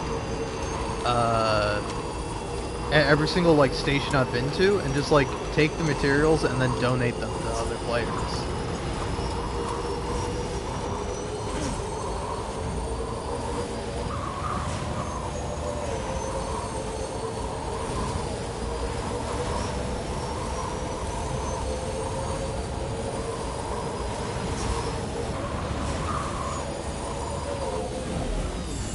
But yeah, man. I think my point is that video games are cool. Also, I don't need to see this anymore. No offense to that fellow. I don't know, I feel a little bit sad. There was like somebody with a name like RoboCop or something like that had like a pink tricycle, and I was like, I should have kept that one, man. Okay, nothing here. So, is there anything here of importance? No, nothing. That's surprising.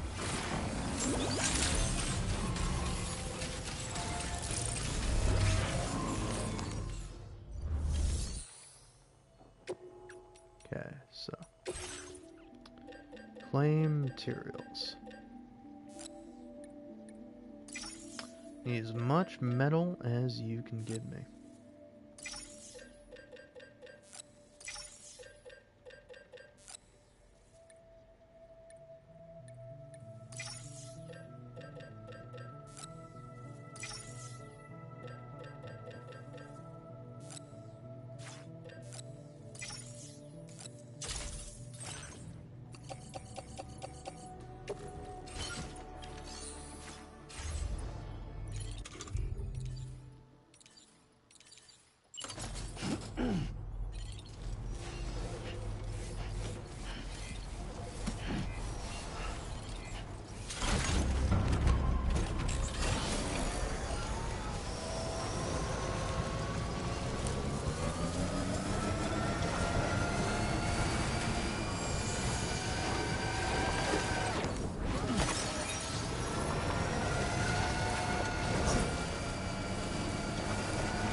Yeah, I'm kind of curious to see what, if anything, is around here.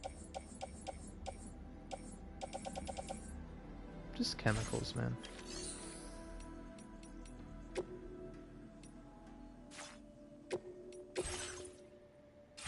Yeah, what do I have here? I have plenty of stuff here, it seems.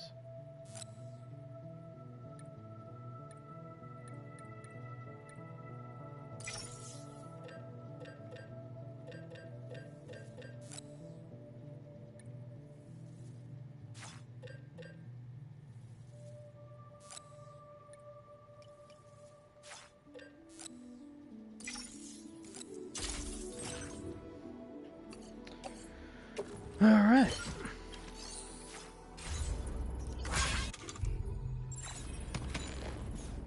Nice, man. Nice.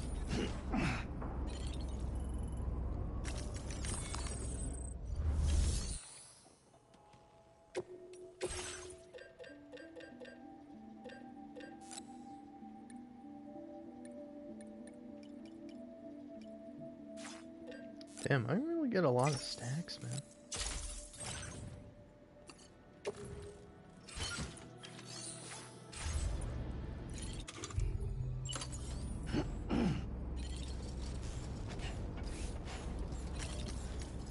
Dude, I'm just barely under. That's really great.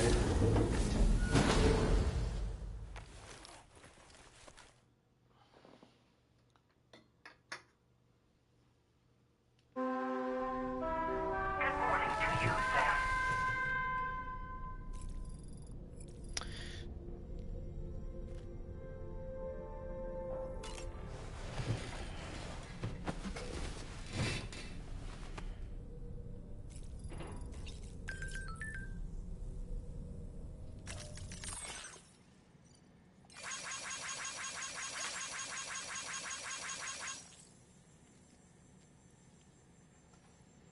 I will say that's cute. Feeling well rested after some quality shut-eye? Ready to head? I sure am. Alright. I just got a shower.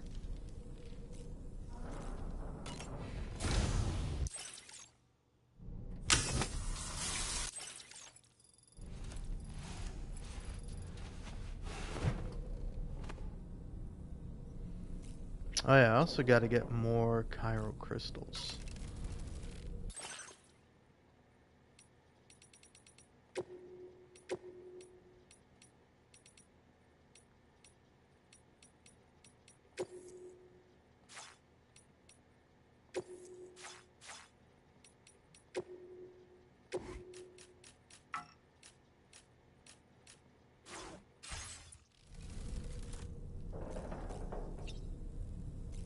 Yeah, what else is new? Oh, I was looking at the patches and I never went. Yeah, there we go.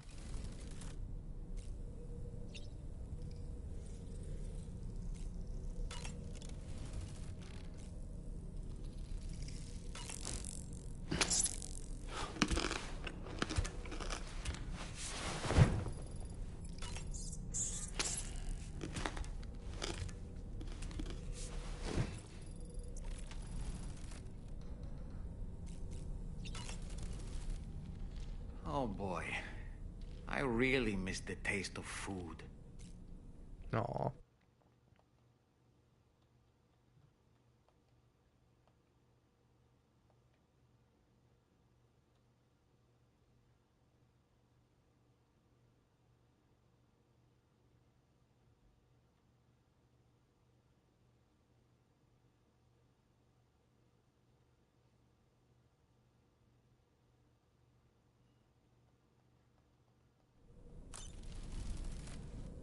Alright.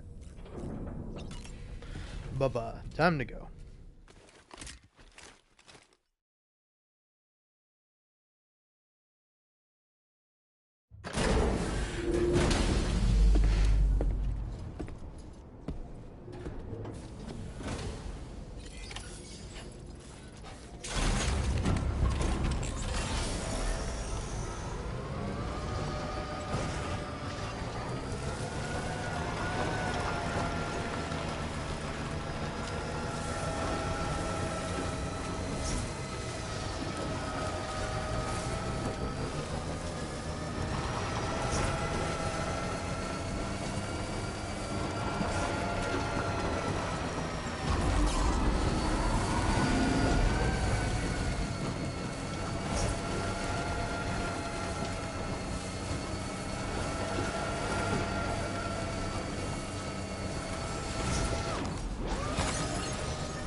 Okay.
Thank you for your cooperation.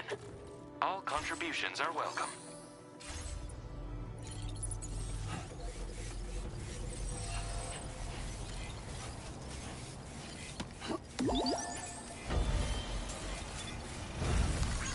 This one's for you. Thanks for the help. Came in handy.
Relax.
Now leaving chiral network coverage.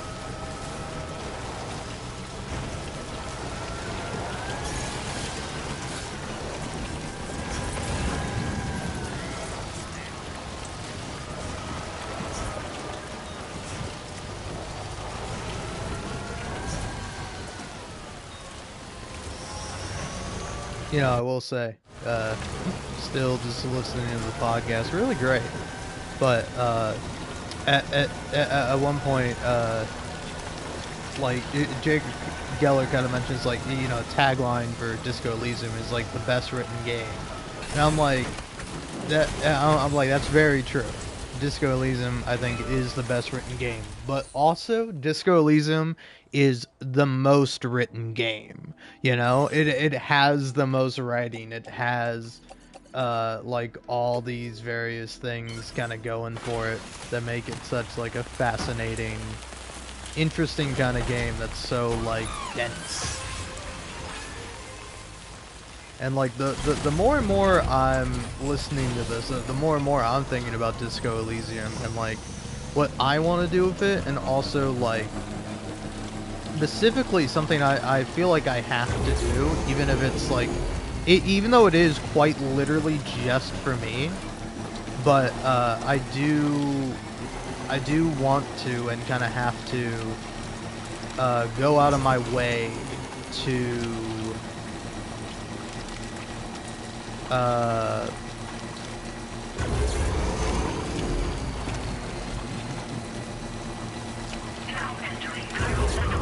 like finish editing my kind of original playthrough I did of Disco Elysium on my PS4.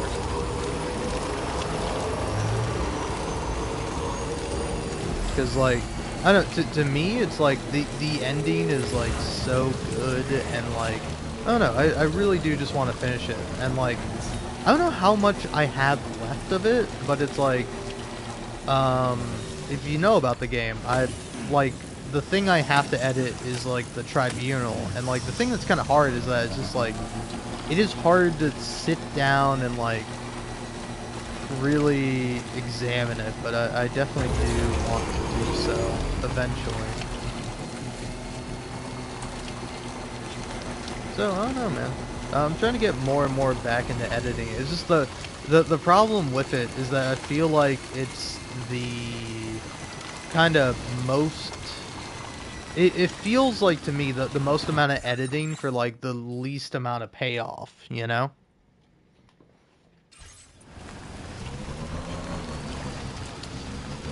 And it's like, plus it's like, you know, what parts do I keep in? What parts do I take out, you know?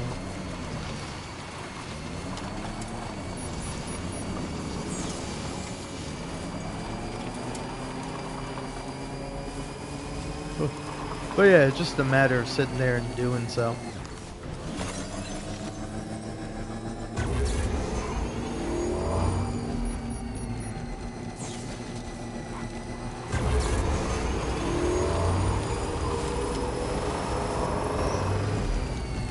Yeah, either way, got a fair amount to think about.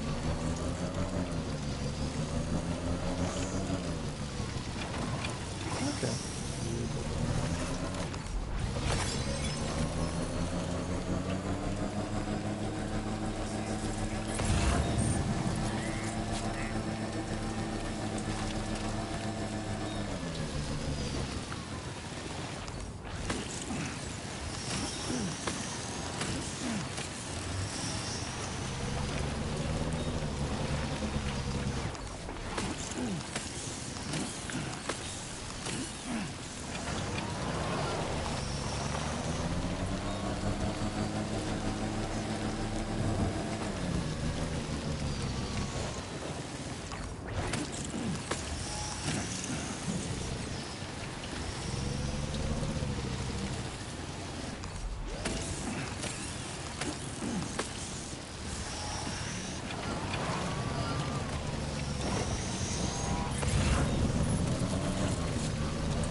Sam, that is a veritable herd of chiral creatures. Far more than we're equipped to handle. We should hurry and get away while we still can. Do you have any grenades? I have nothing on me. You know, you say that, Dolman, but also...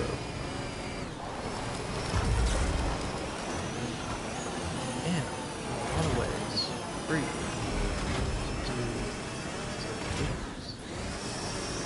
Come on. Come on, buddy.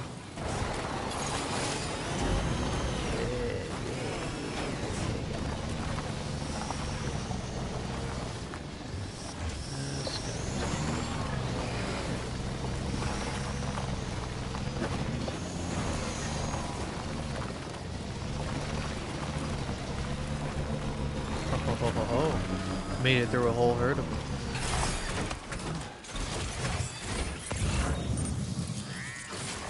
But now, having said and done that, I would like those chiral crystals, man.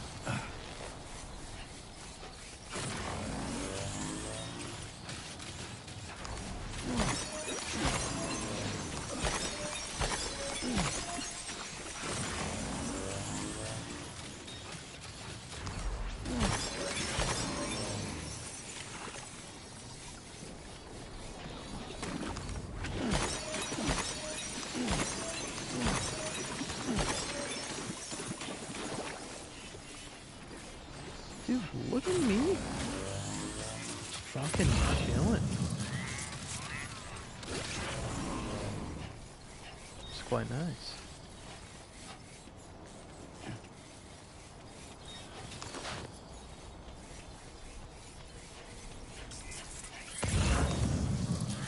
Yeah, I will say it's kind of interesting. It's like, I wonder how much of the map, like, I've kind of left unexplored, particularly on, like, my first playthrough, but then, like... Come on, let's get this show on the road. Try not to fall now. How much, like, how much is there to actually explore?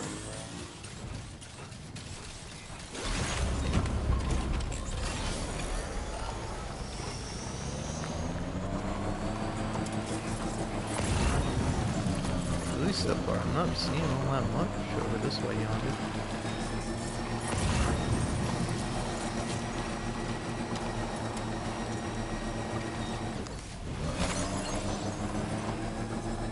This is very nice.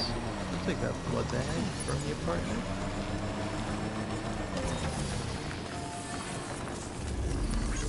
Thank you, guys.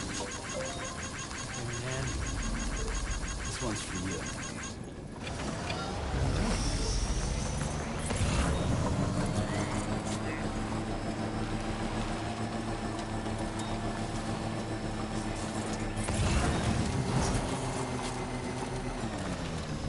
Because, like, also, another little fun fact about me currently, right now,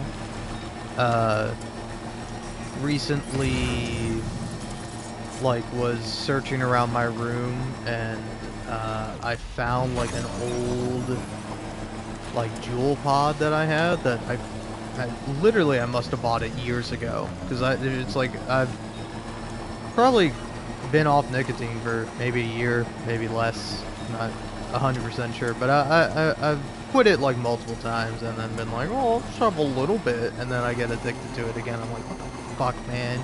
You got over it, you stopped doing it, and then you just fucking did it again for no good reason. And so, like, kinda within that, or... Oh yeah, but so, like, I was just like, I should throw this away. And then the fucking evil demon part of my brain was like, man, just do it, man. And so I did, and I recently finished it. Like, throughout my whole playthrough of Death Stranding 2, like, during the cutscenes, I am just fucking puffing on stupid fucking jewel stick. This one's for you. Thank you, guys. And, like... at least, like, I don't know, at least for me, now that I'm sort of, like, detoxing from it, which, like, is not that hard, considering it was not that much, ultimately, and then also, you know, I quit before. I'm also just going, like, completely sober, like, no alcohol, no weed, no nothing, just... plain sober. Yeah, like, playing Clair Obscure yesterday. It was 100% sober for that. So yeah, I'm sort of going, like, just having a nice little sober-tober. And...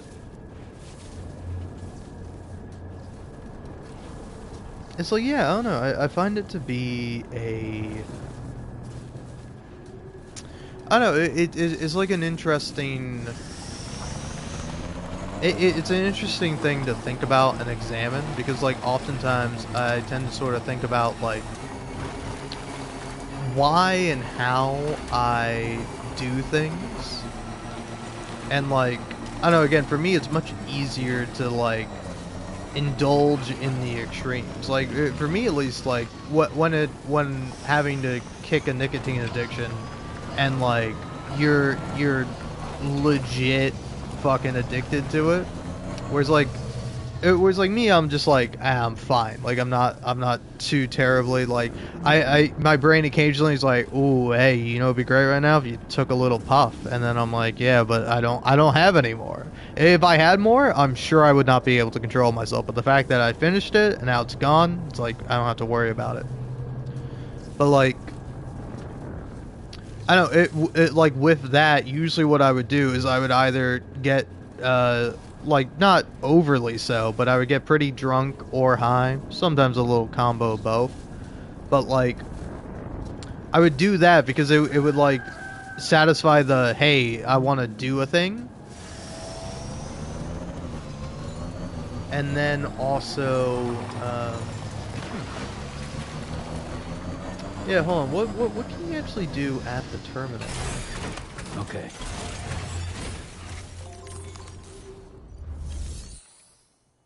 Facility storage. Okay, nothing here. Share cargo with other porters. Yeah, 400 metals. I mean, I'll take that. Thanks, partner.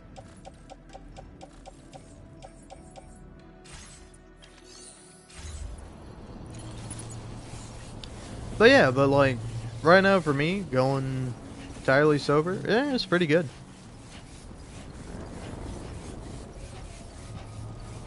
Though I am like, I do want like 1 or 2 drinks. Like that would be my limit. Just 1 or 2 beers. But I'm like, if I'm fucking going sober, I just might as well go all the way with it. Because it's like, I am not, nor have I ever been, an alcoholic, but I could very easily see myself becoming one, you know? Of like, I can see how I could go overboard with this and do too much with it. And then, for, like, weed or THC, yeah, I've definitely been addicted to that, you know?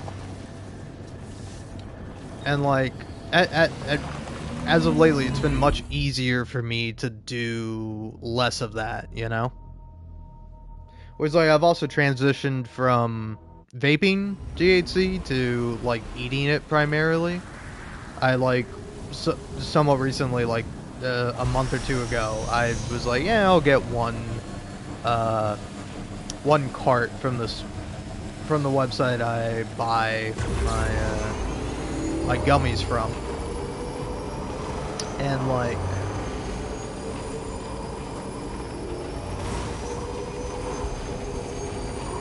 I don't know, for me at least, it has not been like oh yeah, it's like, that is like not as devastating for me, you know? Where it's like, because it's like, I don't know, vaping is like a really easy thing to do passively, you know? Like, you can take it with you anywhere, it doesn't really make too much of an issue, where it's like, whereas like eating it, it's more intense, so it kind of like steers you off of it much better.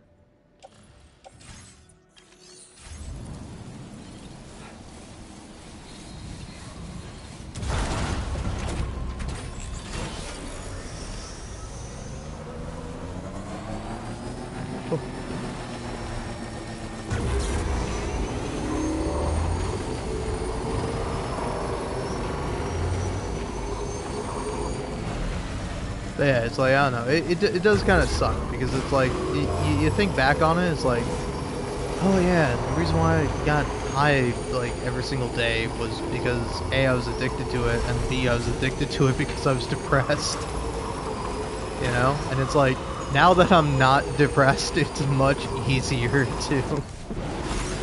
to not abuse substances, you know? And surprise, surprise, who could have fucking figured that one out, you know? But yeah, I don't know. I find it to be an interesting,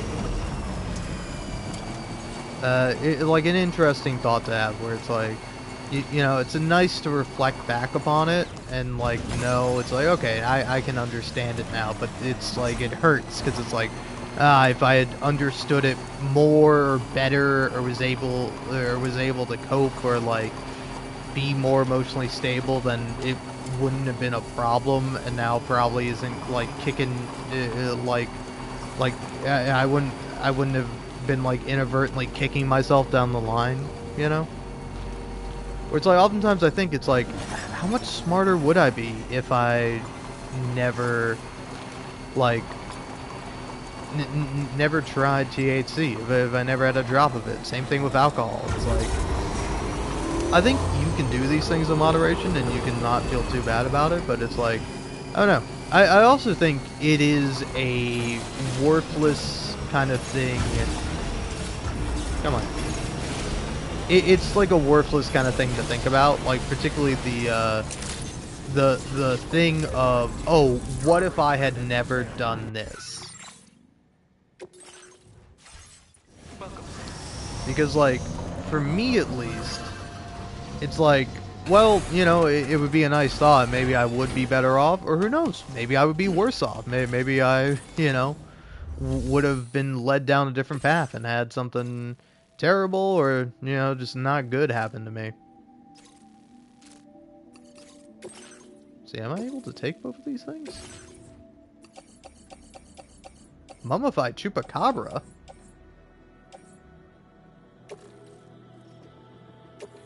Damn. Can't take them both.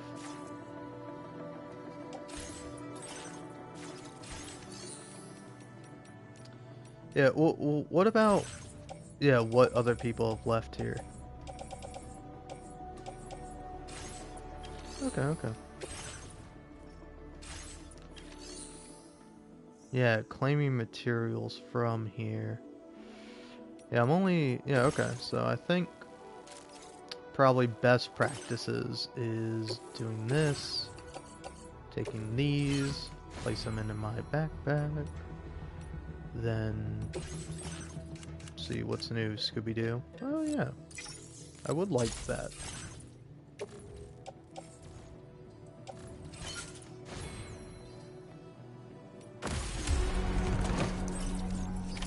Order accepted. And now, but also share cargo.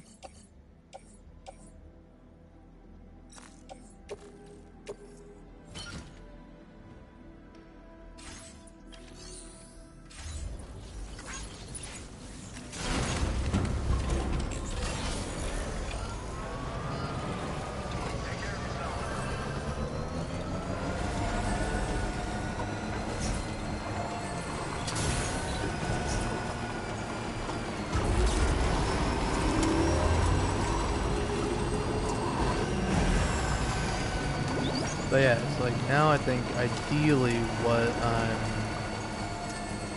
what I ought to do is go ahead and try to get as much done here as possible.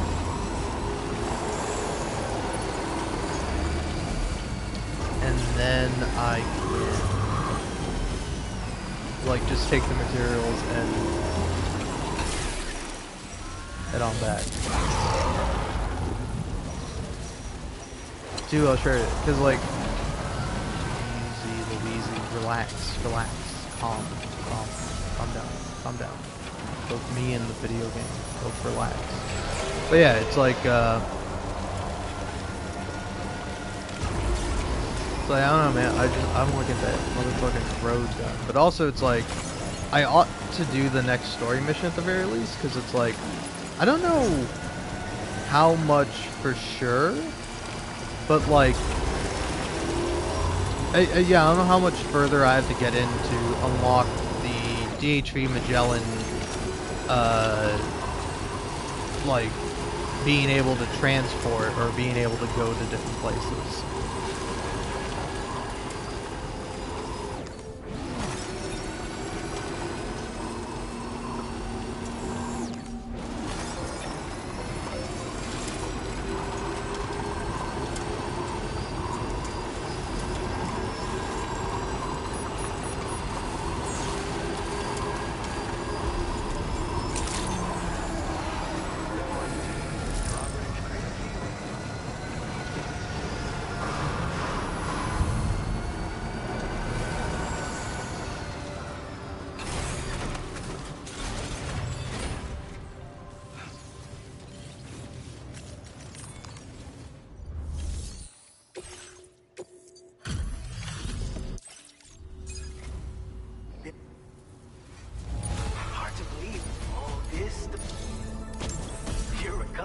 threat, that's for sure. We've reserved more materials. Now displaying your current porter grade.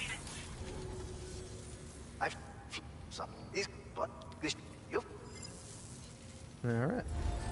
Order completed. Well done.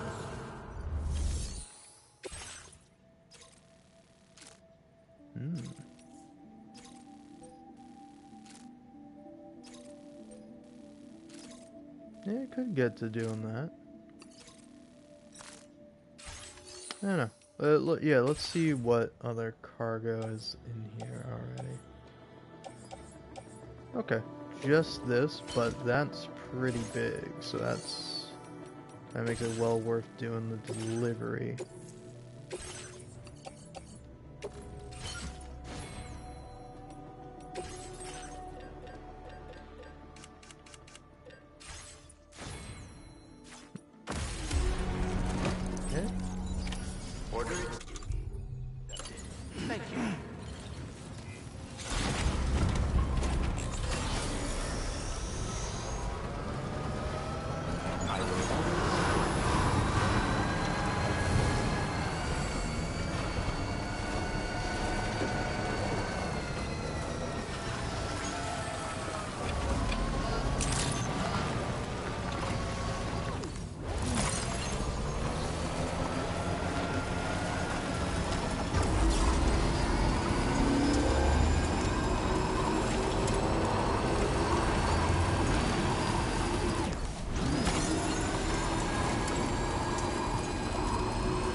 Now leaving chiral network coverage.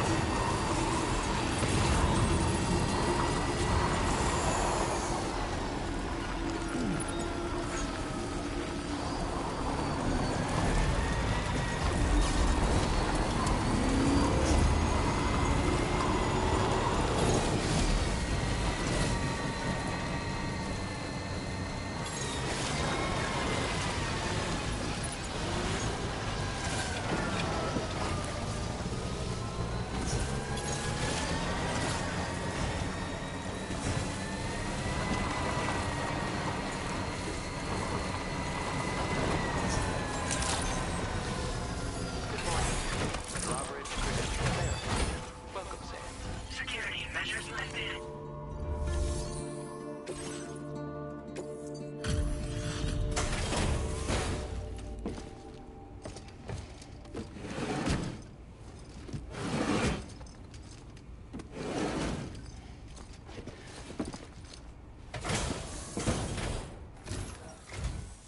So, are you a porter? Wait, are you here about that missing cargo of mine? I'll take a look at it now.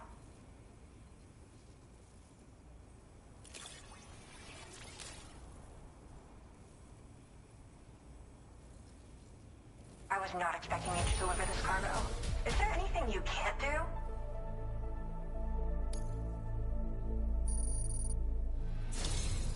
You know, I always thought you'd come to my aid one day. You can go ahead and connect me to the chiral network.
guess I'm online now. Interesting.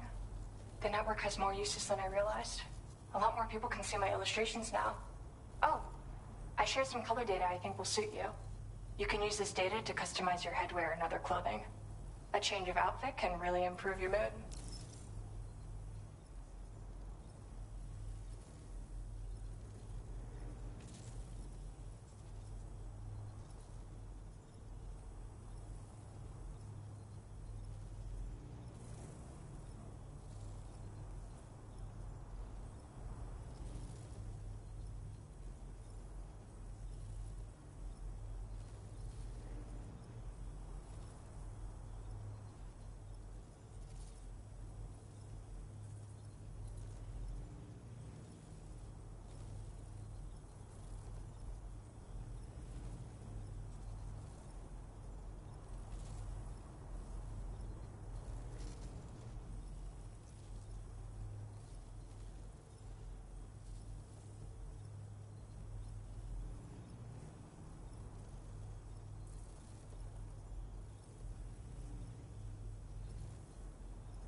I went looking for a place where I could focus on my art, and found myself here. There's so much beauty to be found in this place. Infinite sources of inspiration. Don't get me wrong, I'm not blind to the destruction that Death Stranding has wrought. Some of us just see things through a different lens. Now we're in a newborn world that has yet to be shaped. A blank canvas. It's filled me with so many intense emotions that I want to convey to everyone else. I just hope that somehow I can translate these feelings into my art.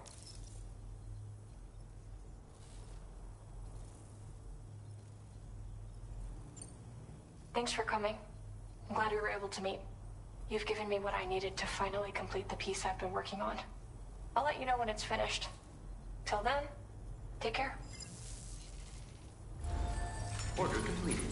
Well done. Feels good.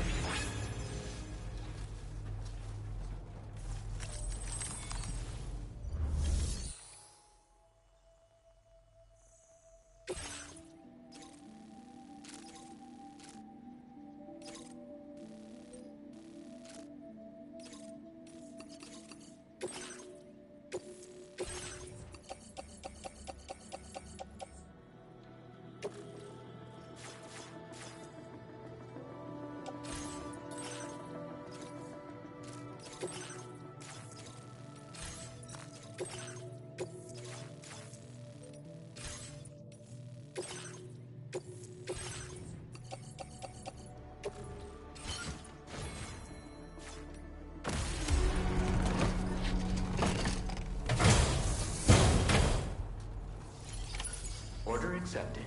Thank you. Hope to see you again. Alrighty, hello, and welcome on back to the single beer I will have today, probably. Fuck, that really went everywhere. No good. I know, it's certainly an interesting one.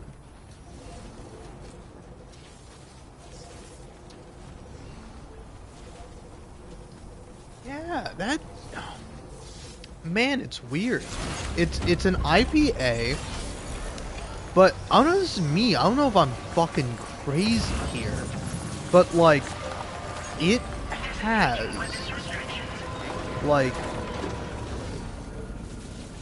this little hint of like a stout in it. You know, it tastes almost like coffee or chocolate-esque, And like, honestly, to me, it's like a fascinating kind of flavor, where it's like, if it wasn't for like the overwhelming power of the hops in it, I think I would actually like it. I think it would actually be pretty good.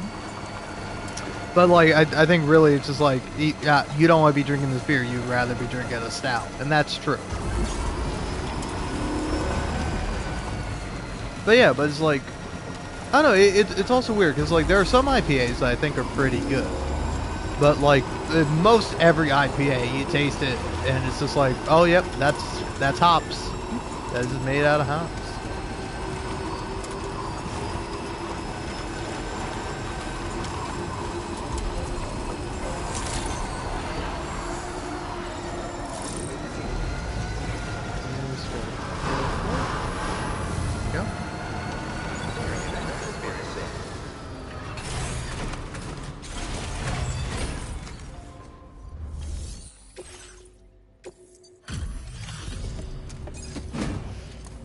Look at that shit, man.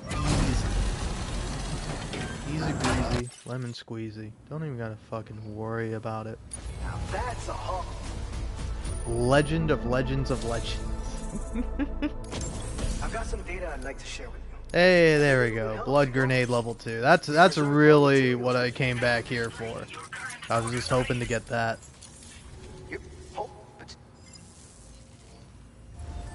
Order completed. Well Yeah, I don't know. It's very interesting. Like, yeah, let's see. What is in this? Does it say? So it's a double India Pale Ale. 1 pint. 8.2% alcohol by volume. Damn. That's strong. Even for an IPA. IPAs are usually on the stronger side, but fucking 8% is pretty strong. Anyway. It's King Julius. What's the brewing company? Let's see. Yeah, no, I don't see the brewing company on here. Treehouse Brew. That's it. But yeah, King Julius. King Julius is an American double IPA brewed to be an exceptionally flavorful, juicy, and hop-saturated beer while never tiring the palate. Its vivid citrus character gives way to notes of orange creamsicle, mango smoothies, and a bounty of fresh tropical fruit. We find it to be supremely soft for the midst of an onslaught of flavor, a beer we are quite proud of. Enjoy. That's fucking fascinating.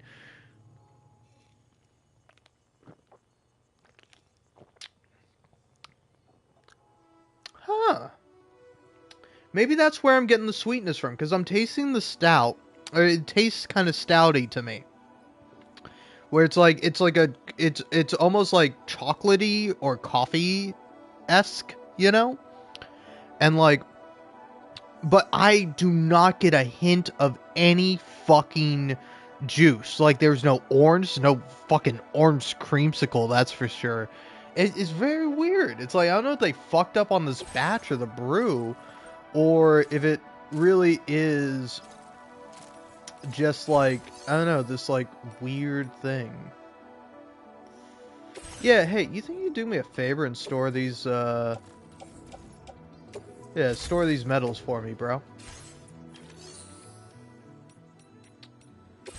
And now, I can for sure take that on.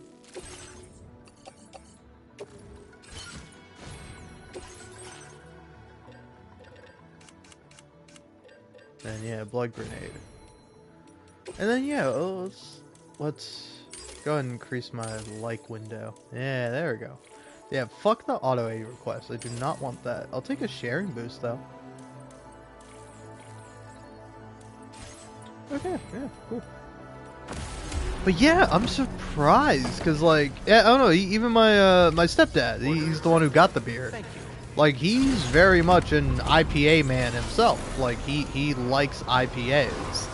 And, like, this one just does not do it for him. And I can... Because, like, I kept seeing it, and I'm like, man, that looks pretty good. And then you try it, and it's like, man, it's fucking shit. Like, it's certainly not the worst beer I've ever had in my entire life, but I don't know, I find it fascinating that it is that way, and that, like, I don't know, that it's like, I don't know, I find it to be an oddly constructed kind of drink, especially knowing that it's meant to be very, very fruity. It's meant to be, like, very orangey and tropical and whatever, because it is not that. And I've had more, like, juicy or, like, fruity IPAs, you know, where it's like there's like a strong taste of, like, orange usually. Like citrus is like the main kind of fruit you'll find in an IPA. And it's, I don't know, it's baffling to me. It's like, did they fuck up on it? Like, what happened? Is the guy who's, like, trying the beers or making them or, like, writing the descriptions of it fucking insane? Like, are his taste buds so fucked up that I can't comprehend what the man is doing? You know? I don't know.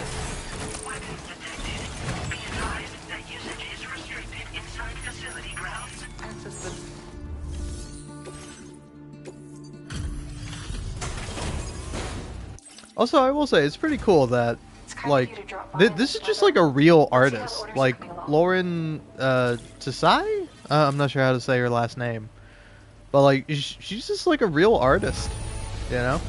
And it's like, there's, like, so many cameos from, like, celebrities in this game that, like, I didn't know about and I certainly didn't pick up on.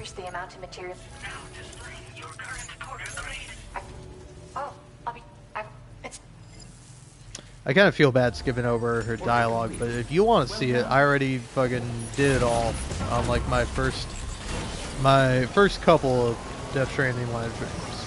This one's my second playthrough, so I'm legally allowed to fucking skip dialogue because I don't give a fuck about it.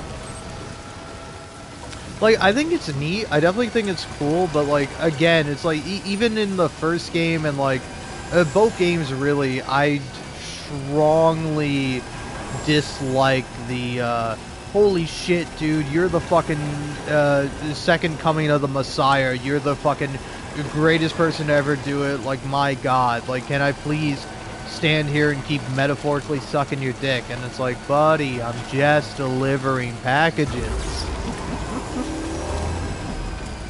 Like, let a man work.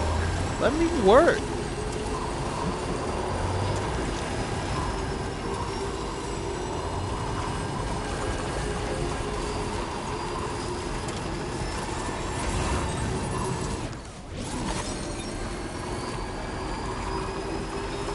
Because it's like every character is like that. It's why I kind of like the lone gunman a little bit. It's like, if he wasn't such an annoying guy to get to and also to level up, it's like I would fucking like him a ton, because he really, he's one of the few people that you go up to and he's like, eh, well, cool, thanks for doing that for me. I'm not gonna join your fucking chiral network or whatever. Like, he's like the only guy to give you like a little bit of pushback. And it's like, me, I fucking want more of that, you know?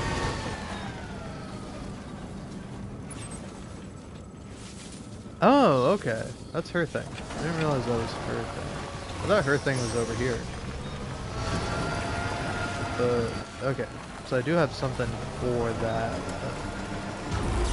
Yeah, I say do that, do her thing, and go ahead and fuck off. Oof. I mean, damn, dude, this fucking beer has hit me hard. I think it's also because of the fact that, you know, I did have breakfast today, which I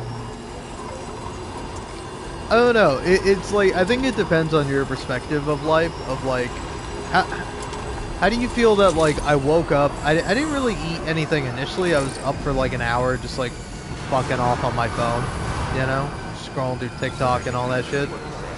And but then I eventually was like, alright, I'm gonna go eat something. And then I'm like, well, I have an extra burger that I didn't have. Let's go ahead and eat that burger. And I'm talking homemade burger done on the grill, fucking good shit. But like, I had that for breakfast, and like, I feel like the inclination that I have in my mind and my heart is like, oh, you had a burger for breakfast? How terrible! But like, isn't that shit kind of sick?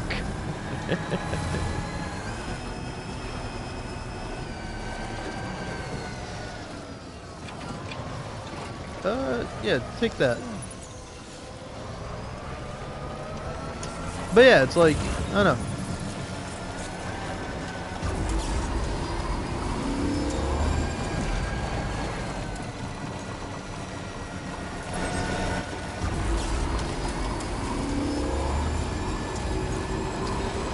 Oftentimes, I find myself.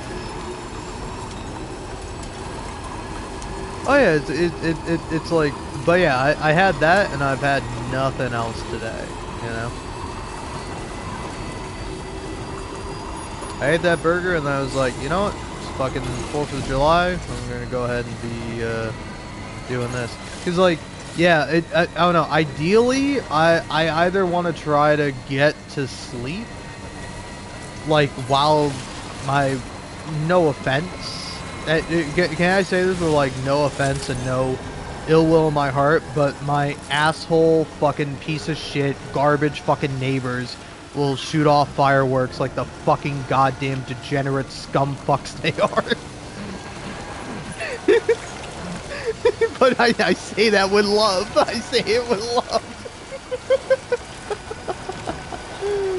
Oh man, it's like no offense, man, but if you are like firing off fireworks, like you're a scumfuck bastard piece of shit who should rot in hell.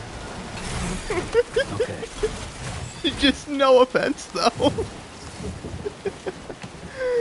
Because it's like, I don't know, I'm sure some of these people are doing it for their kids, you know?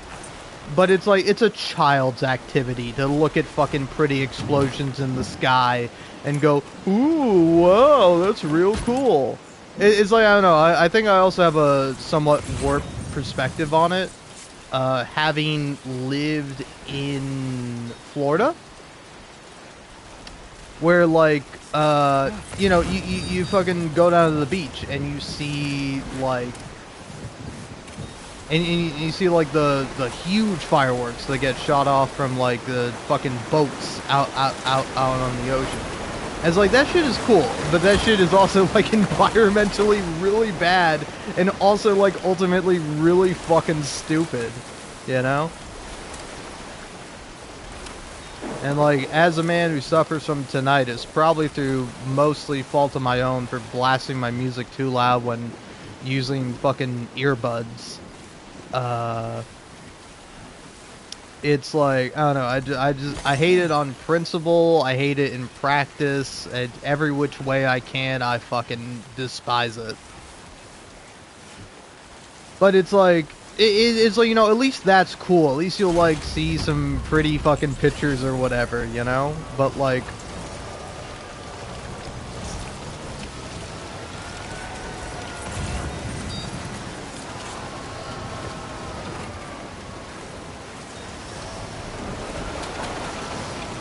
fucking relax. Fucking relax. Okay. We're gonna chill. Don't I have a ladder on me? I do. Fantastic. I'll go ahead and put a ladder here to there, right? Okay.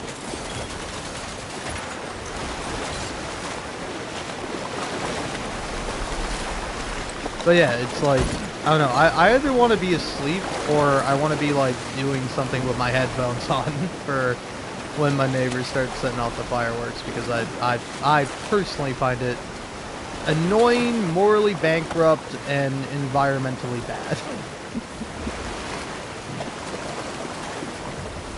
Like, objectively, it's environmentally bad, but also it's like on a personal level, I just don't care and am not extremely, and I'm not into it in any sense of the word. So yeah, it's like, I don't know, it's like, I get it if you're like a little baby fucking toddler with an undeveloped brain. I can see you being into fireworks.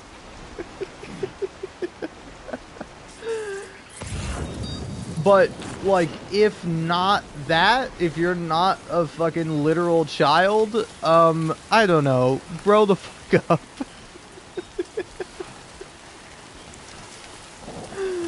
Oh, man. Because it's like, you really do just hear that shit, like, all fucking night.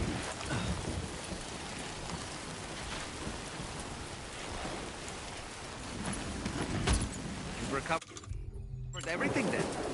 Great. Let's get it delivered.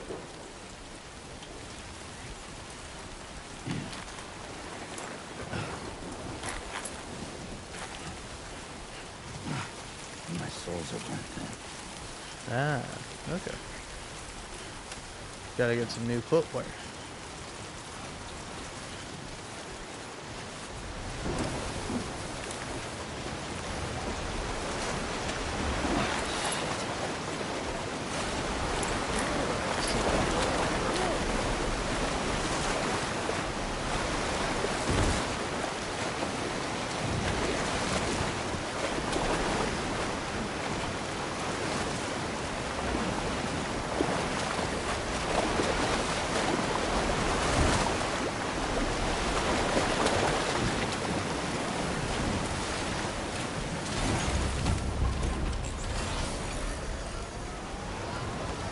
Yeah, because like I know for a fact I'm just gonna be hearing like fireworks going off, and it's just gonna annoy the fuck out of me.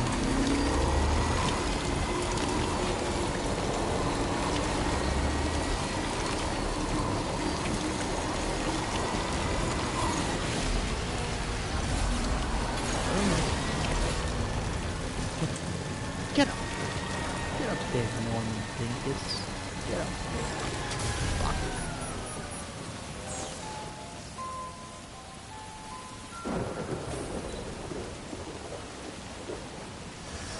No, that's nice.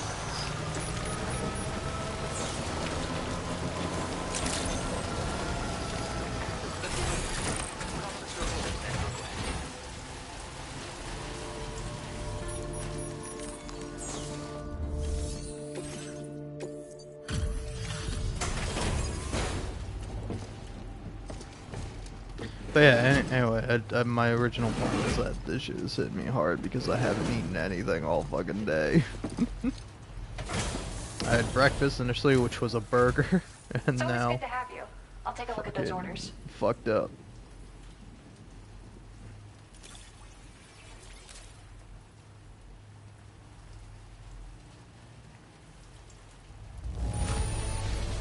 This looks good. Excellent condition by anyone's standards. Felt like fielding a bunch of orders for me, huh? You're a lifesaver. Hope it wasn't too much. My head is overflowing with ideas these days. Look, I increased the amount of materials you can... Now display your current porter grade. Oh, you're like... I... Order completed. Well done. It's like, I feel bad skipping over the dialogue, particularly for the artist, because the artist was like the first person where I'm like, oh shit, you actually have interesting stuff to say, you know? That's like, man, I just want to jam. I just want to slam. Huh. Look at that. You know, I will say it's kind of funny. Here I am talking about Disco Elysium, but it's available on to play on a phone. Which, like, honestly, I don't think it's necessarily that bad, but it's like, I don't know, I do think it is like a bit fucked up considering the story and history behind Disco Elysium. But yeah, let's see. So if I look up Disco Elysium. Is it free?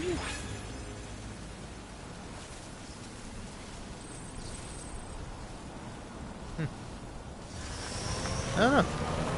I don't think it's out yet. Yeah, hold on. What's this little thing?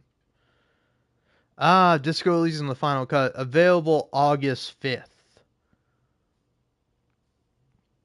Oh yeah, it's still a ways away. Holy shit. It's a long fucking time, man.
We mustn't underestimate the potential risks.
Measures lifted. Weapons detected.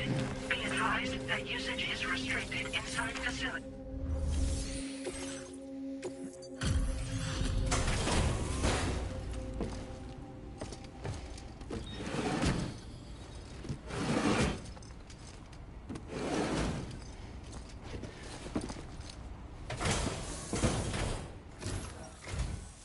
You a porter? Oh shit, you found it. You are a shite.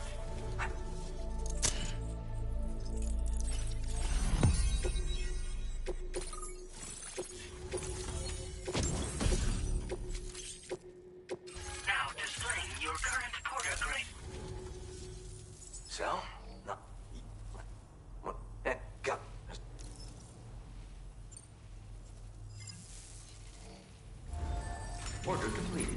Well done.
Order accepted.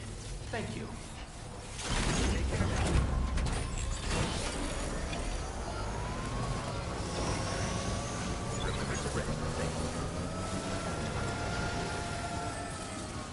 Disengaging weapons restriction. Thanks for the help. This one's for you. Thank you, Kylie. Thanks for the help. Thank you, Kylie.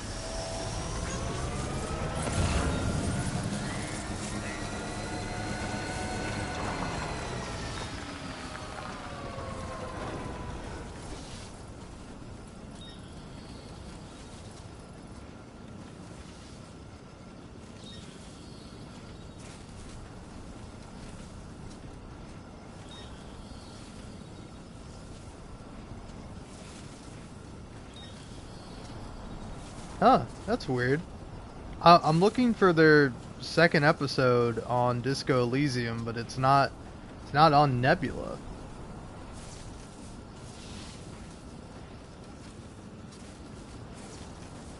Yeah, something rotten.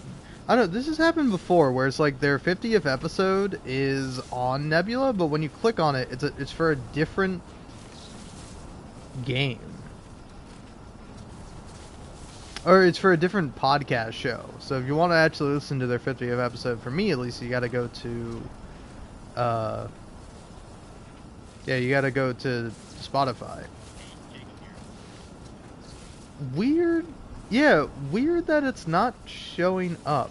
Oh, there it is. Okay, I found it. It for some reason it's listed before the first episode. All right, but hey, I found it.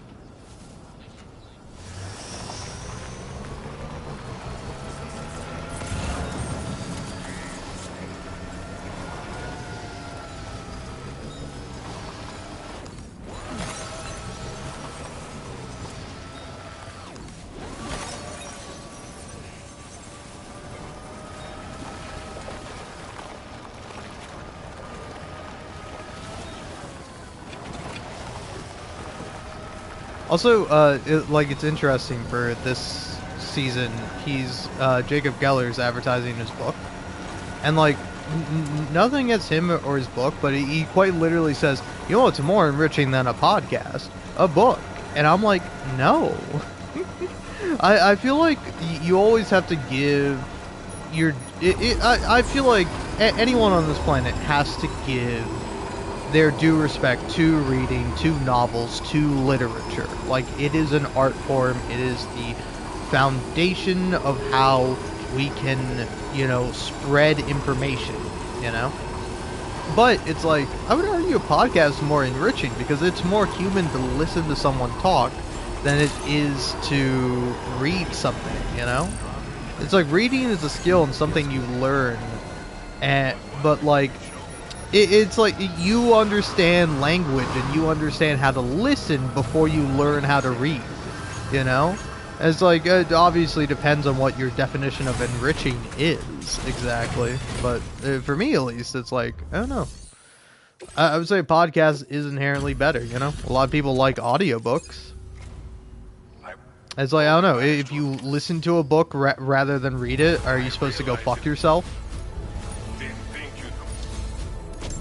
you've got some seriously impressive skills. You could use some extra tip. Now displaying your current porter grade.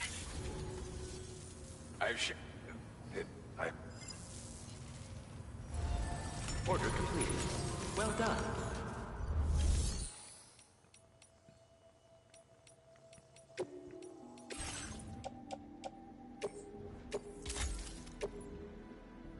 Alright. Yeah, I think I'll just go ahead and wait to claim everything until I'm fully done.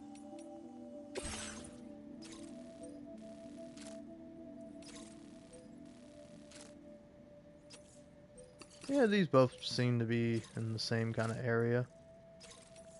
And then, yeah, I'll wait to do that. So I'll go do this here and now. Order accepted. Thank you.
Well done, Sam. That's the last of the cargo.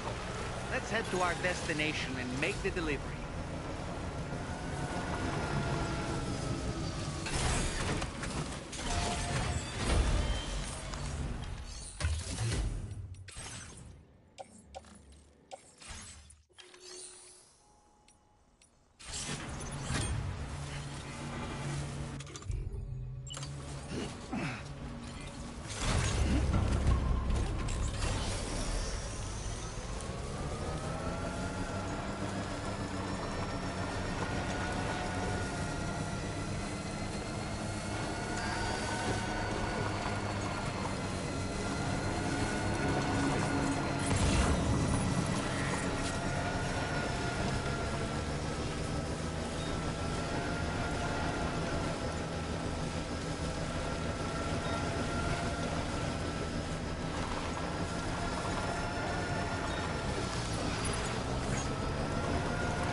stuff off as well. Anyone who can complete as many orders as you has to. You could use some extra material. Now display your current order grade. This version of the we. Order completed. Well done.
Order accepted. Thank you.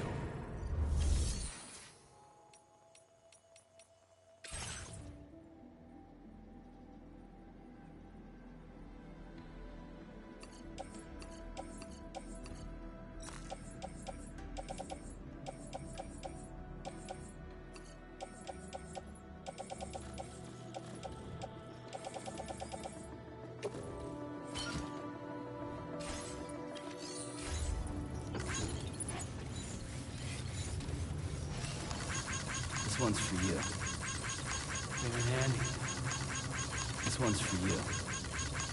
Thanks for the help. Came in handy. Honestly, what a name. Fast Cat Revolver. It's a pretty good fucking name. Very impressive work, Sam. Rest recommended.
Okay.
Well, looks like someone's burning the midnight oil.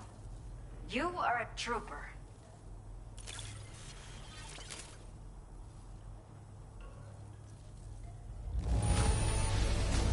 Fine condition, as we hoped. You are every bit as reliable as people say. I will never know how Let me repay the favor. With some local data, we have allocated more resources. Now displaying your current porter grid. The data I've shared with you is the schematic for my custom electric rod. While this design is tailored for use with our fabricators, it's functionally no different from the ones bandits use. The rod extends with a quick shake and can be used to stun enemies over a wide area. It can also be thrown like a javelin, though you won't be able to retrieve the rod after doing so.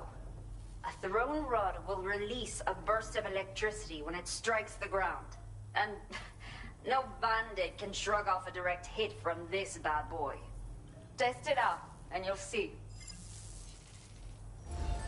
Order completed. Well done.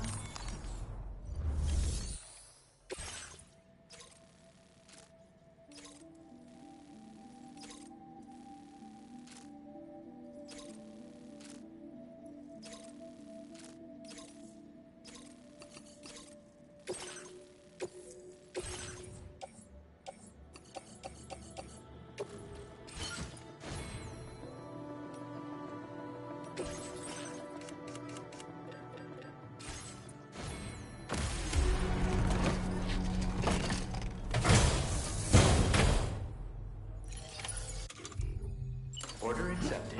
Thank you. Till next time.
Feels good.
Guessing you ran into...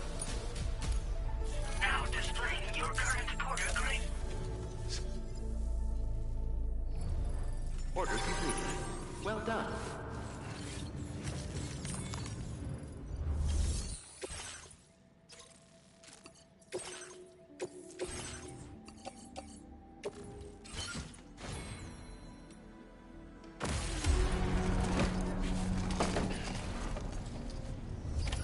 Order accepted. Thank you.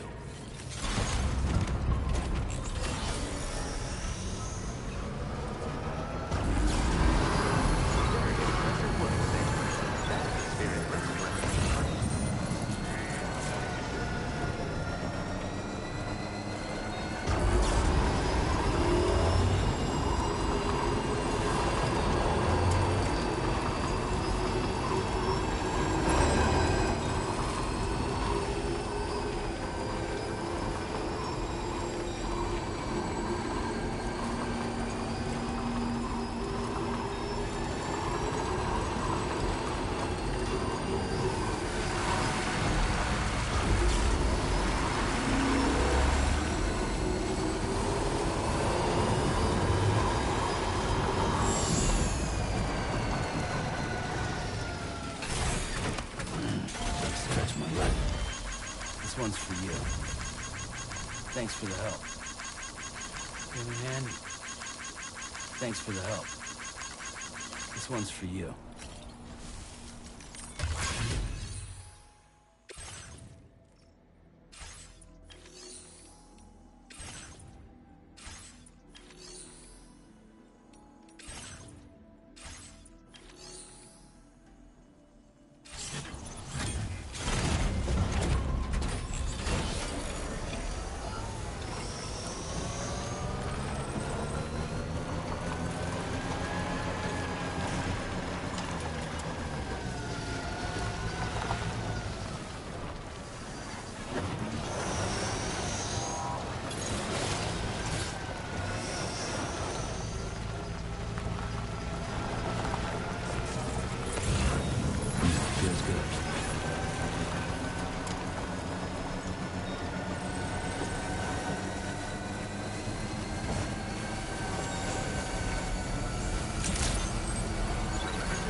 data with you. I have a feeling that I'm increasing the amount... Now display your current porter grade.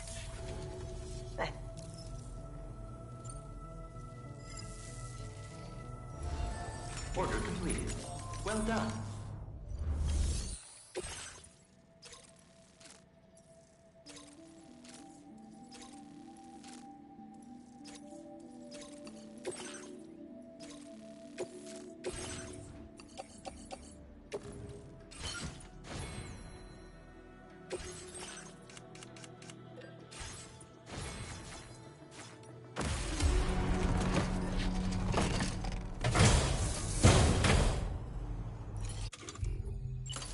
Order accepted.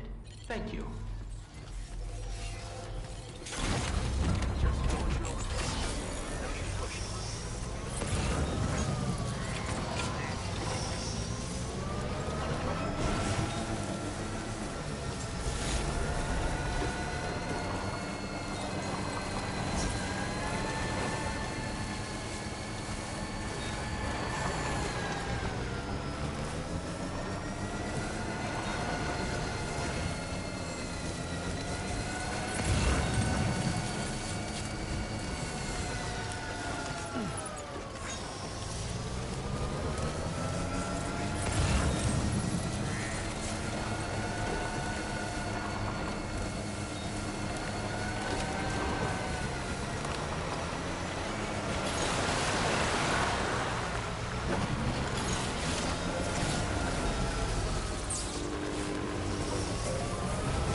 Thank you, Kylie.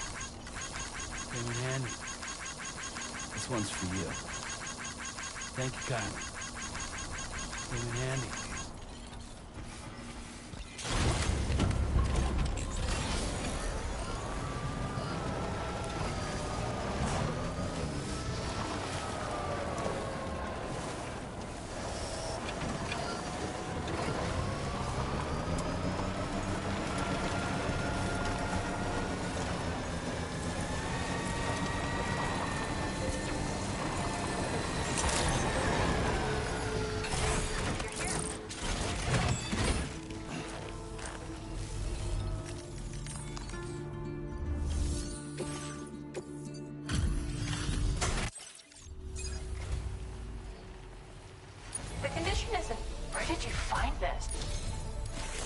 You've done so much for me. Helped me make such progress in my work. You can use more of my materials if... Now displaying your current porter grade. I keep... Order completed. Well done.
Right, you'll see all this stuff.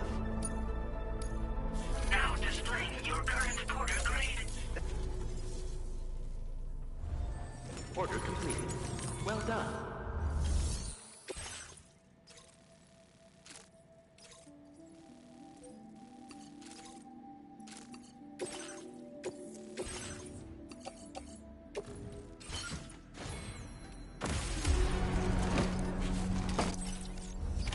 Order accepted. Thank you.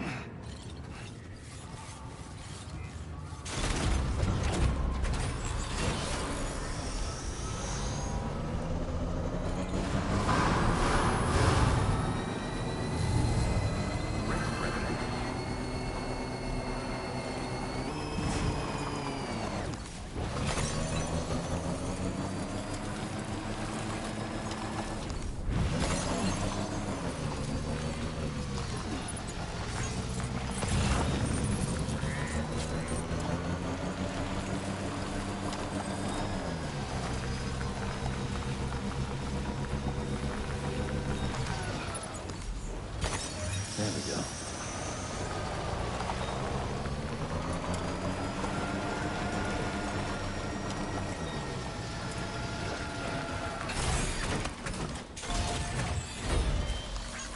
This one's for you. Thanks for the help. This one's for you. Thanks for the help. Thank you kindly.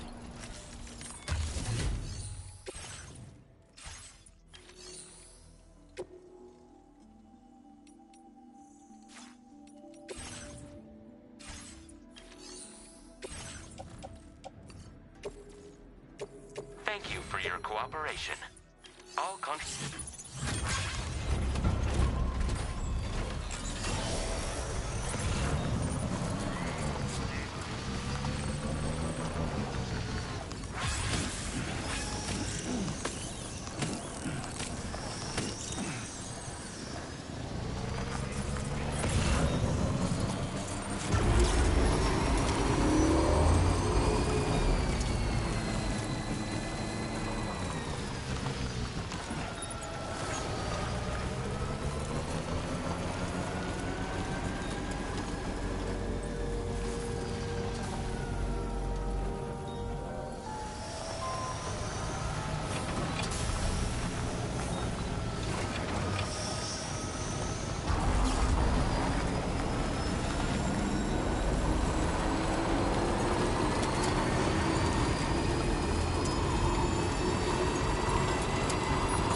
Sam.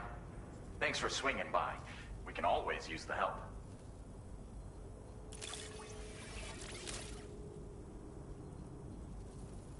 It really doesn't... Stuff goes missing all the time. If only everyone was as kind as you. Take this data. You'll find that you can claim more... Now displaying your current porter grade. If you... Order completed. Well done.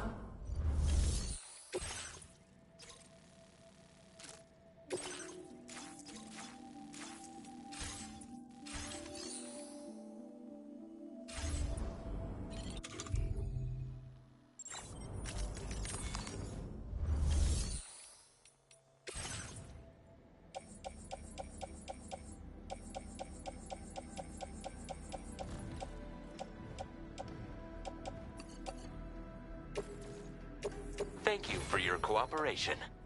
All contributions are welcome.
Order accepted. Thank you.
everything you've done for us.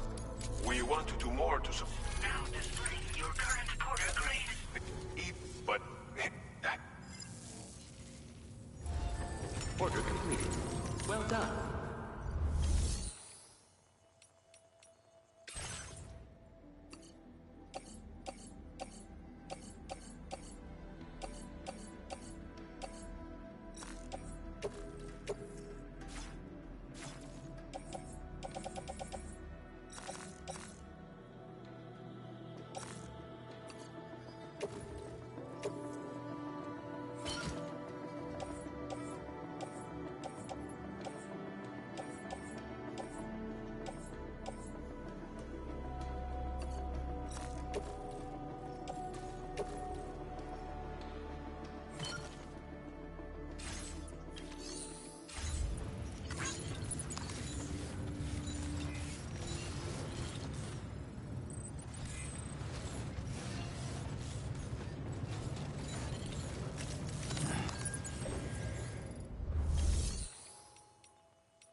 hard as you do. I'm increasing the amount... Now displaying your current porter grade.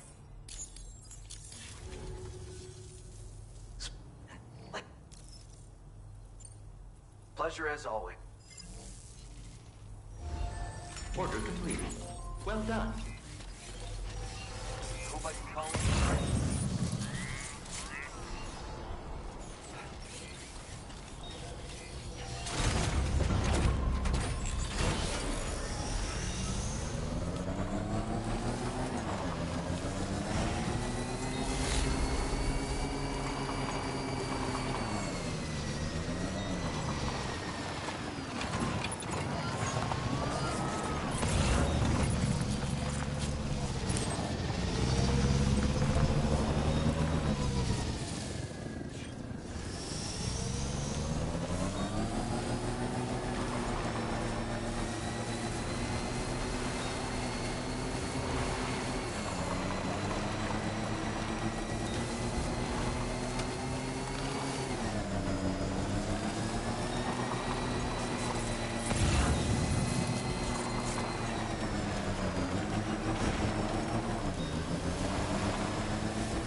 Did not think we would ever get this back. A talented porter like yourself might appreciate this. We have allocated more Now displaying your current porter grade. You could...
Felt like fielding a bunch of orders for me, huh? Sam, you may be one of the most important people in my life right now. Let me show my appreciation with this gift.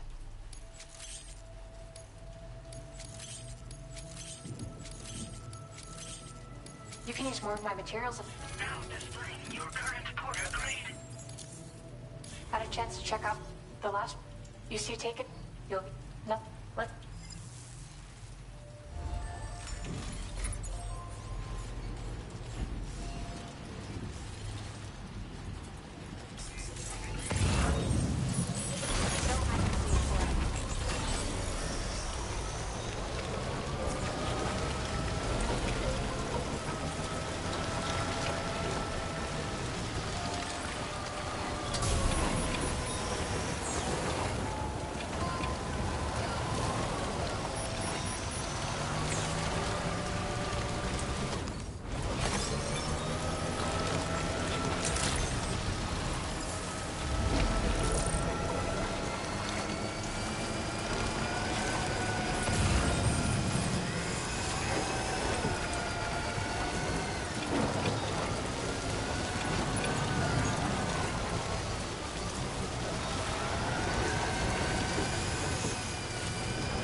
Damn it. Ay, Dios mío. Picked this up while you were out and about. Since you've been so good to us, allow me to entrust you with some... We're increasing the quantity... Now displaying your current porter grade. You're good. It's... Thank... Order completed. Well done.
Hello.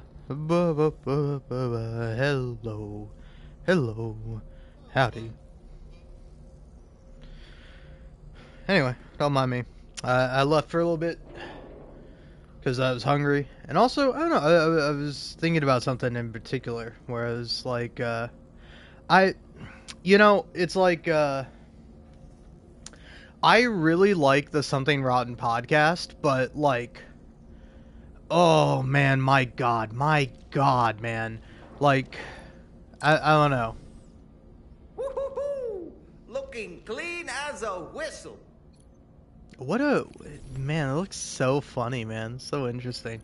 Dollman is such a fucking like, I don't know. That's such a Kojima ass thing, but I do genuinely love it. I do also really like Dollman as a character as a whole. But like Yazers, man. I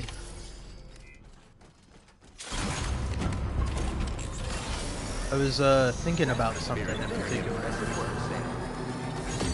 Oh yeah. The Something Wrong podcast. I've said this before, and I'll say it with my dying breath, man. They I don't know. It's been going on for a super long time, and like I perfectly understand it. But like for me, at least, like something I truly detest, kind of, or like my biggest critique of the podcast in of itself, I guess, is that like it grinds my gears so fucking much that they have all these really interesting and like cool, awesome, respectable, like really fucking sorry, can you allow me to be a dick?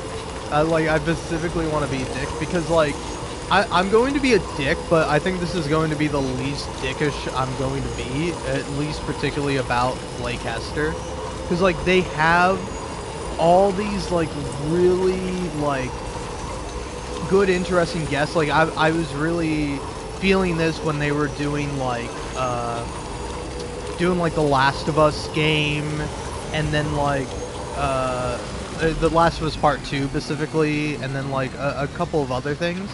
But like, God, man, like you have these guests, and then the guests barely talk. Like, Leadhead is on. It's like it's just like, you know, half an hour will go by, and like, you know, you're not talking to Leadhead, and you're not saying anything to her. Like her actual name is Penny, and Jacob refers to her as Penny, and I'm like, oh yeah, Penny. that is her name. I don't know. It's just like I don't know her personally, so I wouldn't call her Penny, but it you know, it's like, I don't know, it's killing me that it's like I think the format is good. I really like Jacob and Blake talking together, and particularly this is Blake Hester's first playthrough of Disco Elysium, so like Jacob is being careful not to spoil anything for him. And it's like, I like that as a concept. I think it does work, but I think they fuck it up when they have a guest come on and then like the guest can't fully talk, or they're too busy talking amongst themselves and don't give the guest enough time. Like I remember with like The Last of Us Part 2, there was like somebody who specifically wrote like an article about the trans representation in The Last of Us Part 2, and like kind of their thoughts on it, but like they couldn't fucking talk about it because they weren't at that part in the video game. Like, kind of the way it works is like, hey, we're going to be playing up until this point, so you can play along with us at home. And it's like, it's the most infuriating thing in the world, where it's like, fuck, man, just don't have the guest then.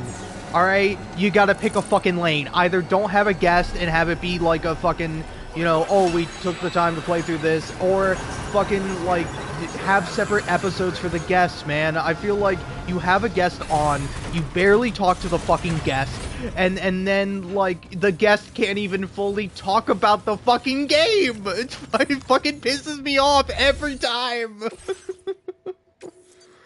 Oh man, it's like I suppose if I want to listen to Penny, i.e. Leadhead, talk about Disco Elysium, I can just go watch her videos, and I think you should too, you know? But like, it is still fucking infuriating to me that it's like I just want to hear these people talk and they can't because of the stupid fucking unnecessary bullshit idiotic format of the fucking show. No offense. All right, like with all the love in my heart, it's like I think it's a great idea. I think it is fucking terrible in execution, thus like pissing me the fuck off. Like, oh man, like the podcast episode is I'm an hour and 18 minutes into it, and like I wonder what the breakdown is. I wonder if I were to be like, okay, here's how long Leadhead has talked, and then versus like Jacob Geller and Blake Hester, and it's like I actually think it's really cool. It's like I like hearing about Blake Hester's first playthrough and kind of like being careful not to spoil things for him. And like I'm fine with him and Jacob Geller doing that. But it's like when you have a guest on and the guest can't even fucking talk about the thing they want to talk about, fuck you, man. Come on. Because like I think it is actually really cool listening. Because like it's like if I were to make a podcast, like a dream podcast, if I could get like a buddy, if I get like a friend, where like it's like I don't know. I've had this thought for like a very long time, of like I wish I could like get somebody who wants to get into video games but has never played them, and then I want to give them like a bunch of games to play. Like here, I'll hit you with this idea, and you let me know if it is a good or bad idea. But I want to have someone play through like Red Dead Redemption 2 or something like that, like a game with a morality system, but like specifically Red Dead Redemption 2. Turn off the thing that shows honor increasing or decreasing, and then specifically like try to get away from like the tutorial. Like I don't want the game to tell them about the morality system, and I want to tell them like, hey, play the way you want to play. Like I would love to see how somebody would play Red Dead Redemption 2, particularly if they didn't know it had a morality system. Like would the game succeed in kind of pushing them to be a better person? Like would they kind of inherently be like, oh, I want to do good things and I want to help people and I like them? Or would they treat it more like GTA 5, where it's like, oh, morality doesn't matter, I can just go around killing people and it's not a huge deal? And like I don't know, I think that would be like a really fascinating thing. And like I don't know, I think it would be cool, like if playing alongside someone where it's like you don't necessarily like direct them on what to do, but you like observe what they do and you like answer their questions if you feel it's like it's okay for you to do so. Like say for example, if they're like, hey, if I pause the game, does the game still run? And it's like, depending on the game, it's like, no, when you pause the game, it's paused. So like, you can take a break all you like. Like kind of just more general information that like they might not necessarily be able to glean from the game itself. But yeah, it's like I don't know. I think that would be kind of cool, because it's like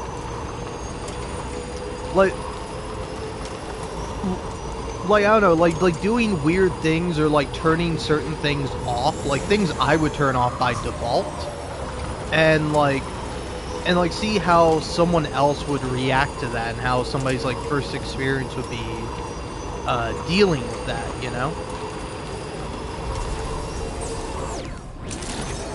And like I just think that would be like a neat thing. It's like I'm kind of getting that with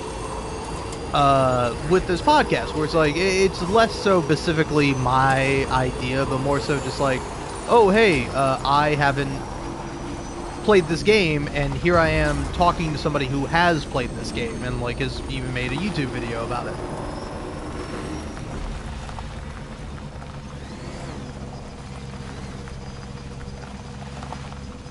Hey game, I'm not gonna lie, you're being really annoying to me right now.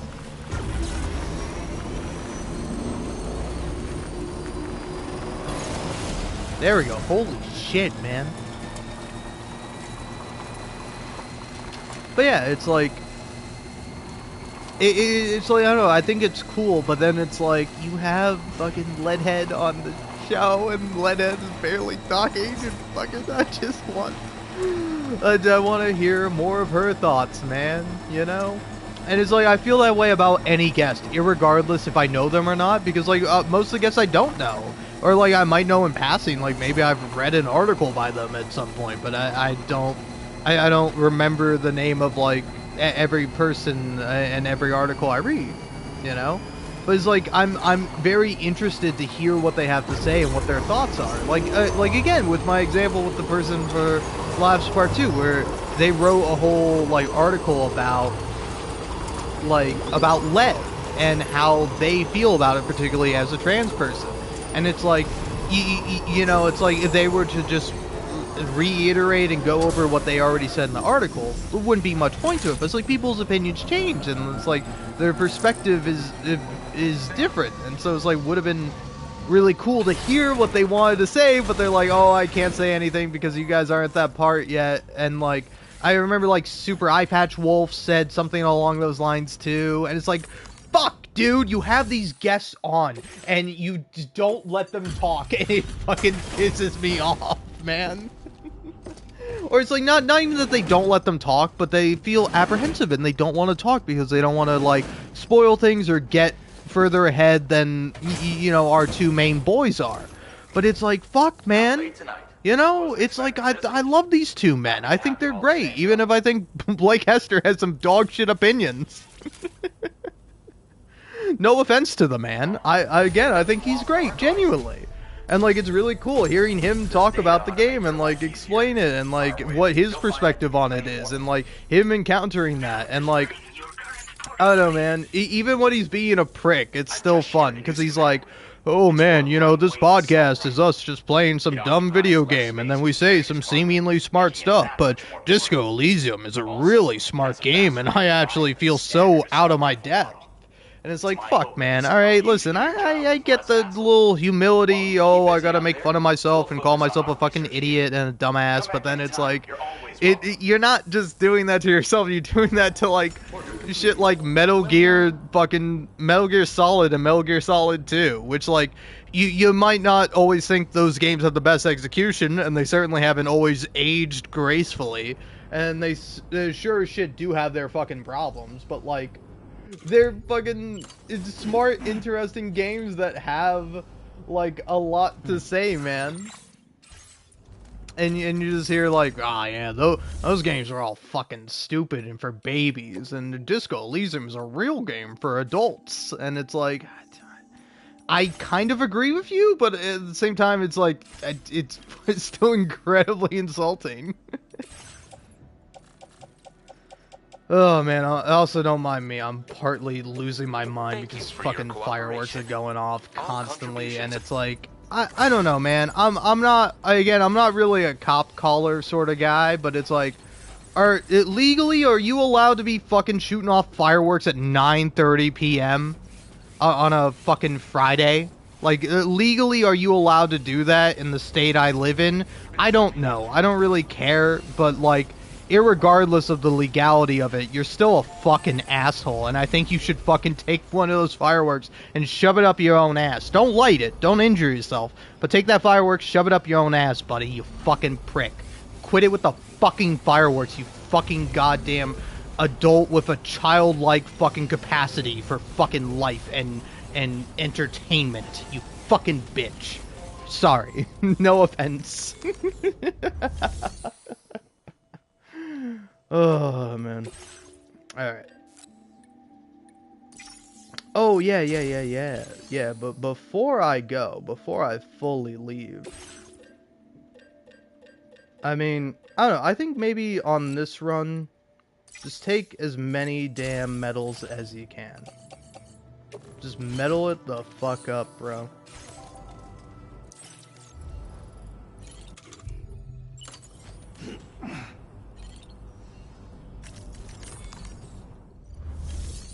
Because, like, here, now a genuine question. If I want to claim materials and... I were to get like just one full thing of ceramics. Okay, that's over my cargo capacity, but one thing of ceramics I can do.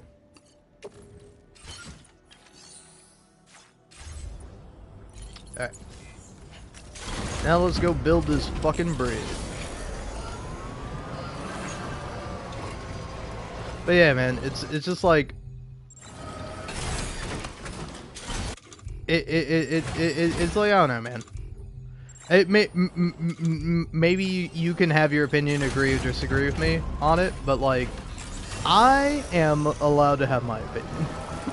As everyone else is allowed to have their opinion, I am also allowed to have my opinion. And my opinion is maybe that of an asshole, but hey, listen, I might yell, I might shout, but however loud I might get, it is fucking, you know, never as loud as a fucking firework, and just a bunch of fucking fireworks. And it's like these fucking asshole prick bitch little dick fucking losers will just keep shooting off fucking fireworks when they should be shooting off fucking blanks into their assholes.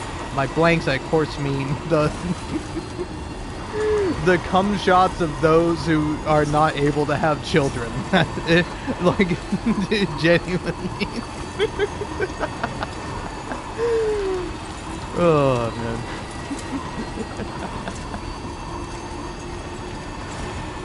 Because, like, I don't know, again, it's like, shooting a blank up your asshole in terms of a gun would quite literally do nothing, except it wouldn't, because, like, again, I'm not a gun guy, I don't know fuck all about guns, but, like, even if you're shooting a fucking blank, it's still dangerous. Like, you don't want to put, like, a gun to your head and shoot a blank round, you know?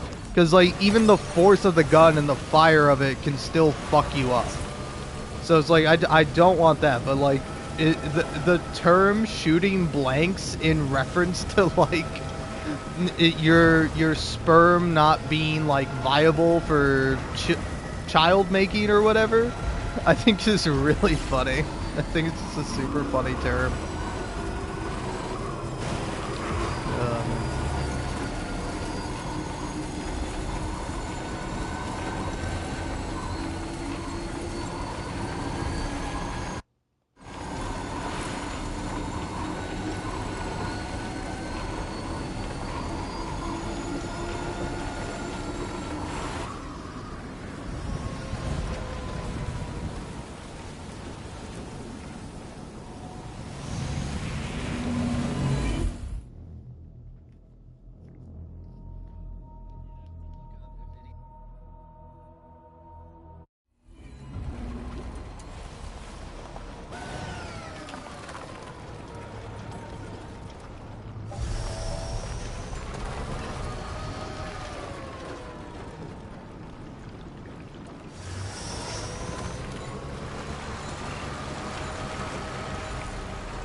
It specifically what Jacob Geller here says to Leadhead, i.e. Penny. I don't know, I feel weird because like they call her Penny on the show, and like again, it's like I don't know her personally, so I would feel weird about doing so. But it's like oh yeah, her name is Penny. Like she has mentioned it in some of her videos. It's kind of like if somebody came into my live stream and like I've never talked to you or seen you before, and you're like, hey Liam, I'm like, you don't know me, don't fucking say my real name. I don't mind you knowing my real name, but it feels a little weird to be saying it. But anyway, it's like he says, Jake Geller says to Penny, like specifically, which is like honestly fascinating to me. Like this is so cool because like I understand Blake not getting this conversation, but like in Disco Elysium, there's a conversation you can have with Joyce about the Pale. Now, if you know nothing about Disco Elysium, if you never played it and you're just listening to me talk for whatever reason, none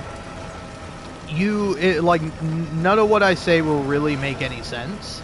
But like, it is such a fucking fascinating conversation, and honestly, to me, it's one of the most important conversations in Disco Elysium. Like, one of the key moments in Disco Elysium is Harry, the hairy man you play as. We call him Harry for short. But like, is Harry talking to Joyce about the Pale and like her explaining it, and it's like fascinating to me that like Penny mentions that she never got that conversation with Joyce, and then Jacob says, "Oh wow, that's interesting. I'll talk to you about it after the show." And it's like, I want to, like, if it is a private conversation that you want to have, hey, fine by me. But it's like, the reason why they're not talking about it on the show is because of fucking Blake Hester being there, you know?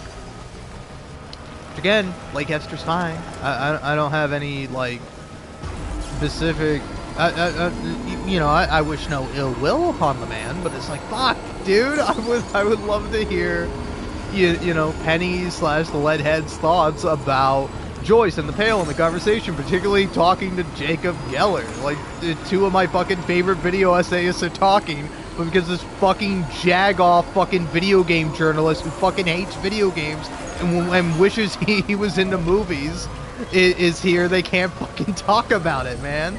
It's like, it's kind of funny. I don't know, I feel it's deeply ironic that it's like, I don't know, it's not deeply ironic, but it is funny that it's like, Blake Hester was not like a big fan of Hideo Kojima's games. Maybe he liked the idea of them more so than anything else. But like, but it's like, buddy, you're another version of Hideo Kojima. You're obviously a guy that wanted to get into films, that wanted to be like a film writer. You want to write about films, but you kind of just wound up for whatever reason being in the video game space, and that's exactly fucking Hideo Kojima's story. Like, Hideo Kojima wanted to be a film guy, but didn't have the opportunity to do so. But he had the opportunity to be a game guy, so he just made fucking video games. So yeah, I don't know. I think it is deeply funny.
Also, I don't know. It's kind of funny because on the first episode they were talking about like the dirtbag left, and it made sense. I don't know. I just here you let me know what you think about this. But so again, also one thing I'm definitely not doing is defending Cumtown or any of the people on it. The only thing I have said is that like sometimes they do have a funny bit, but other times they are just saying slurs. And but like I don't know, it is kind of it is interesting that like that like you know Blake Hester, upon like immediately hearing the name Dick Mullen, is like, oh, that's obviously a reference to Nick Mullen, where it's like, oh, okay. But then like there's like another character called Idiot Doom Spiral, and he mentions it's like I did have to look up if this guy was voiced by Nick Mullen, and thankfully he's not.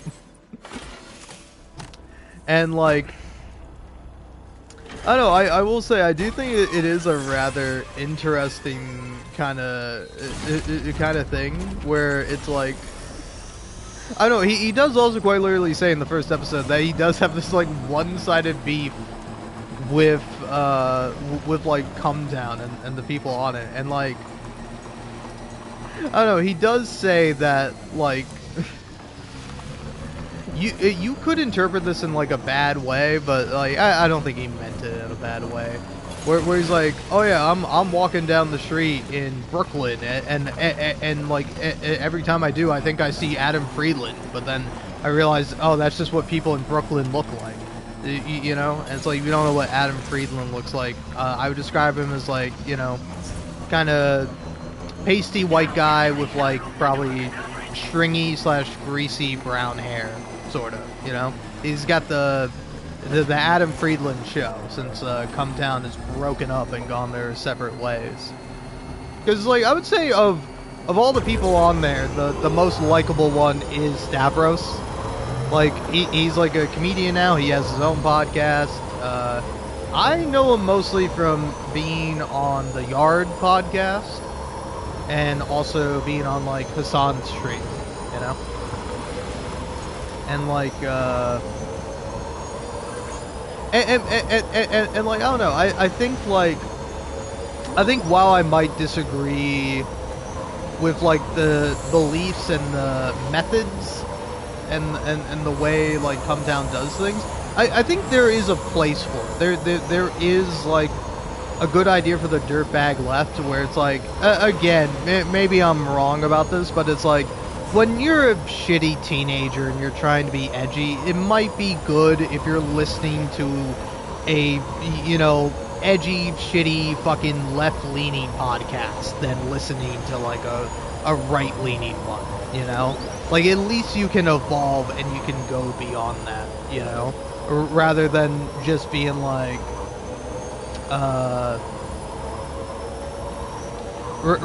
rather than just like kind of being stuck in like getting stuck in that sort of phase of like, oh, I'm gonna be edgy forever, and there's only one way to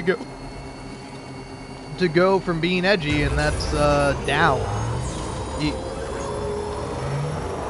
You know, whereas like you can pull back from being edgy, and you can like get more, you know, genuine, non like horrible political and philosophical beliefs. Like, I do believe that. I do believe in the ability for people to change and to grow from like experiences, you know?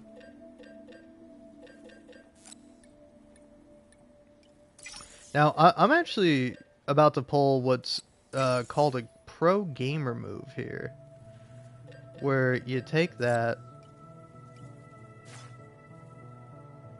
Well, yeah, how many are here total? 210. Yeah, you can't split that up too good.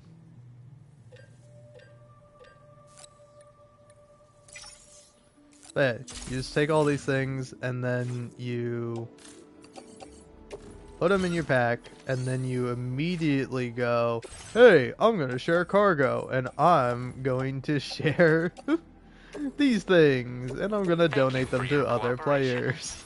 All contributions. That's kind of a scummy thing to do. Oh, but I will actually take those chiral crystals for myself, if you don't mind.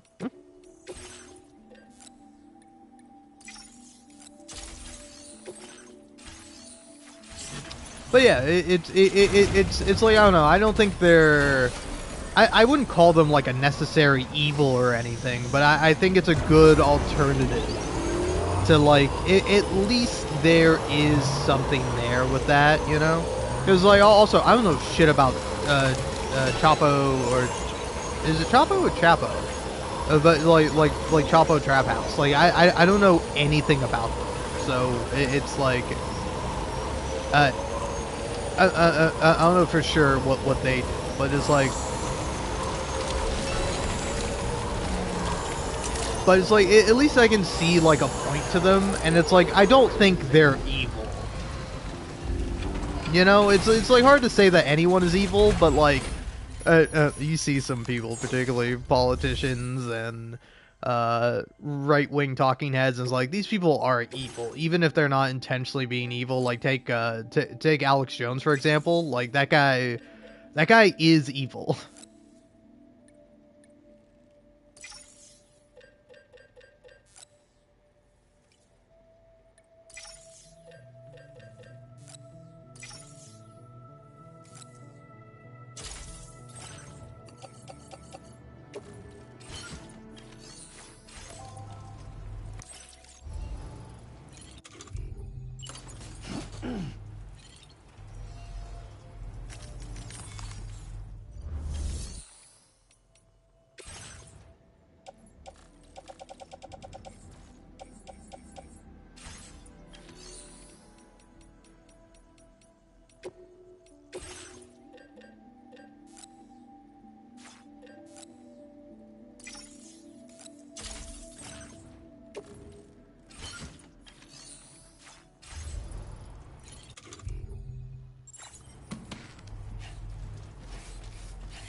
But yeah, it's like, I don't know, I think there was a place for it, but like, I don't know, it's just, it's a very funny image to me, to be like, oh man, I hate this guy so much. Whoa, hey, this guy sounds like Nick Mullen, I gotta make sure that it's not Nick Mullen. Of like, and again, I have to express as best as I can. I'm not trying to be a dick to Blake Hester, but I am just thinking about like, of like him being the other guy, and then fucking Nick Mullen being Don Draper, where they're in the elevator, like the fucking classic scene / meme of like. Of like, I don't know, I forget what the guy says, but it's like, I fucking, it like, you know, I despise you, Don Draper, and Don Draper is just like, I don't think about you at all.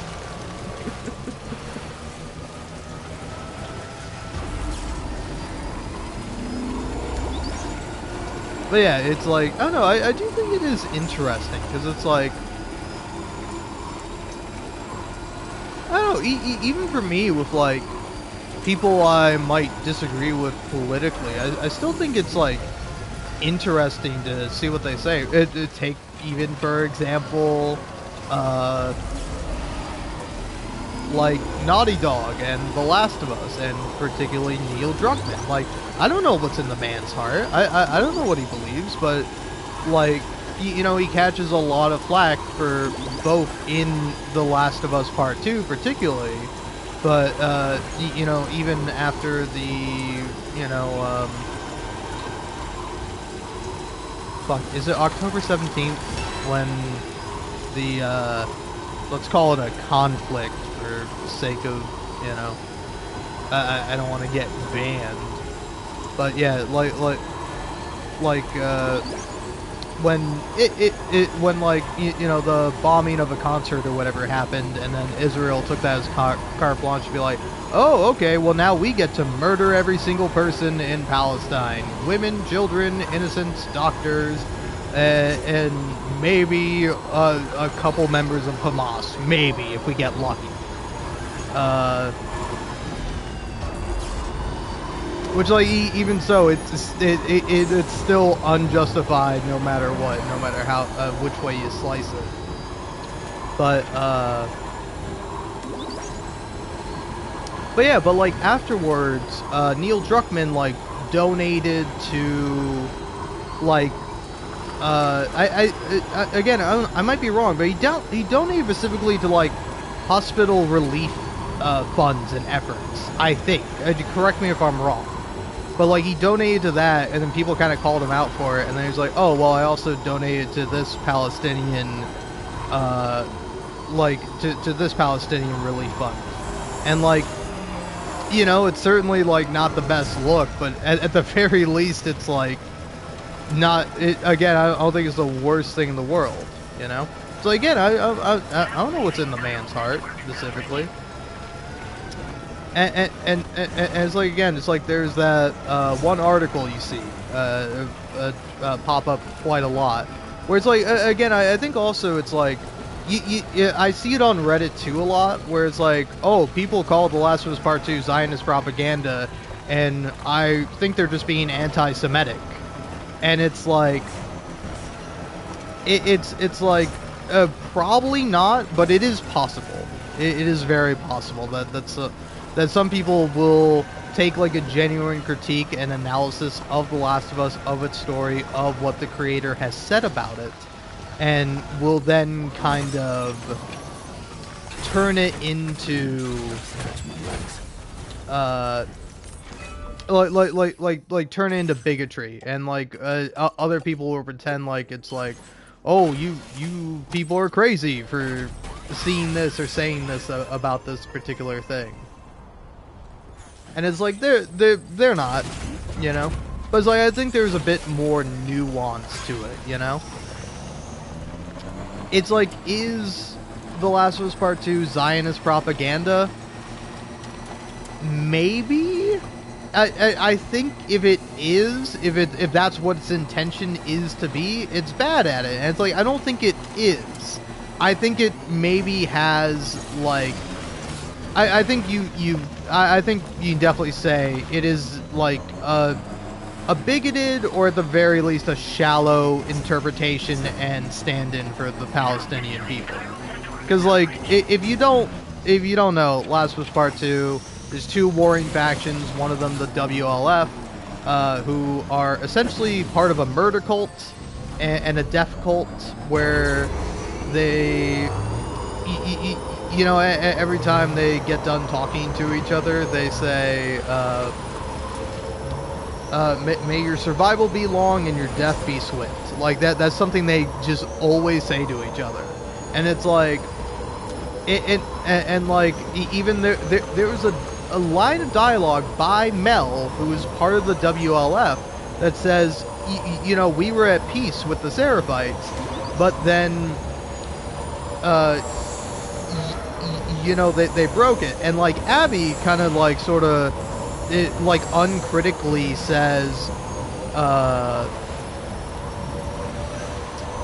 like, oh, well, the Seraphites broke the peace first. And then Mel responds to her by going, Abby, they were throwing rocks at our soldiers, and then our soldiers shot them, you know?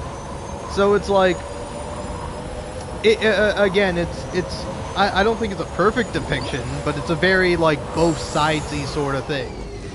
Which is like, you know, if one side wasn't astronomically more powerful than the other and systematically murdering the other side, it's like, yes, both sides have done bad things, but, like, you know, obviously, it's not just that. That's not where the conversation begins and ends, you know?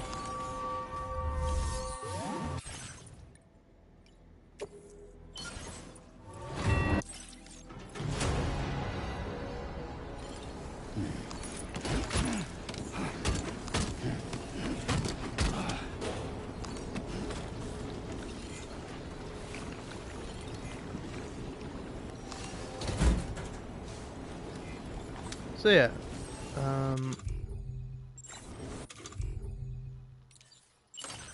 checking my cargo. All right, 320. So how many chiral crystals do I have to put in to get 320 ceramics? Oh, okay, you can only do the max. All right.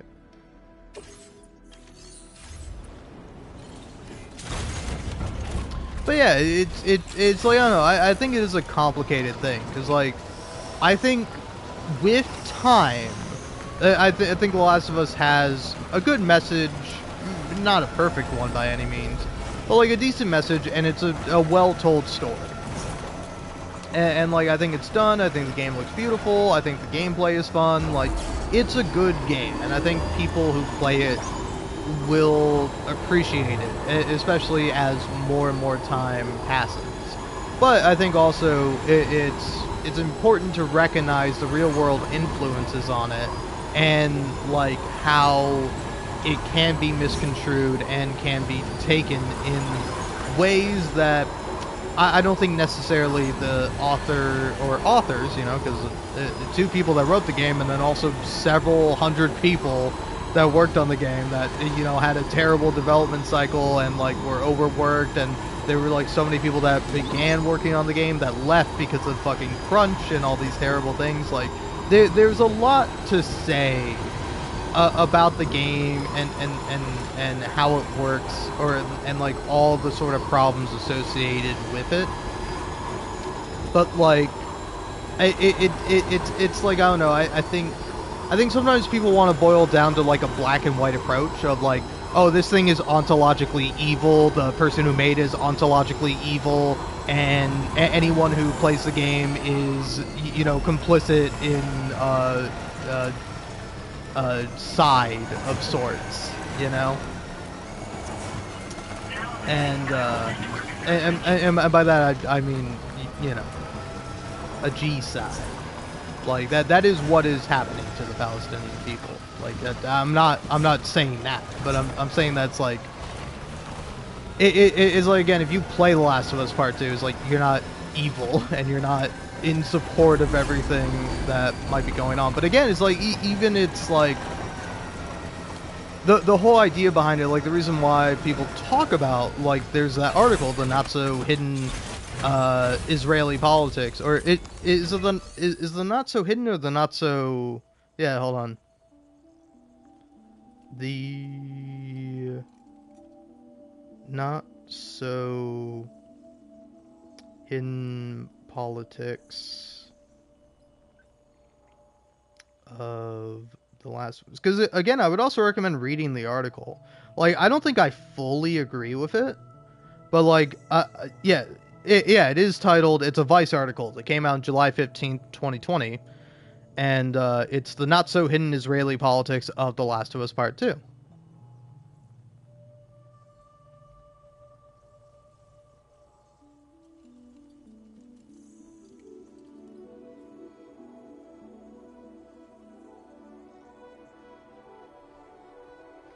Yeah, it's like, I don't know, I think there is a lot of debate surrounding it, and like,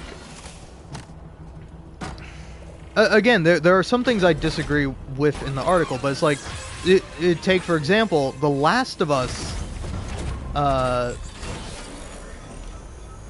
you know, Part 2 is very specifically inspired by the fact that Neil Druckmann watched a video of 2 Israeli soldiers being killed by a group of Palestinians.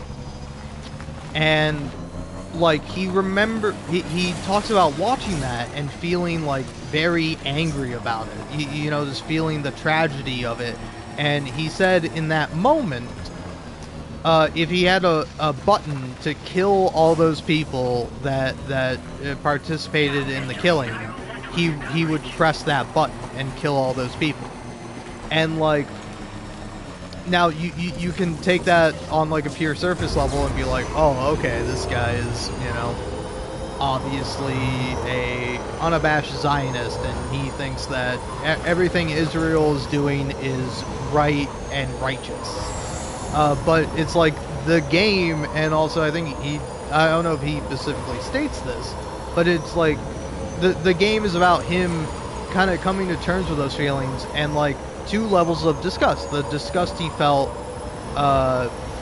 about the killing itself and the people who did it, and then the disgust he felt at himself for feeling that way, for it feeling so violent and feeling like that's a reasonable response. And so I think The Last of Us Part 2 is like a deconstruction of that. So even though it's a very violent game, it ultimately has an anti-violence message. It has a lot of anti-violent themes there within it, and it's like and it's like, you know, it's like, it's very, I don't know, it's like, it's obvious that like the conflict in the game is inspired by the Israel-Palestinian conflict, but I don't think it's necessarily meant to be a one-to-one, you know, where it's like, it's kind of like both sides of the like both sides, like it turned up to 11, you know.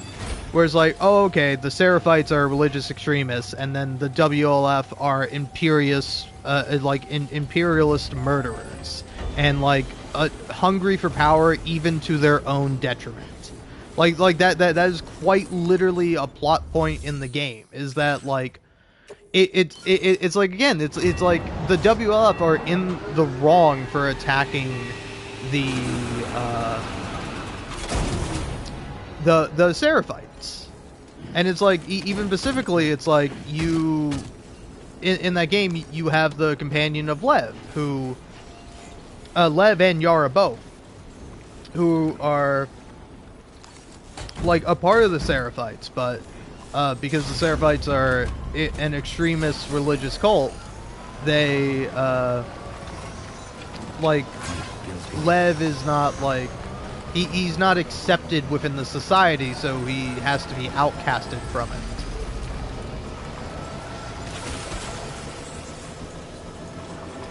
And like, again, I think within time, it's like, it can be taken separately as like, oh, okay, this is a critique of religious extremism, rather than like, oh, this is how Neil Druckmann sees Palestinians, as a bunch of extremist, cult-like religious people that are violent and bloodthirsty. You know, it's like,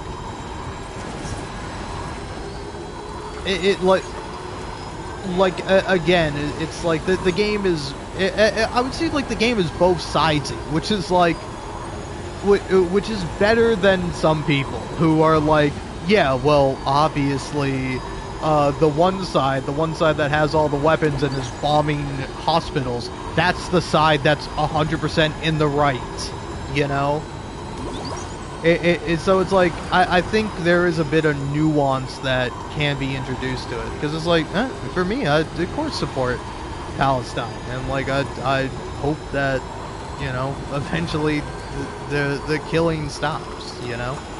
It's like, I don't know, it's like, I think a lot of people sort of boil it down to like, oh, it's not just as simple as like stopping the violence, and it's like, well, yeah, it is, but it's on the more powerful party to do so, you know, where it's like, I don't know, it's like people are afraid to say that it's like, it's unjust for Palestinian people to fight back. And it's like, you can believe that it's just for them to fight back, but you can also still recognize that, you know, killing people inherently is wrong, and that, you know, the killing of people perpetuates and causes the cycles of violence, which is what The Last of Us Part 2 is specifically commenting on, and like specifically doing stuff with, and like, you know, just like commenting and talking about it.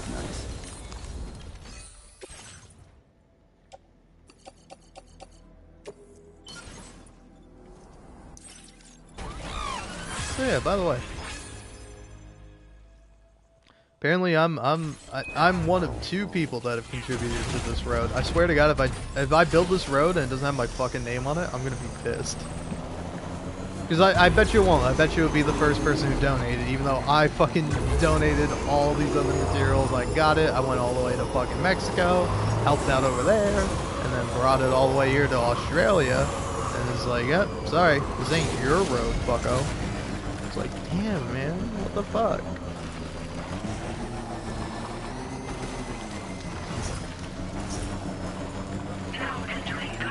But yeah, it's like, I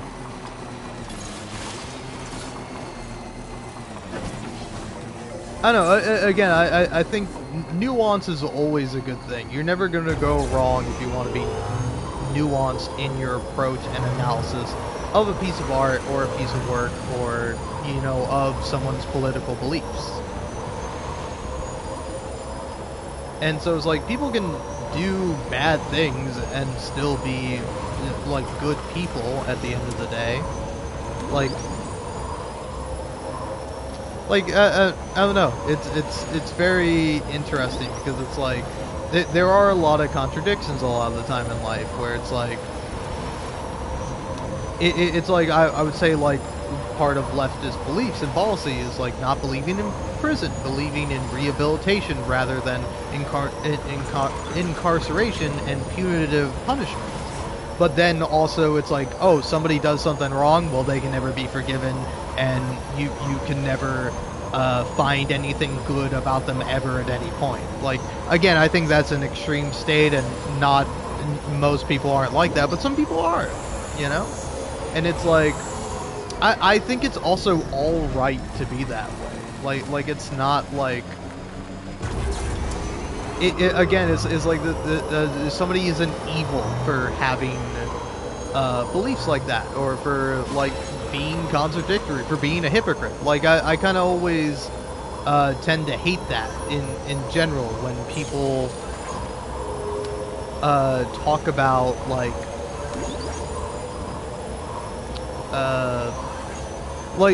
criticize people based on their hypocrisy. Like I think Norm Macdonald has like a really funny bit about this, where it's like, yeah, did you hear about that guy who was murdering all those people? Yeah, and the worst part about it was the hypocrisy. And it's like, no, the worst part about it was the murdering. like the bad thing someone does is bad in and of itself. It doesn't necessarily matter if that person is being a hypocrite when they're doing the bad thing, you know? It can be something to point out, it can be something you can use as an argument or something to strengthen your point when saying that, oh, this person is bad, or they say bad things, or I disagree with what this person says. Like, again, it's like, you know... I think you can never go wrong with a little bit of nuance.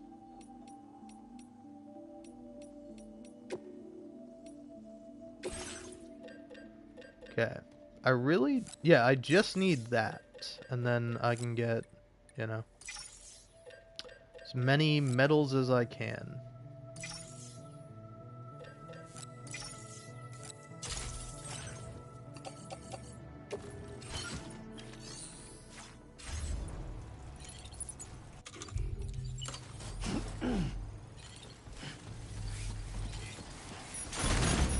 But yeah, I don't know. Feel free to agree or disagree with me, but it's like... I don't know, again, I think it is like an interesting thing. Like you can say, for example, talking about like presidents, and specifically talking about the presidential election, where it's like, you know, it's like, I don't think anyone should really be glad that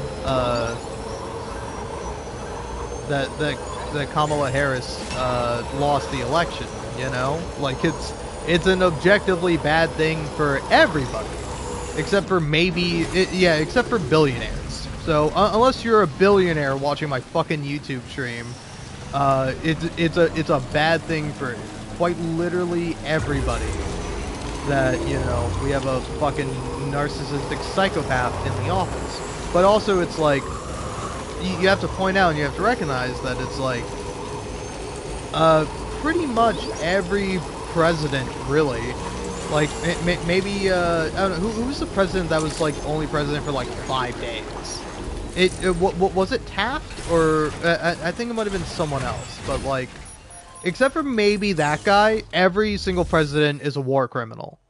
Like, they're all, like, people who have done reprehensible, terrible things.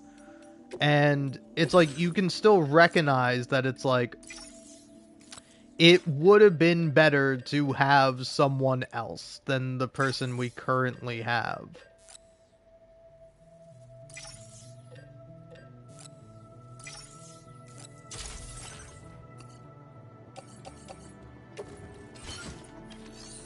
And it's like, again, I don't think like Kamala Harris necessarily would have been a good person, but she would have been a better person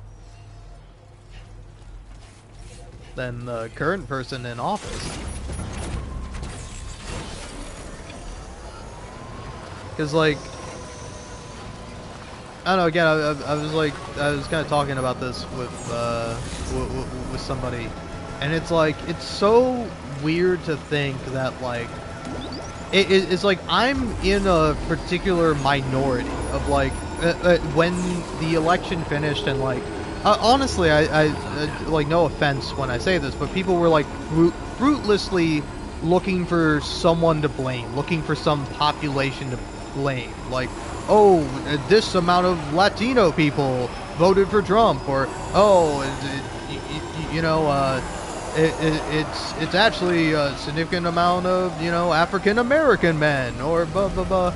Or it's like, you know, sure as hell wasn't African American women, I'll tell you that much. But it's like kind of looking for people to blame, and it's like, yeah, it's if you look at the stats, it is white men and white women. And it's like, I don't know, again, I say fruitlessly looking for someone to blame, because it's like, it's like, again, it's like, you don't need to have, like, the generalizations with it, you know, where it's like, those people voted for whatever reason that they did, and maybe they might regret their choice, they might regret their decision, but they did what they did. And, like, I don't know, it's weird to me when I think about, like, oh yeah, I'm like, because, like, I think it's a small number. It's a really small number. It's like 20% of white men that voted for, like, Kamala Harris overall. It's again, I'm not 100% sure, but it's like, I can't believe. It's like, I don't know, man. It's like, I don't know, I don't have a lot of friends, really, so I can't speak from personal experience.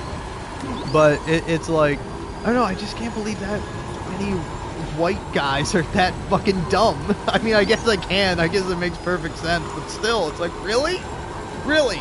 Fuck, man. God damn it.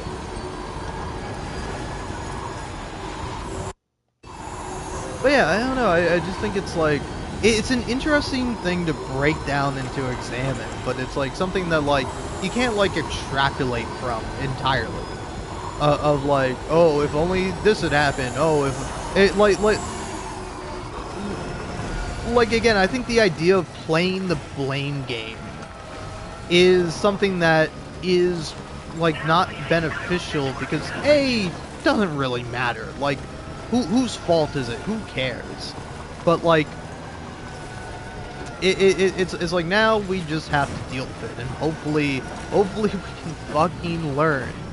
Hopefully other people will fucking, you know, grow some empathy. I'd fucking hope that they do. But yeah, it's I don't know, it's a very complicated, very sad thing, honestly. Thinking about it, talking about it, examining it.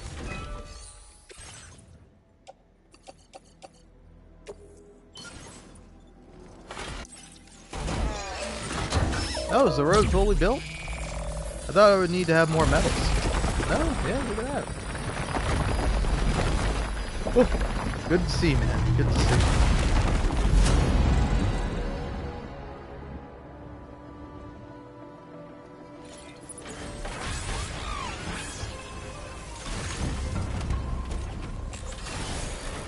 Oh yeah, wait. Hold on, I forgot to check.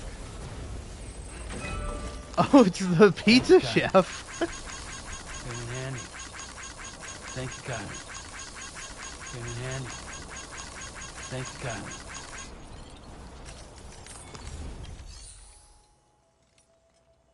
Well, yeah, okay, so I was wondering about that symbol. I'm like, is that actually someone's profile picture, or is that like a in-game NPC? No, in-game NPC, apparently. Alright. Well then. Look at that.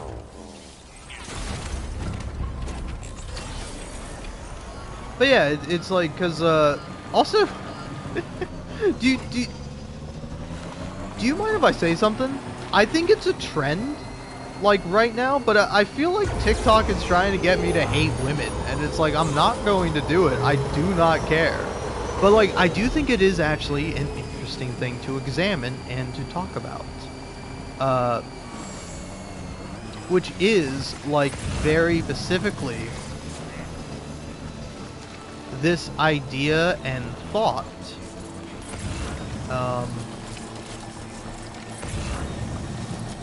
Like, within where, like, I've been seeing, like, a lot of people talk about, it's like, particularly men. Like, if you're a woman and you want to talk about this, go off, queen. But if you're a man, I don't know. It's like, I get it, bro, but maybe you shut the fuck up and talk about this with your boys, and then you can suck each other off instead of making a fucking dumbass TikTok post about it. Full offense.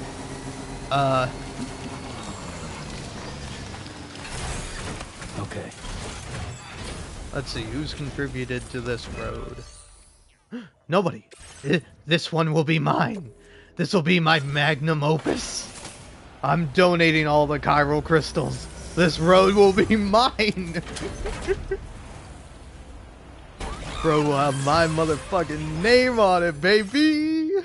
Nobody will use it because there's no reason to come where I am, but oh baby, I've told you before. Do make me a ballad, I'll lie on the floor. Alright, alright. But yeah, lovely and jubbly, bro. Lovely. Jubbly, man. Fuck yeah. Hell yeah. I don't even care if my Tri-Cruiser is almost ruined. I'm fucking stoked, baby.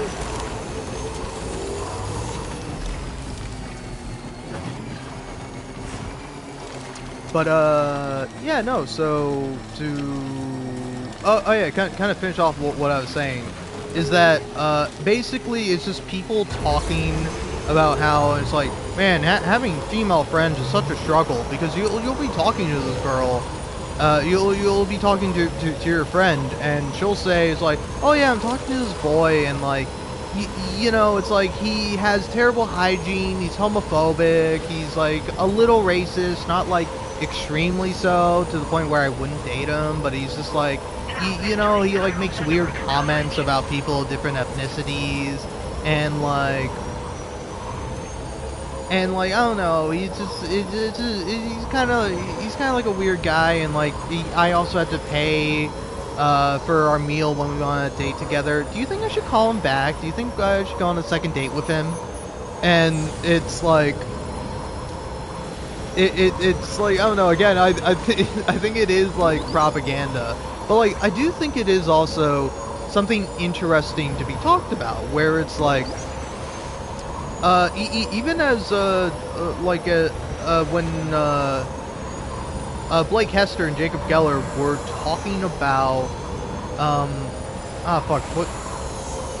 what's her name? Apparently she's like the sailor, like,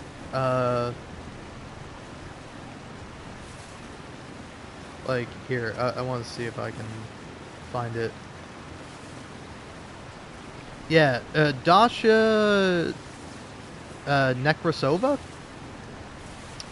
Where, like, she was, I think, originally the voice of Claudia in Disco Elysium. And, like, I think she's kind of known for being on the,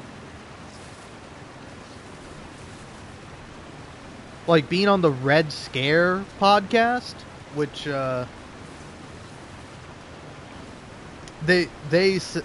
Blake Hester and Jacob Geller said, like, used to be cool, and then they kind of took a dive.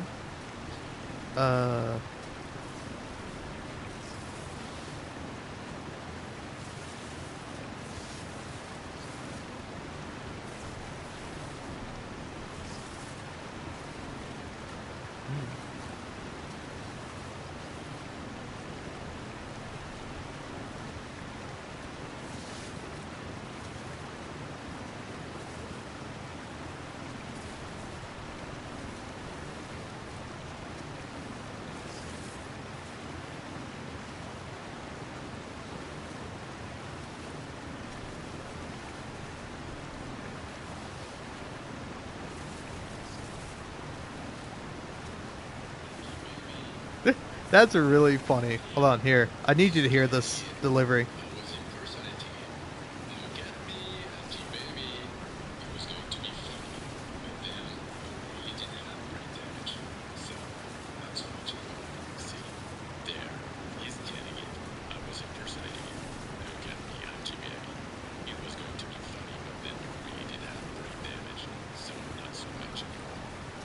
Anyway, if you don't know anything about Disco Elysium, don't worry about all that. But like, the first one is the same voice actor, so they didn't change the voice actor. But like that the original performance of "Look at me, I'm G Bevy" is really fucking funny.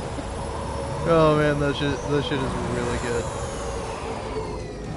But yeah, it's like stuff like that that makes me want to like find like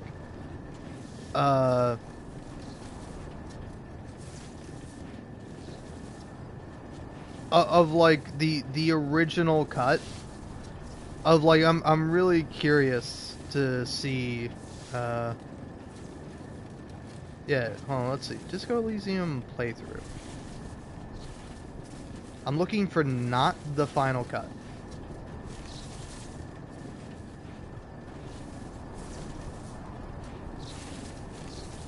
So it's like 2019, so I'm looking for something that would be 6 years ago. That's 3 years ago.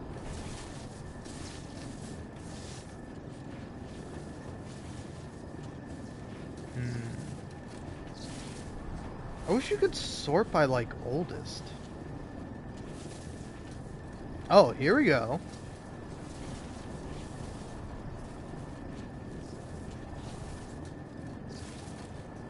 No, that's, yeah, definitely the final cut.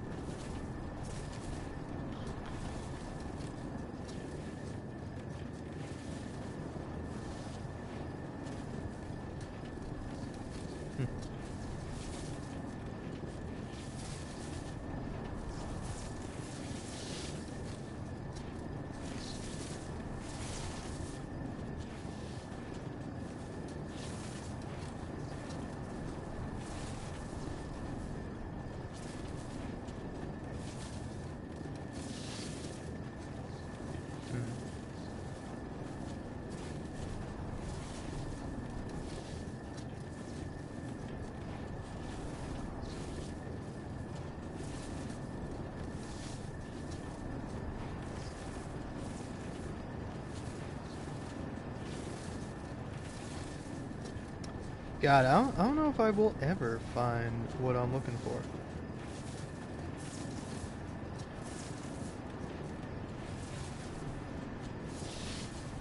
Yeah, I don't know. I think, full offense to YouTube, YouTube is kind of a bitch and a fucking idiot where it will always prioritize something new over something old. Like, not always, but like, it's like, I don't know, man. I wanna like sort by oldest. In terms of like, yeah, like it's so dumb that it's like you can change what time, but it's only for today, this week, this month, this year. I want something from 2019.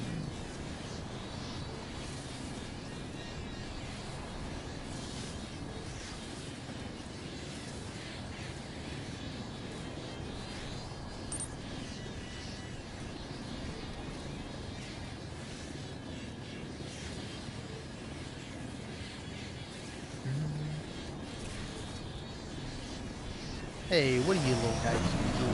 Get out. Silly little guys. Being all silly and shit. That's my life.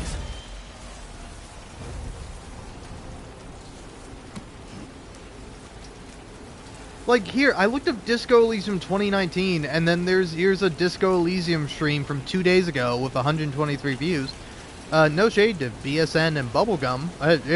It looks like it'd be a interesting playthrough. It's called I'm gonna disco all over your Elysium, cough cough, communism.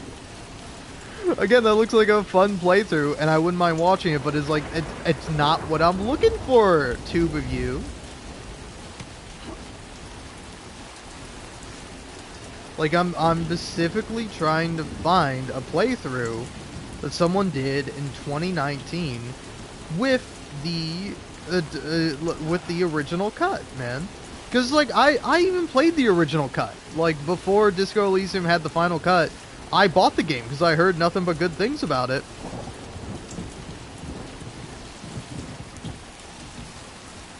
And it's like, I don't know, man.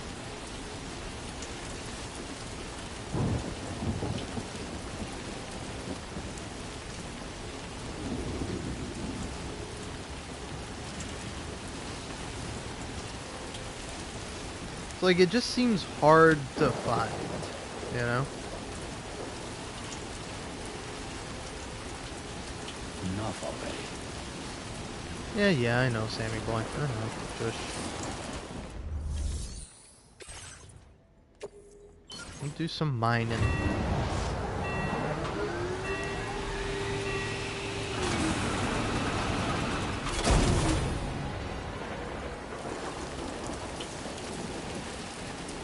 Yeah, say for example, if I look up Disco Elysium original cut, which is like, that's not how any title, or how any video would be titled.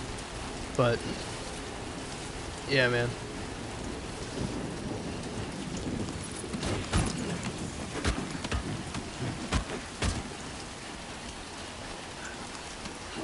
I don't know, I think honestly, my best bet is probably just going to be asking on, like, Reddit or something. Like, going like, hey, does anyone happen to have, like, a playthrough of the game from the original cut? Like, it can be commentary, no commentary, anything, or anything, man. I just want to fucking see it. Because, like, I don't know if it's possible, but, like, can't you still get the original version on PC? Like wouldn't you be able to download it or specify it's like, oh, I want this version of the game? It's like, maybe I could access it if my fucking computer had audio. My fucking shit-ass laptop doesn't have any fucking audio, man. It pisses me off. It's fine because I barely use the thing. It's like, if I wanted to use it, say for example for this, it's like I can't do it because I don't have fucking audio.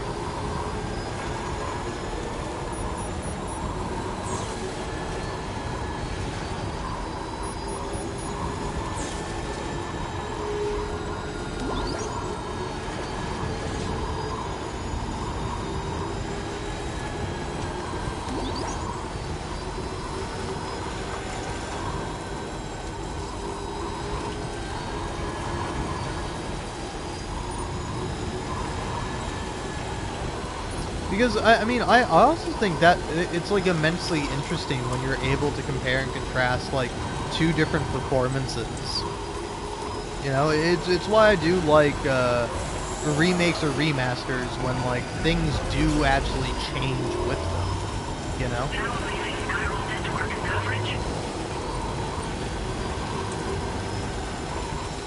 Where it's like, I would much prefer, like, a remake rather than, like, just a plain remaster most of the time.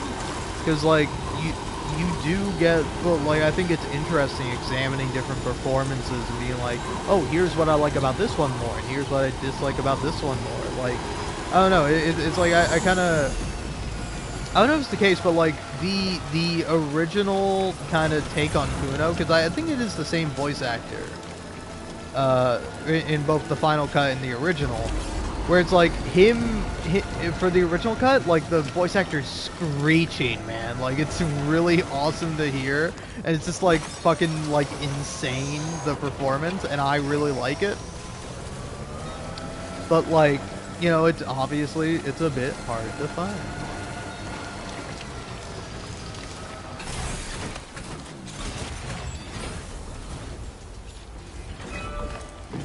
Come on, give me that.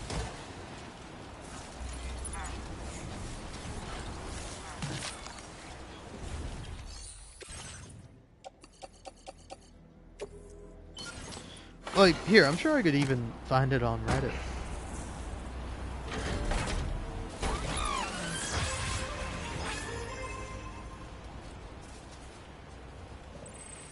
Yeah, hold on, wait. I was actually just looking at Disco Elysium post. What the fuck was it? No, not that. Alright, so I still need about 2,800 for this thing here.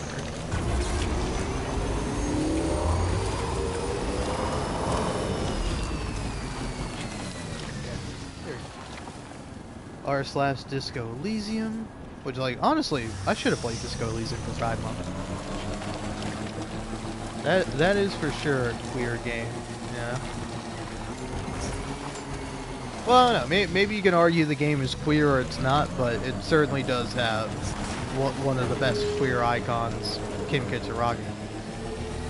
But, like, I love Kim so much. Like, I don't know, it is really cool. It's just always nice whenever you're hearing about Disco Elysium, just hearing people, like, gush about Kim, because he really is so great. Well, like, Kim is definitely someone I aspire to be. Like, to be as calm and collected and cool as he is. Like, it's fucking sick, man. But unfortunately, I'm less of a Kim and much more of a Harry.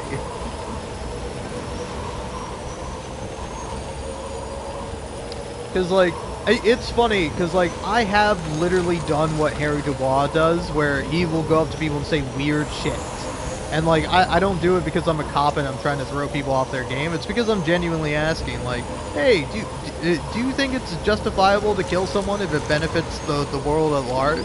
And, like, most people answer that question with no. But, like, some people answer that question with yes. And when they do answer with yes, that's interesting, you know? Because, like, yeah, fucking, I gotta make sure no one's listening, because this is, like, a fucking real story that, like, I don't think paints me in a super bad light, but I literally asked that question to some people, like, during lunch, and, like, no offense to whoever did this, probably the same person that, like, I don't know if it was the same person, but probably, like, it's at least a similar person to the time where it's like, I remember, here, I'll tell this story first. There was, like, a guy in my theater class, and, like, we weren't friends or nothing, but, like, it didn't dislike each other by any means. And, like,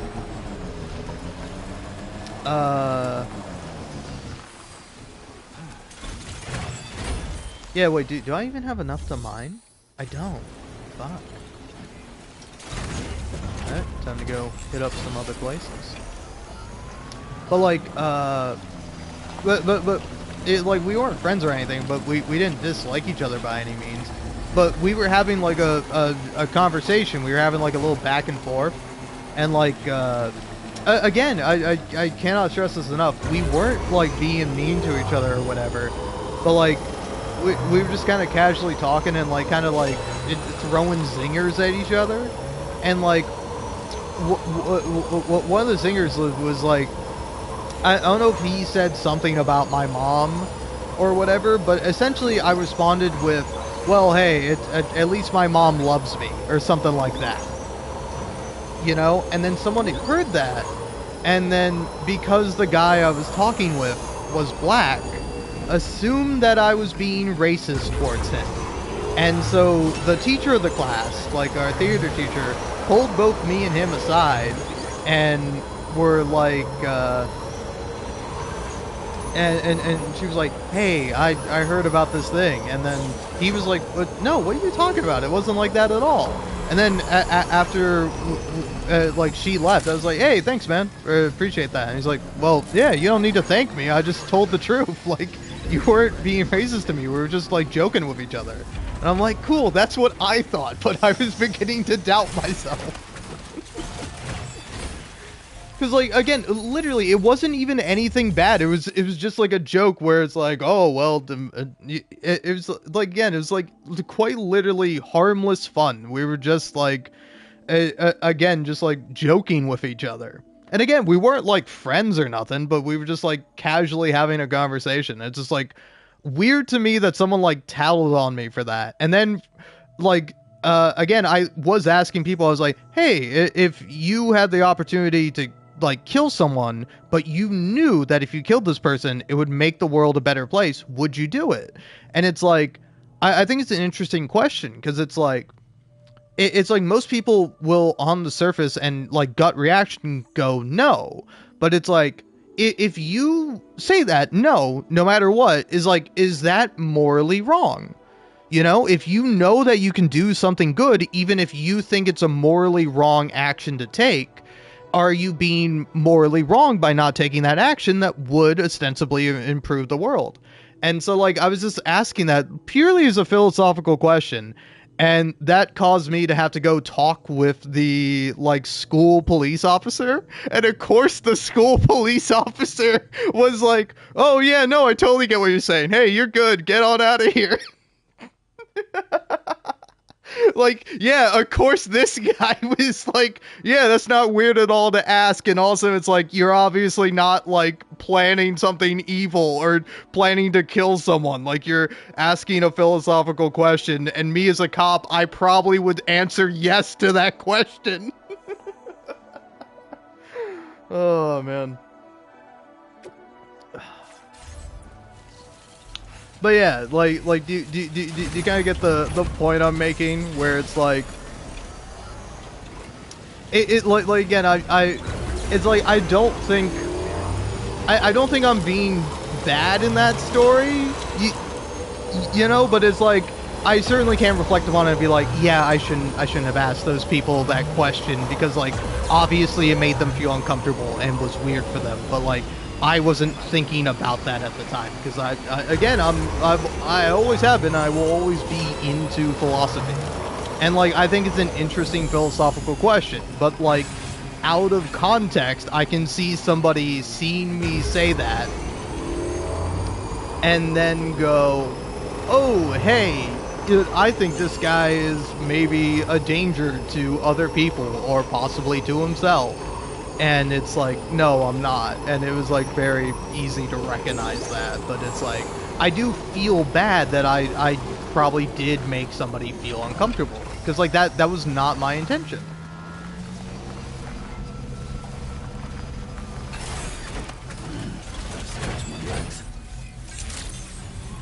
But yeah, it's like, do you see how that story makes me look bad? Because even if you're like fully on my side, you fully understand it, still weird thing to ask. And then also it's like the cop is on my side in the story, and I don't think that makes me look good. Oh man. Alright. We'll be taking all the ceramics you can muster. Take all the ceramics you can muster, Buster.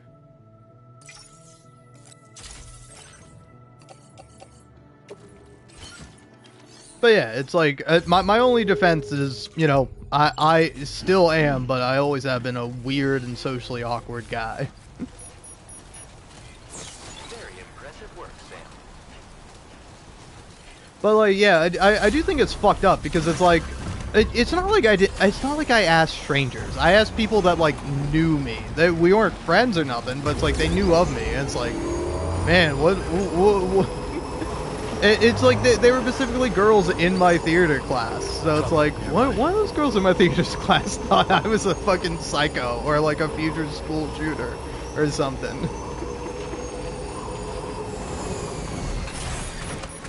Which, I will say, not understandable in a certain extent, but it's like, I can understand your reasoning. I can see it now. Like looking back on it, it's like, yeah, I probably shouldn't have been asking, like, people I was acquaintances with that question. But I don't know, I just got, like, kind of stuck on it. You know? You ever been a teenager before?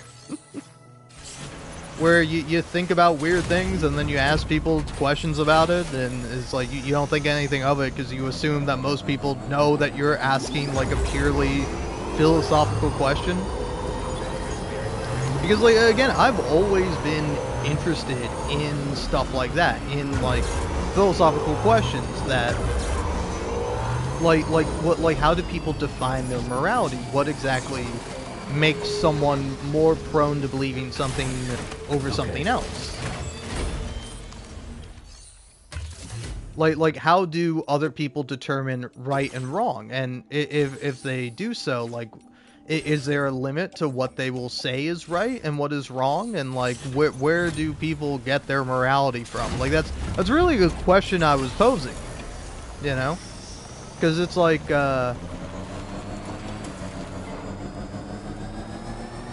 it's like, I don't know, I don't want to necessarily make it about this specifically, but it's like you take for example God and like the Bible, and like it being very specific on like, oh, this is a sin and this is not a sin, and it's like, huh, okay, and it's like, as like murder is a sin in the Bible, so you should not murder, thou shalt not kill or whatever, but it's like in the Bible, does it allow for self-defense? Do you think that, you know, you can justify a war and still have that be congruent with your religious beliefs? You know, because oftentimes, take the Crusades, or, you know, pretty much really any war, kind of, there's usually some, and not every war, but like a lot of wars have like religious reasoning behind it, or like ideology associated with it. And it's like how much does an individual person's perception and how much does a person's ideology and like their beliefs, like again, I think it's a, oh no, again, you might go, wow dude, you're a psycho, but I feel like if you want to call me a psycho, I can call you an idiot. You know, like I think one is definitely worse than the other, and it's not being an idiot. I'll tell you what, man, I would rather be an idiot than be a psycho any day of the fucking week, guaranteed. But yeah, it's just I find it to be very I don't know, I find it to be an interesting thing. I really like philosophy, and I think it's it's deeply like fascinating subject, and one that, like, even if you're like, oh, I'm not interested in philosophy, that's a philosophy, bro. You're still participating in it. It's like saying, it's like, oh, I'm not political, bro. Everything's political. You saying you're not political, that shit's political, bro. Like, you gotta come to grips with the world that you live in. You have to be able, willing, and ready to examine the world. You have to be able to understand it, be able to, like, you know, really, like, struggle with your beliefs and decide if something is right or wrong in your eyes, you know? And what exactly that means to you.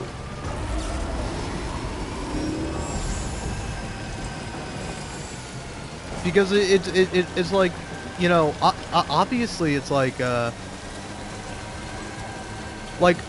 think, again, even in terms of like that specific question of like, if you had the opportunity to like end someone's life, but you knew it would provide a benefit for whatever reason, you know, it's like, would you do it? Would you be capable of doing so? And if you're not capable of doing so, do you think that makes you a bad person? Do you think that is a flaw that you have? You know? And it's like, obviously it's a hypothetical question, so it's not like a real thing that you have to grapple with. But I do think it is something that, I don't know, I think people should think about. I think it's always better to think about something and really like wrestle with it than just be like, oh, that makes me feel uncomfortable, I don't want to think about it. I mean, if it does, then don't. You know, it's like, I can't force you to think about anything. I don't know why you're still listening to me if you don't think I have anything to say or anything interesting to contribute to the, you know, collective conversation that we have as a species. But like, I think there is also a lot of difference where it's like, say for example, Big Joel has a fantastic video about it. It's quite literally called Twitter and Empathy. And like, there's a tweet which he finds really repugnant, and I do as well. But, yeah, hold on. Twitter and Empathy. Yeah, Twitter and Empathy, Big Joel, 1 million views. And then he also has another one with talking specifically about a shoe on head tweet called Twitter and Anti-Intellectualism. But yeah, I think Twitter and Empathy is much more pertinent to the conversation, because there's this tweet where this person talks about how there was a shooting at a college, and a man went into a classroom, pointed a gun, and told all the men to leave. And so the men did, because they had a gun being pointed at them. And then he shot the women that were there. And I think, I don't know the exact statistics, so forgive me, but I think, 14 people died, and I think there were 16 women. 2 of them were injured and, fortunately survived. But, all of them sort of survived. And the post on Twitter is specifically somebody going, these men, they left and they didn't do anything to protect the women of their class, and they should feel bad about this. And this is because of sexism and big city culture, where it's like the bystander effect, where everyone else thinks someone is going to do something, so no one does anything.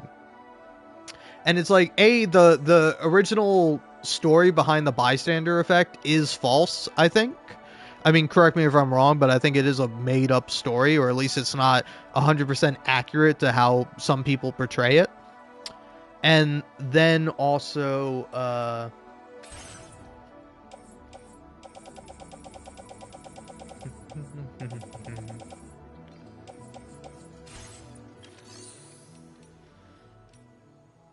yeah, no, claim materials. There we go, that's what I'm looking for.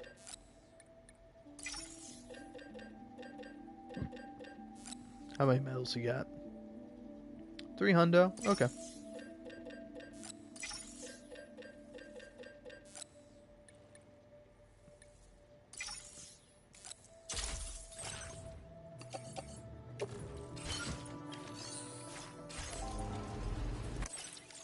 But it's like it's obviously not how the person who wrote the tweet portrayed it to be. Like, obviously it's a very tragic thing, it's a very sad thing to have happened, but it's not as they paint it to be, where it's men being sexist and not valuing their lives of their fellow women. It's, people who were victims of a shooting. And like, specifically, it's a very cruel tweet to make, because like, some of the men who did survive, who, lived because they had a gun pointed at them, and they did what the guy with a gun pointing at them said, which is like, again, a perfectly reasonable thing to do. Some of them went on to kill themselves after, because, they felt such guilt for not having done anything, for not saving, but they also didn't know. It's not like the guy went in there and was like, hey, I'm going to kill all the women. He said, hey, all the men line up on this side, women line up this side, men leave. And it's like, it's like they're students. They were all students in a classroom. You're not expected to, like, put your line, or put your life on the line, where it's like, I don't know, you can, like, rephrase my question of, like, if you had the opportunity to sacrifice yourself for another person, would you?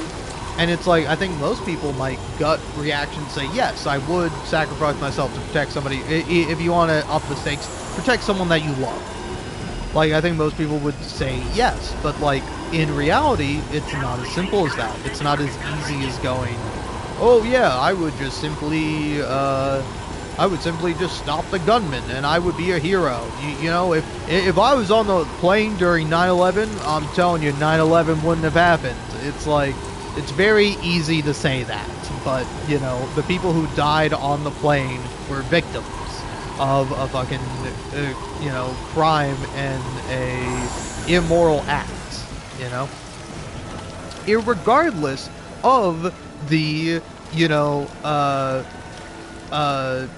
political the political reasonings behind the attack, you know.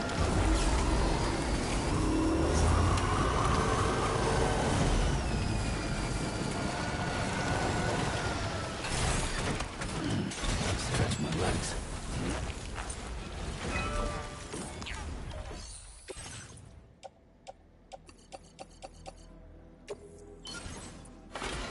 So yeah, again, I hope you understand that my overall point isn't that like, oh man, people are bad or you know, blah blah blah blah blah, anything. It's more so that's like, the world is complicated and it's very hard to like know what you will do when a dire situation comes across you. And it can be very hard to, you know, act rationally, to think fully, where it's like, you know, if you're in danger, you are perfectly acceptable to be fearful of that, to act somewhat irrationally, or you could say even immorally, because you fear that your life is on the line. And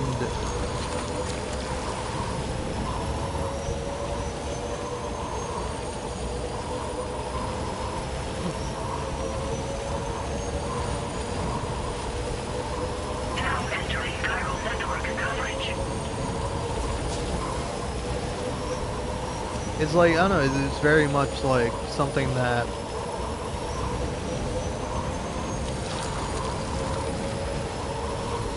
I don't know, it's something that I think is obviously a very complicated thing, and it's like, it's hard to simplify it, but like, you should do your best to understand it and engage with it anyway, in terms of like morality of like how people decide what to do in, like, you know, in tragedies, in like, you know, the situations that honestly should not happen.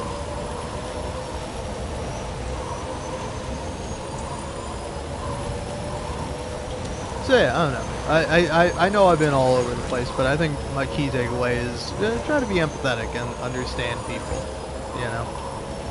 And know that morality isn't as black and white as you may want it to be, or as you may think it is on occasion, you know?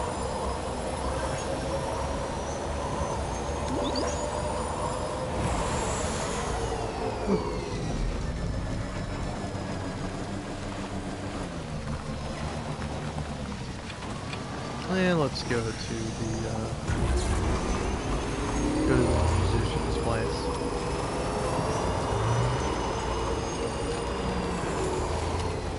But yeah, I don't know. I will say that this is kind of nice. This is why I do enjoy having Zero Fear streams on occasion, because I can just like get my thoughts out and like say various things, go on different tangents, and you know, talk about things that, like, again, I really have no business talking about. But you know, it's like, I'm just like any other person on the internet. I am a person. I have my own opinions and my own thoughts. They're not always right, they're not always good, but it's like, I want them to be good. I want to try to be as good as I possibly can. And if you don't try, if you don't ever get your thoughts out, and at least hear them out loud for yourself, then how are you ever going to evaluate them? How are you ever going to judge them? Like, ideally, I want someone to listen to me and have a conversation with me and talk with me. But it's like, I also, again, you know, kind of going back to that story about me in high school, I don't want to be misunderstood. I don't want people to think ill of me because of, like, my poor phrasing, or just not, like, expressing everything in the way in which I intend to.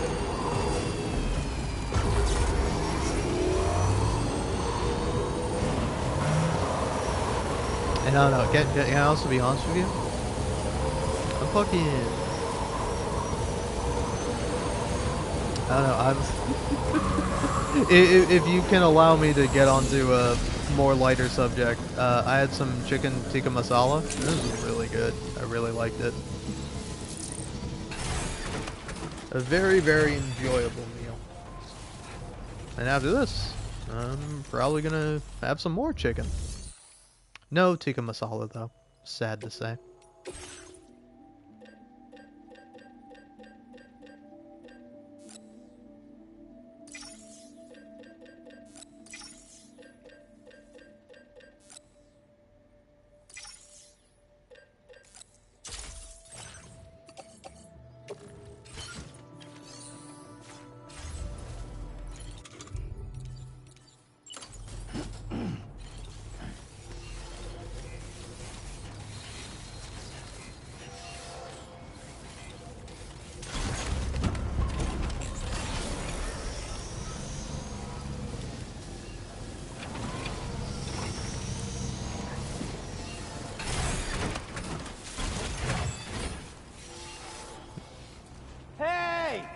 Zen Boy Osho.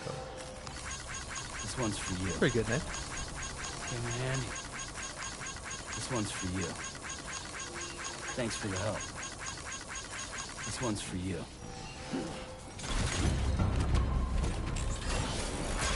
But yeah, anyway, I'm gonna go back to listening to my podcast about Disco Elysium. Which again, one of the best games of all time, but also it's like, as Jacob Geller pointed out in specifically the episode, and then also just a general warning for Disco Elysium, it's like Disco Elysium does cover a lot of sensitive topics, and like in the case of this episode, the topic of sexual assault is brought up, and like, I don't know, it's a very like Disco Elysium I think has a very interesting commentary on it. And like it's in part like a tragic one because of like of how like women relate to this experience where there's a character in the game and like you've been told by other people that she was sexually assaulted, and you go ask her and she goes, "No, I don't think so anyway."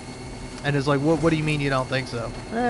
You know, there's a lot of drugs, a lot of stuff happens, and it's like, I don't know, it is like a, I don't know, it's a genuinely sad thing, but it is something that is, like, true to some women, you know? And, like, the nebulous lines of consent and how people interpret interactions that they have. You know, interactions, but you know what I mean when I say that. That's good.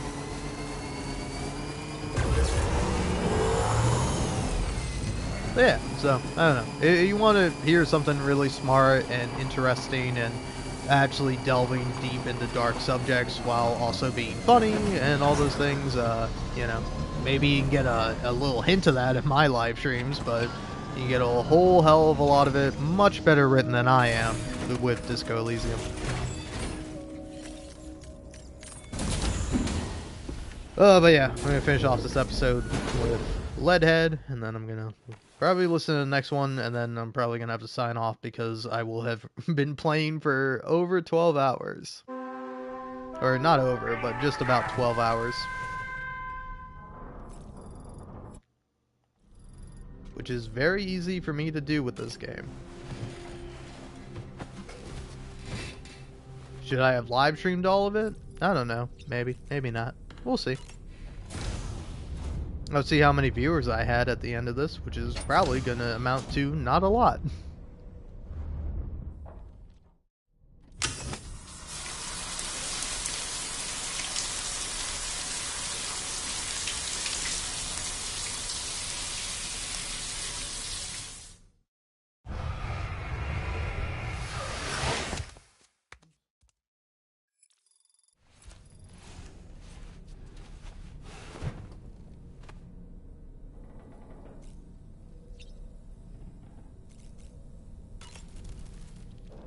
Nothing like a warm shower after a hard day's labor. Am I right, Sam?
I'm so mad that I hit that.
Nice. The trail.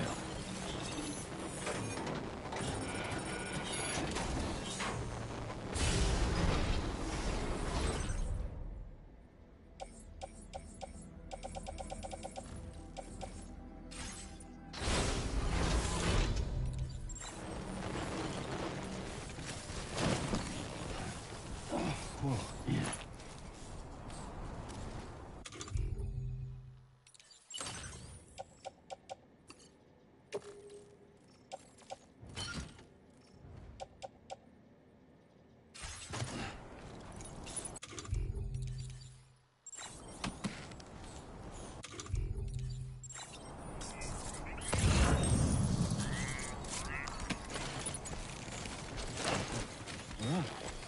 Yeah. Just like that, Sam.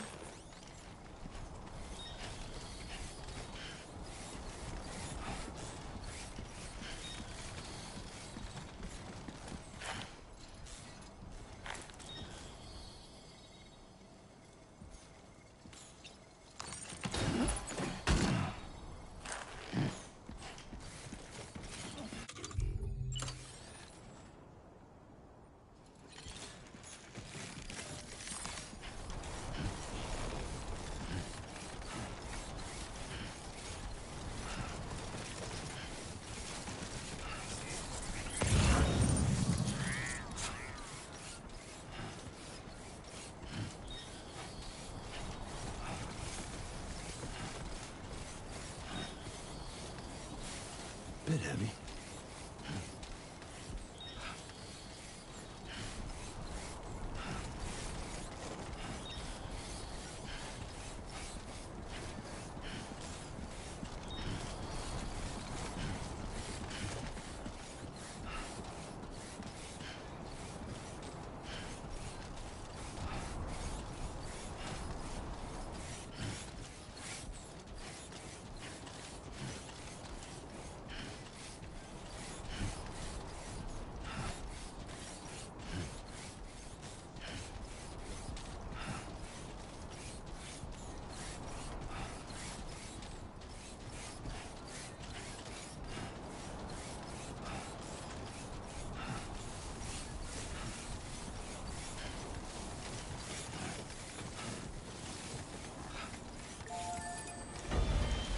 Sam. Thanks for the help. Thank you kindly. Came in handy. This one's for you. Thanks for the help.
Thank you for your cooperation.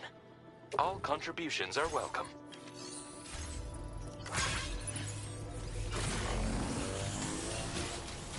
Remember to rest. Thanks.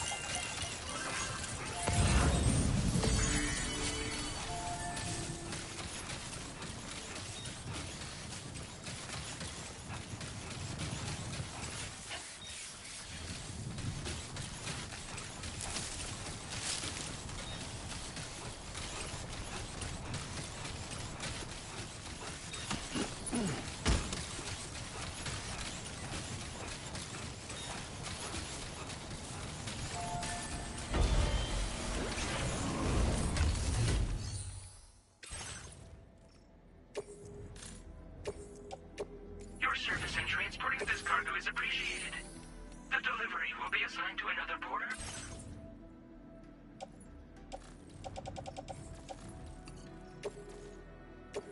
Thank you for your cooperation. All contributions are welcome.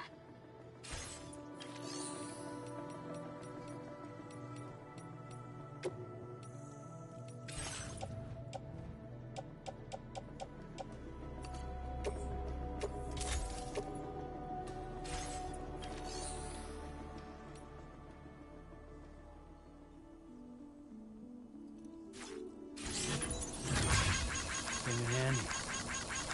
This one's for you. Thanks for the help. This one's for you. Hey, Andy.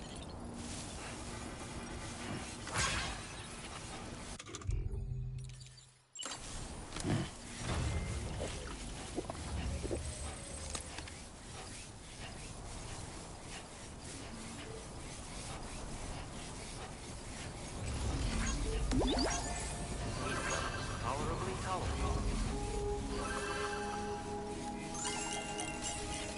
Remember to rest. Thanks.